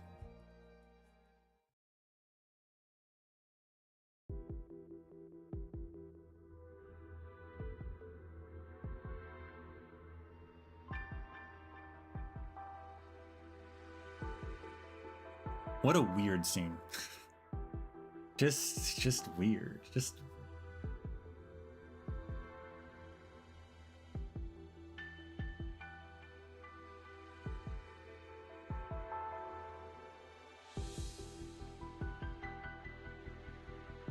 Parliament has passed a resolution.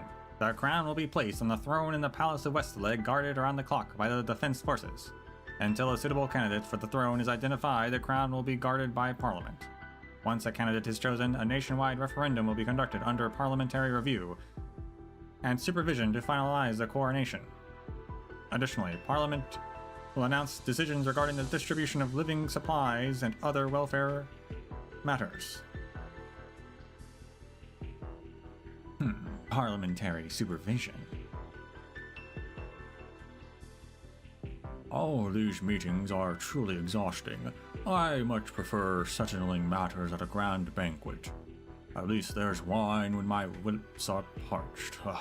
Sir Davis is certainly taking his sweet time fetching the wine.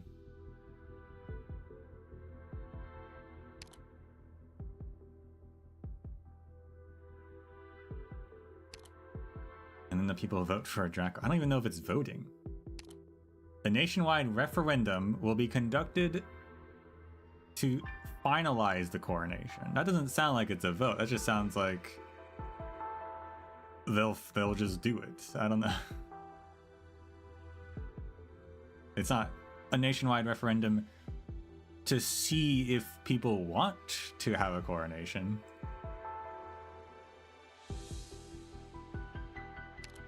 What is happening? Oh, Your Grace, Duke of Castor, where are you headed next? You already know the answer, so why pretend to ask? Getting news from you is quicker than waiting for Wellington's spies to report back. So how about you, Eleanor? Your Grace, we're hardly close enough to be exchanging warm farewells. Your words wound me, Eleanor. I suppose I'll have to present a fine bottle of wine on my next visit to old Normandy, and ask him to put in a good word about me to you.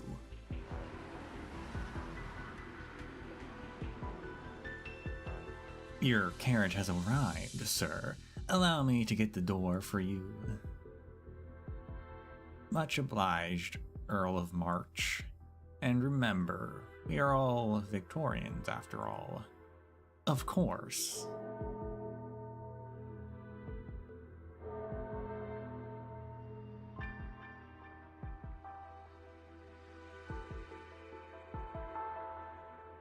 It's been so long since I last heard the bells.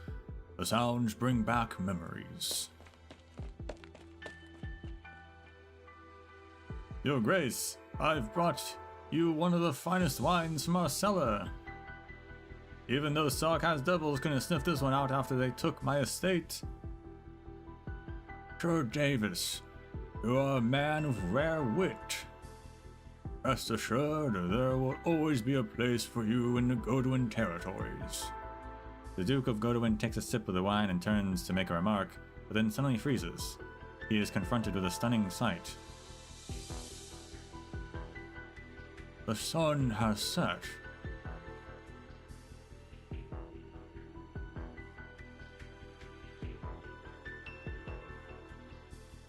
The crimson sun sinks slowly, as though setting the entire city ablaze.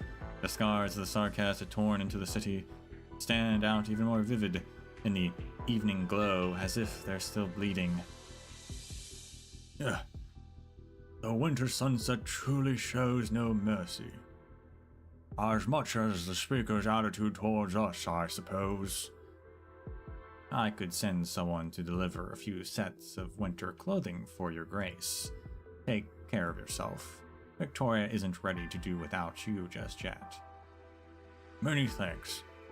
After all, we can't very well go before Wellington, can we? Why the sudden melancholy, your Graces? I find the sunset rather breathtaking. Day fades into night, and night fades into day. How often do we get to witness such a sight?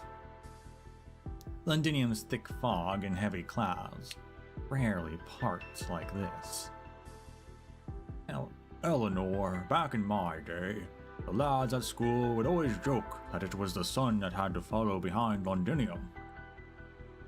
It would rise as we please and never set if we willed it.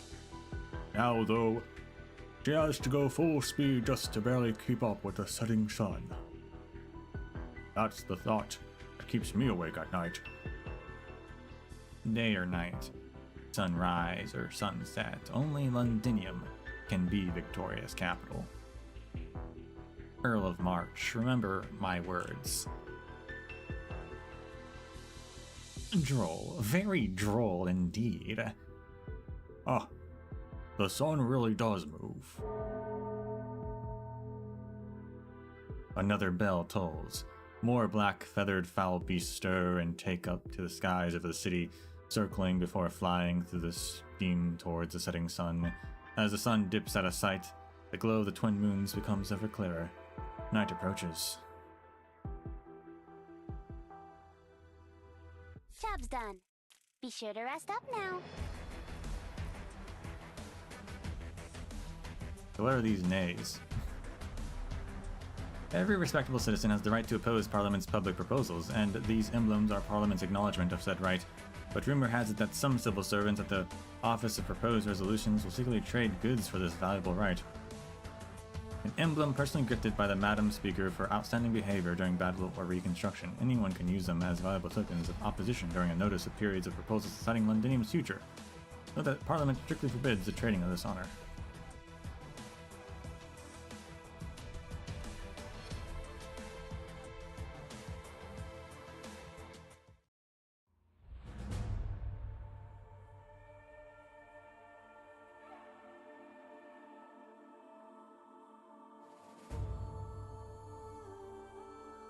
Yeah, that, I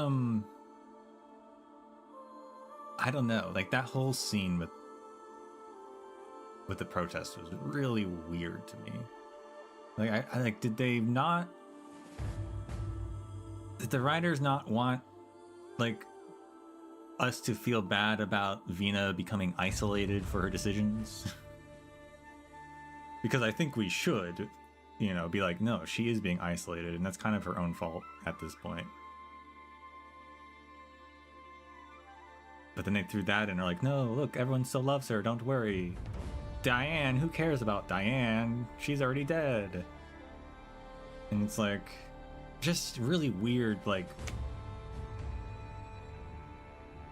that all these characters are like, yeah, who cares about Diane? We love you, Vina, who cares?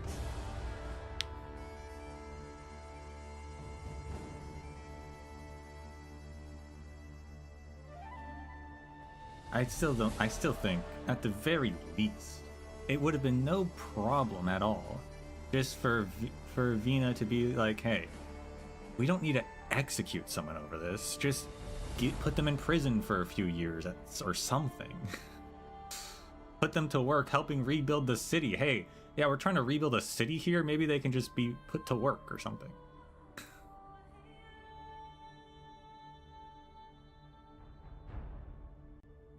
Just wild that it was a death penalty for that.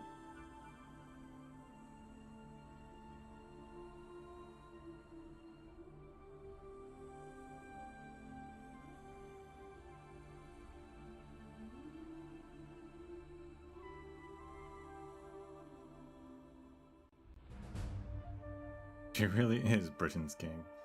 She could have done that at the very least. Like, yeah. She like doesn't even want to be speaker. I don't know what she's doing. I don't know what Vina's doing. She played the Dukes well there at the end. I'll give her that.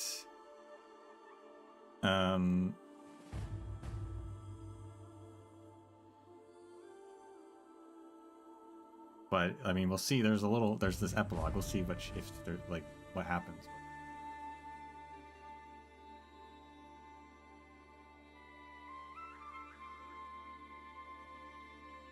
Is she just gonna quit? And like this, and now there's like this whole thing like, oh, by the way, we are still gonna look for a king, but I guess like technically there's no one else who's actually suitable, so it's kind of like a fake thing.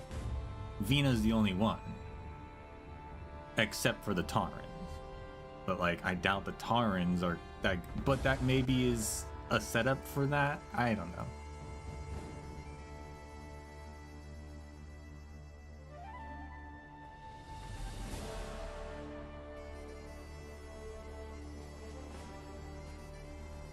So strange. And I still don't know what Milscar is doing. Like, Milscar just disappeared from the story. It felt like there was a pretty clear setup that like, oh, we'd fight Milscar or something, but no. Milscar just vanished.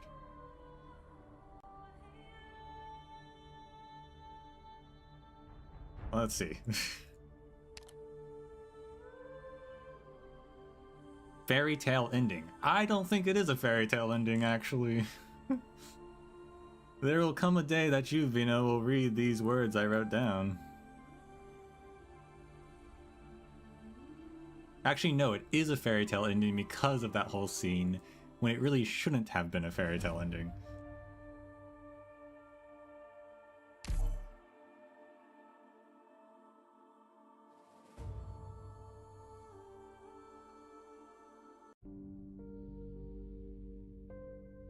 Streets of Norport, December 26, 5:32 p.m.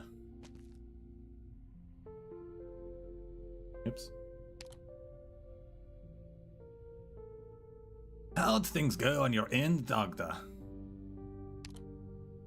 Mr. Lane's still alive, but he's got a busted leg.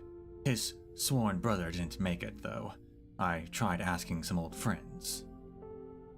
None of them know when that brother passed away exactly. Might have been when trying to escape Norport, might have been some sarcasm at the end of their tether during the Allied counterattack.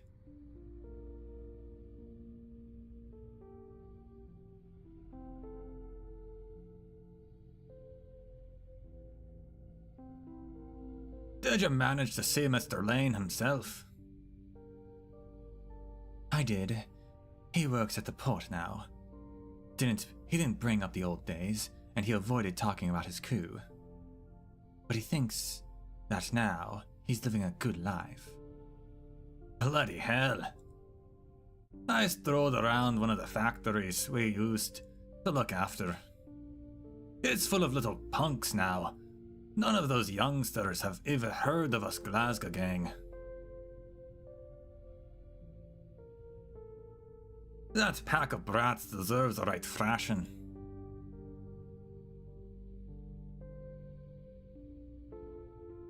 Did you swing by the old restaurant we always went to?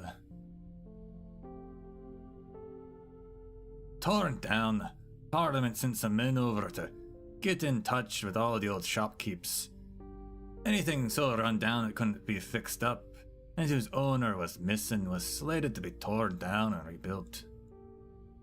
The pub on Sunset Street, Paul's bar, and the magazine stall that run from Kazimierz Strand.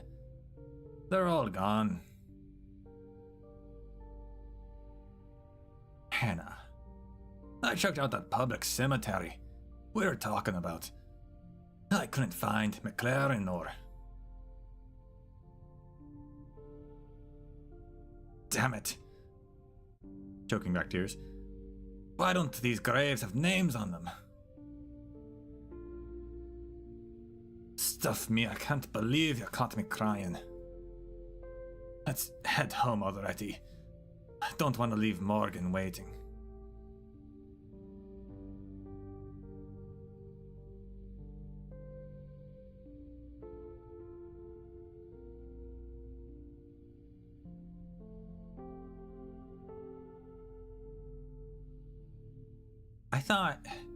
I thought the gym was going to be in a rougher sight.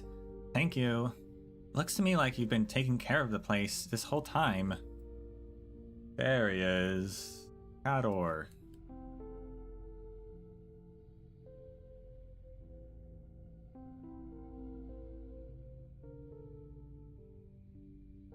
I thought if you were still alive, you'd be coming back sooner or later.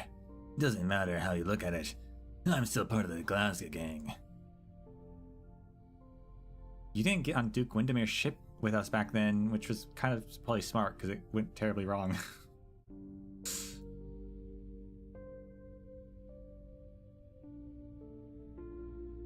I wasn't so far gone that I needed the saving by the Dukes. But I gotta admit, I was being a right fool back then after all. I took some of the crew out to fight some devils hanging around Norport. I ended up hearing about the exemplars from them. You pulled off some crazy stunts I could never dream of. In army. When the battle outside was in total chaos, some of the gang helped out on the front line with me. But there wasn't much we could do. All I got in the end were a few cuts and bruises. You're infected too? Yep. Heard the same thing happened to Indra after she took a bad scrape on the battlefield not too long ago. Oh yeah? Did that happen? I don't remember that.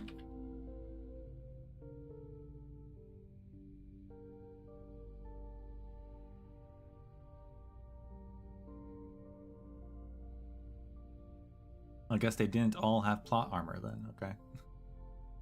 She's real lucky she has friends like you there with her.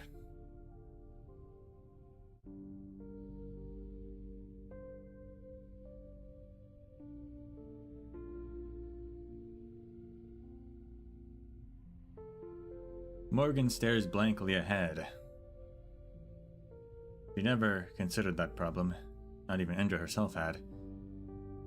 No, that ain't right. Why do I feel all funny hearing you say that?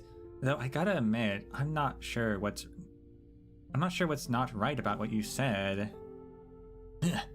Whatever you say. Anyway, if you ever get a chance, tell Siege I said sorry. If you stick around, you can tell her yourself. My Glasgow Gang's long gone. Since you're coming back, it's only right that I head out. Did Delphine not come back with you? She's standing by Vina's side. Sounds like you had a squabble too. I heard about her mum from a broadcast. Doesn't matter who she might be. At least she's got some nerve. Where are you headed off to next? Norport needs more hands to rebuild it, and the port's busy shuttling in some goods outside all day, every day. Me and my crew, we're gonna keep an eye out on it. And then, when I'll head to Central to bash some merchant bastard's head. That's only a maybe. Norport's changed, Morgan. The folks I know are gone, and the shops too. There's some new gangs of brats that popped up. Don't know their ass from their elbow yet. They're still trying to fight for dominance. Anyway, I'm giving the gym back to you lot. Parliament talked a big game in that broadcast of theirs. I talked it over with some of the boys. We'll wait a spell, then head over to some other dukedom to see what's what. We'll find a new turf. A new turf, a new beginning. I'll need some time to forget a few things.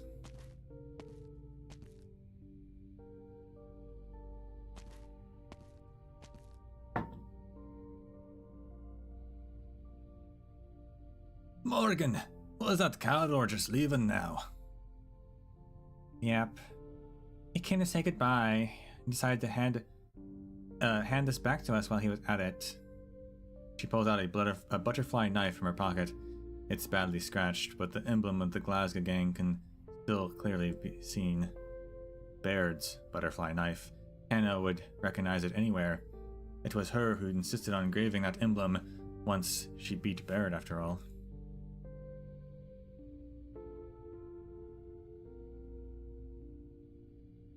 Cador found it on a body of a cleaner. He couldn't find Baird herself, though. I went there too.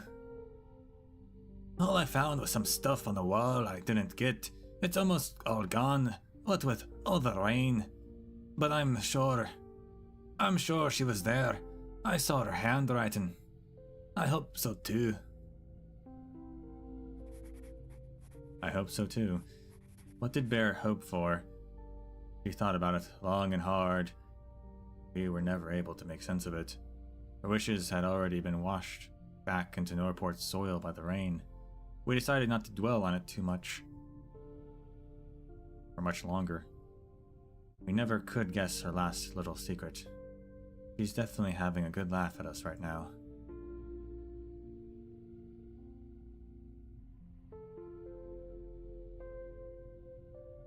I remember when we went to the video shop.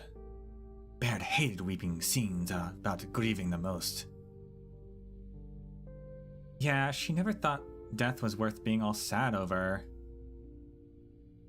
Pass the knife to me. I'll think of a way to hang it up on the wall.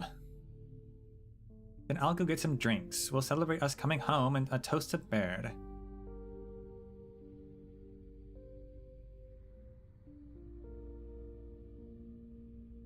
Should we wait for Vina? She ain't gonna come. She ain't got the time to come. But just in case. Then we'll hold off right before we we get completely pissed, Hannah. Booze waits for no man.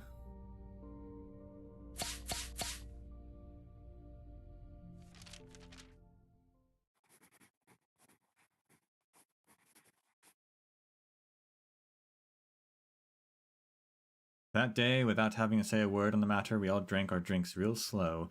We were waiting for one more person. It seems there was a lot of chit-chat going on that day.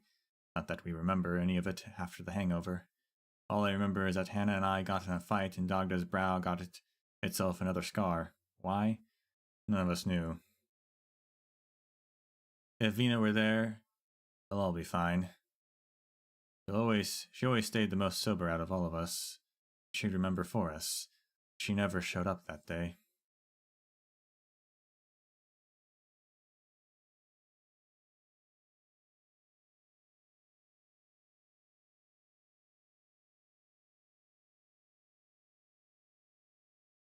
I dragged the body back, boss. But will this really be okay? I mean, snatching away the corpse of a condemned criminal from under Parliament's nose?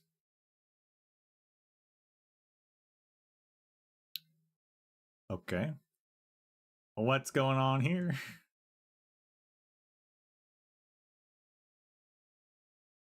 Did you really think you could take that away without some silent approval from above? Huh? Oh, that is over. What of the Colombian? He's not in the best of moods, boss. Do we really need him to carry these goods? What if... Milscar says nothing. The mercenary sighs. Alright, I get it, boss. Look, I'm not trying to make you mad, but ever since Parliament made a move on us, everyone's been on edge. It doesn't concern you lot. I'll handle the Colombian.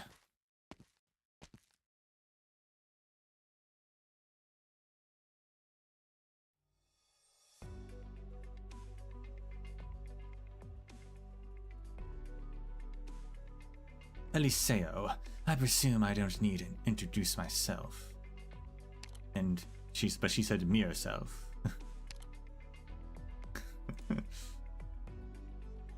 Must be some kind of slang. Milscar, I've heard about you. Good. No need to waste words, then. I need you to see this batch of goods out of Londinium safely.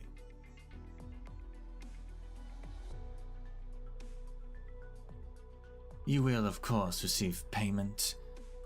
I can send this corpse along with you. Leave the city and go so far away from it as you can. Her name is Diane Milscar. Who she is important to me. What's important is that she doesn't show her face again in Londinium. Yo. Did Eliseo and Milscar free her before execution?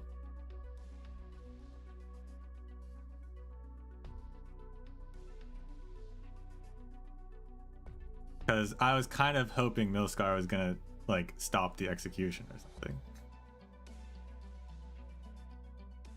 I did have a little wish of that at one point. You call this payment, making someone who just got home leave again? Eliseo, you're well aware she cannot stay in the city. As far as anyone else is concerned, she's dead, hanged from the gallows. Vina made a mistake. So long as this person is alive and within the city, sooner or later, someone is going to use her as a knife to stab Vina in the back. She really must learn to be more decisive. You know the conditions of her infection better than I do, Eliseo. She doesn't have long. You're welcome to refuse, of course, but I will still help Vina settle this matter in my own way. I know your story, Milscar, or rather, Lady Allerdale Cumberland. There's a lot of versions of it out there. They all agree you really did fit the title of Cumberland Ever on High, once upon a time. Fine, I'll get Diane out of here. I can take better care of her back in Columbia. happy. You're a good man, Eliseo. She's lucky to have made a friend in you. Get ready. You could be leaving at any time.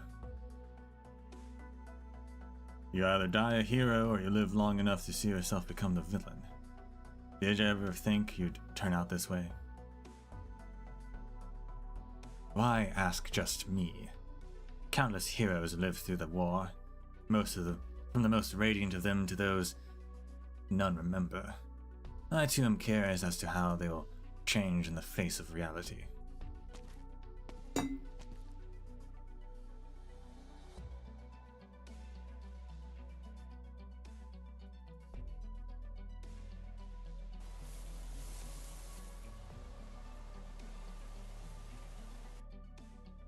At least someone had the guts to do the right thing. Lying down amidst the meadow, the soldier senses a slight itch. The cold wind blows at the stalks of grass and their tips tickle her face. Is this what the land of the dead is like? She opens her eyes and sees someone most unexpected.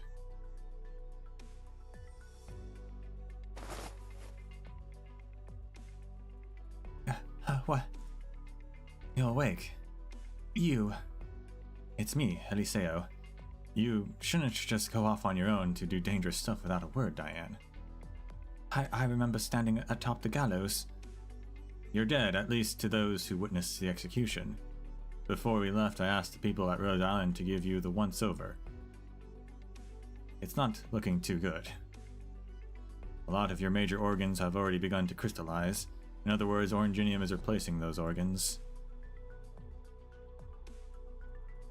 So I'm not dead. Am I lucky or unlucky? Not sure if the speaker knew about this beforehand. So it was Vina who let me go. That's rather foolish of her. Tell you the truth, I don't really get some of you people. Sorry, Diane. I'm afraid you can't go back to Londinium. So Vina actually did it?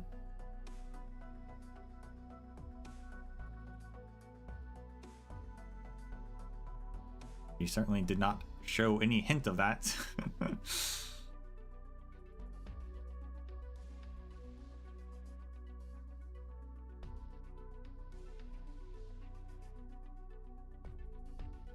Only now does she realize they are no longer in Londinium. She sees the telltale giant tracks laid down by the nomadic city not too far off in the distance. Just ahead of them, Sarkaz children run around in the meadow, waving at her as they pass. Most displaced Sarkaz have lost the light in their eyes to confusion. They can go anywhere, nowhere they can call home. I'll be taking you to Columbia, Diane. Might be able to do more for you there. All right then, Columbia, eh? I still remember saying that if I get the chance, I'd love to see the place you keep talking about. How far are we away from Columbia, Eliseo? Well, still very far away. Let me get out my map. Will I be able to make it there in my condition? Walking the whole way?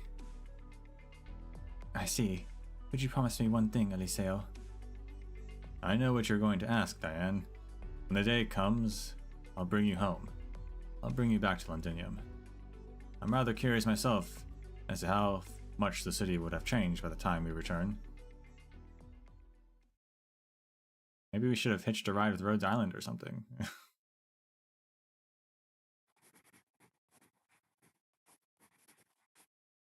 The day we went back to the gym and got drunk, I had a dream. In that dream, there was a tomb, all dressed up to the nines. Our names were carved into the plaques inside it.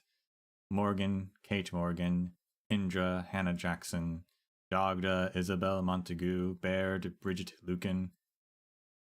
Oh, her real name wasn't Baird. Okay, interesting.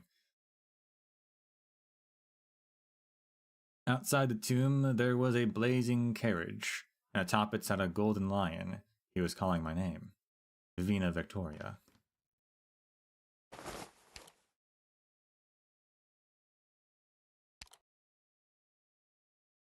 Vina, a blanket. Who put up this blanket on me? My head hurts real bad. What time is it? Morgan, didn't I tell you not to drink like a sodding wino all the time? Considering how wild Hannah and the rest can get, Shouldn't you be looking after them? Vina!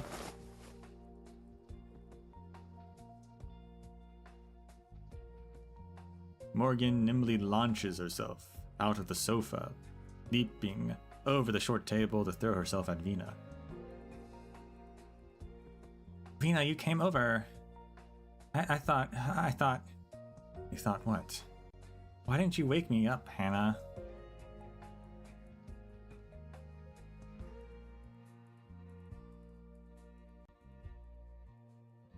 Weren't you yapping and owling yesterday about how she definitely wasn't coming? Look at you. You turned out the most excited out of us all. Out of all of us. No, I'm not. Stubborn prick. Quiet down, Morgan. Dagda's still asleep. When the one resting her head atop Indra's lap twitches her ears, still lost within a lovely drunken dream. Seems like Dagda drank most of the lot. Most out of you lot. I tidied up a lot of the empty bottles. She must have been in a real rotten mood, Vina. Sorry. I just hope I'm not too late. Well, of course you're not.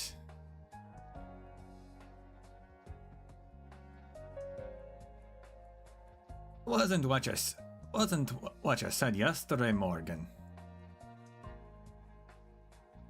Shut it, Hannah. Welcome home, Vina.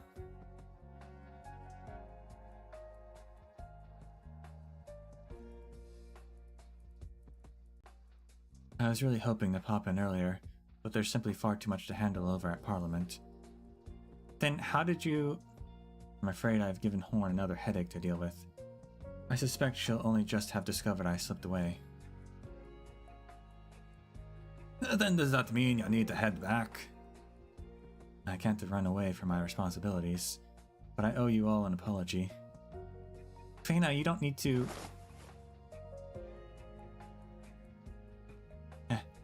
Siege, Vina. How long have I been asleep? Relax, Vina's only just arrived back. That knife hanging on the wall. It's hers. Cador brought it back. Cador?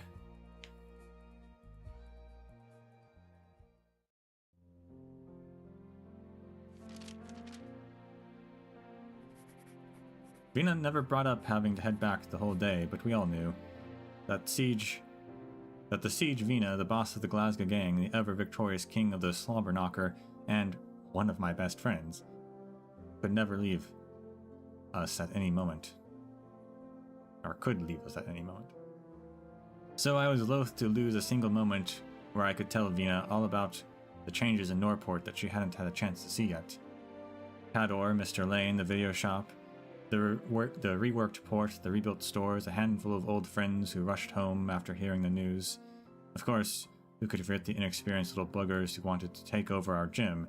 After Vina beat them all to Kingdom Come with a smile on her face, they apologized by way of a few cartons of beer and said they wanted to join us. Seems like Norport's forgotten about us. But I don't think that's such a bad thing. The war really was over.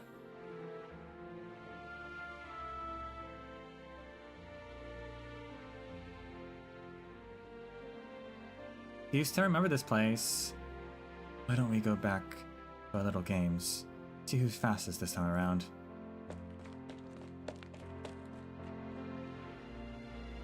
Before Vina has even finished speaking, Indra has already begun to set off. Hannah, you lousy cheat. She didn't say nothing about the countdown. I'm still the champ here.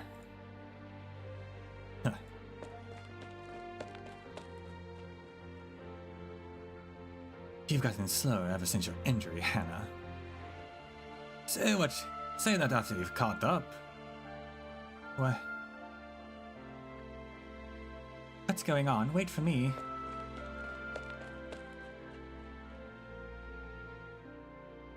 Don't follow behind, Delphine. Follow me. Hear that, Del? You're a real slowpoke. Several figures speed through the streets, and a few workers heading home after work give an inquisitive glance at the brash crew. They can't quite seem to remember who this gang is. Must be another bunch of outsiders just arrived at Norport, maybe.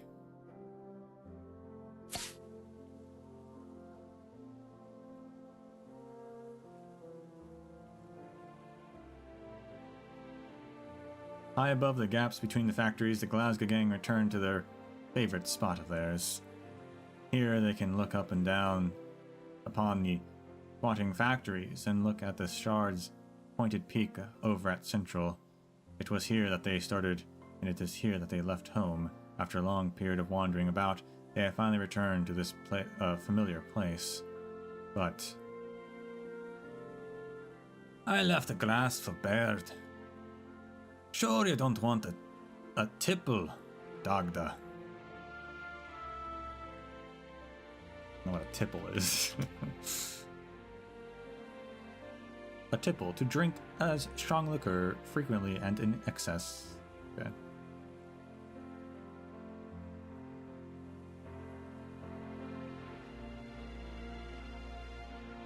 No, thank you. I'm not going to embarrass myself in front of Vina again. I'll give your share to her then. Just fruit juice for you, Del. Don't call me that. I'm still not used to alcohol. Suit yourself. I'll keep watch over you all.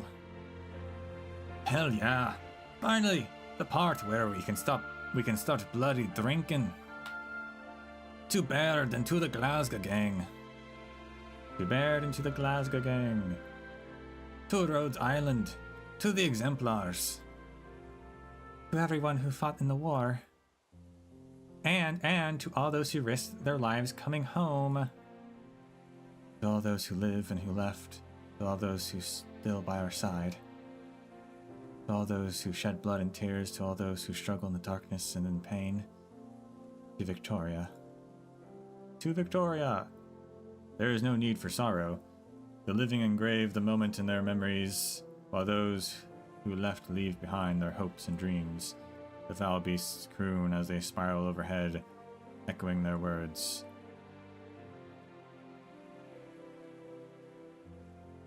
You're heading off too, Delphine? Only for a short while. I need to go back to Luncardine. Scherer will come along to recuperate.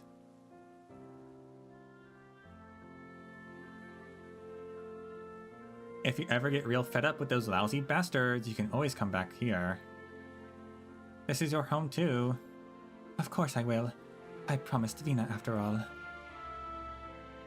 If there's ever a day you feel like it's all too much for you, Vina, I'll come back.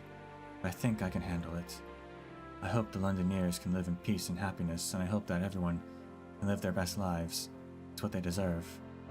Everyone should be like us, smiling without a tear in sight or an empty belly to be heard. I'm not going to let everything we've accomplished go to waste. If someone tries to take it from us, I'll be fighting back, just like how we looked after this place back then.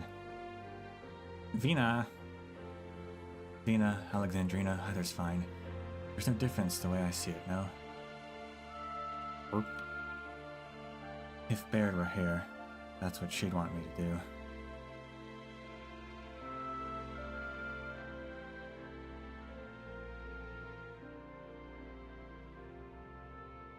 You're right, Vina. I really do hope so. To the Glasgow Gang, and to all of you, welcome home, everyone.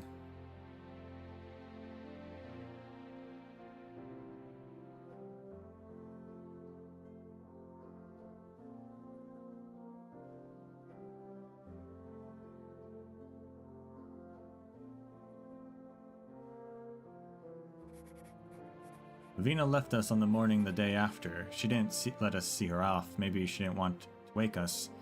In truth, we were all awake. I watched her change into those clothes I was never fond of and walk off on her lonesome towards Central Londinium. I hope Vina managed to get a real good night's sleep, the best she had in a long while.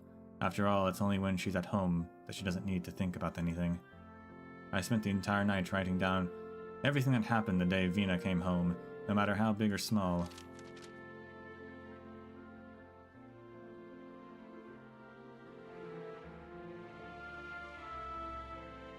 I believe there will come a day that you, Vina, will read these words I wrote down. They might not be of too much use, but they can help you remember some of the more easily forgotten things. Vina, do you still remember that dream I wrote about earlier? In that dream, there is a tomb all dressed up to the nines. Our names are carved onto the plaque inside it. Outside the tomb, there was a blazing carriage, and atop it sat a golden lion. He was calling my name, Vina Victoria. I dreamt I was you. I dreamt of a time I was all old and withered, some afternoon decades after I lost touch with my Glasgow friends. I walked into the tomb that Siege built for the gang. I cherish that unforgettable memory that is no longer mine. I cherish the tale that started in Norport. Vina, from the day you put on those clothes, I knew. In the end, you walk alone. You have no choice but to walk alone. I'm sorry, there is no way for us to help you, or to stay by your side. But I wanted to let you know we'll always be here. The Glasgow Gang will always be here. To you, Vina Victoria. The Memoir of Alexandrina, by Kate Morgan.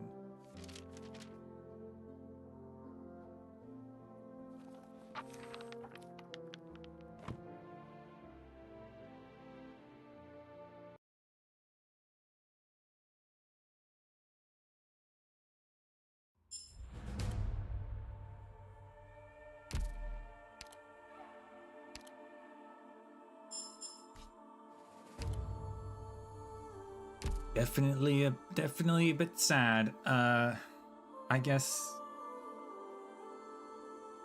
they just casually threw it out that I guess Vina helped Diane escape. I guess that was her secret plan, so secret they didn't even tell the reader. Cool. Fair enough. The counter protest thing was still kind of wild though, either way.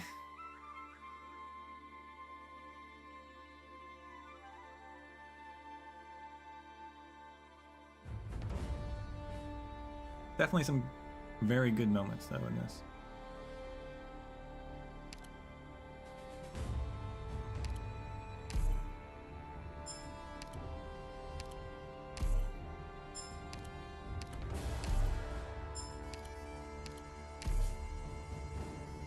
And we have some setup. Have you been doing well lately, Doctor?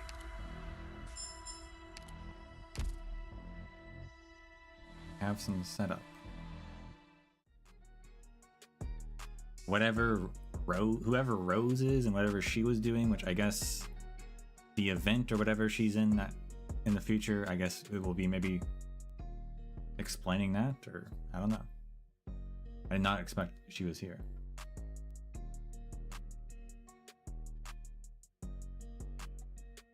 The meeting with the Lotiony in Wellington. And of course, whatever's going on with Tarans. But I think the one thing that I'm most interested in that was just thrown out there, and if this had come out and I didn't know about some future stuff, then maybe I would not have be thinking this at all. But we do know about some future stuff. So the offhanded comment that Heidi made saying that she didn't have the one person who she could like talk to anymore.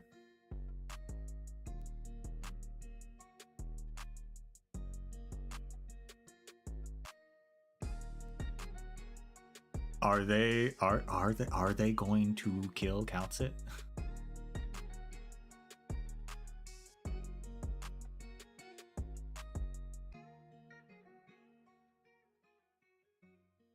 There's no way.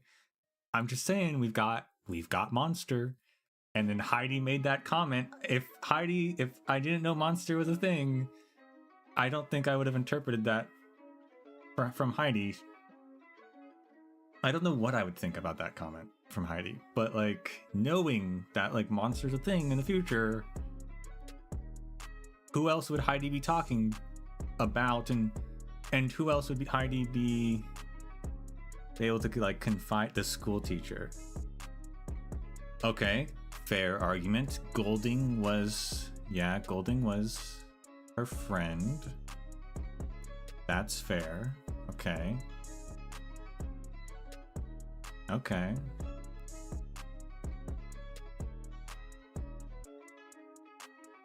We'll go with that for now. Cause I'm still not sure if they'll have the guts to do it, but yeah, that's true. Golding was friends with Heidi.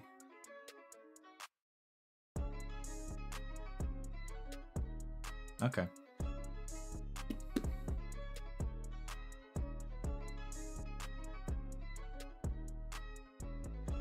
But if it does happen, then maybe this was the first hint.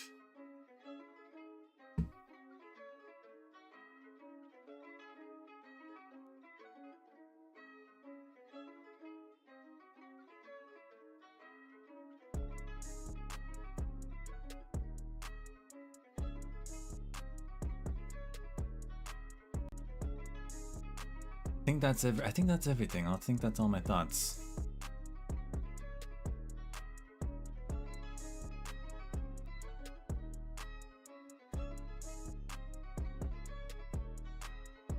So, with nothing else, thank you all for watching. And until we meet again, sands of time treat you well.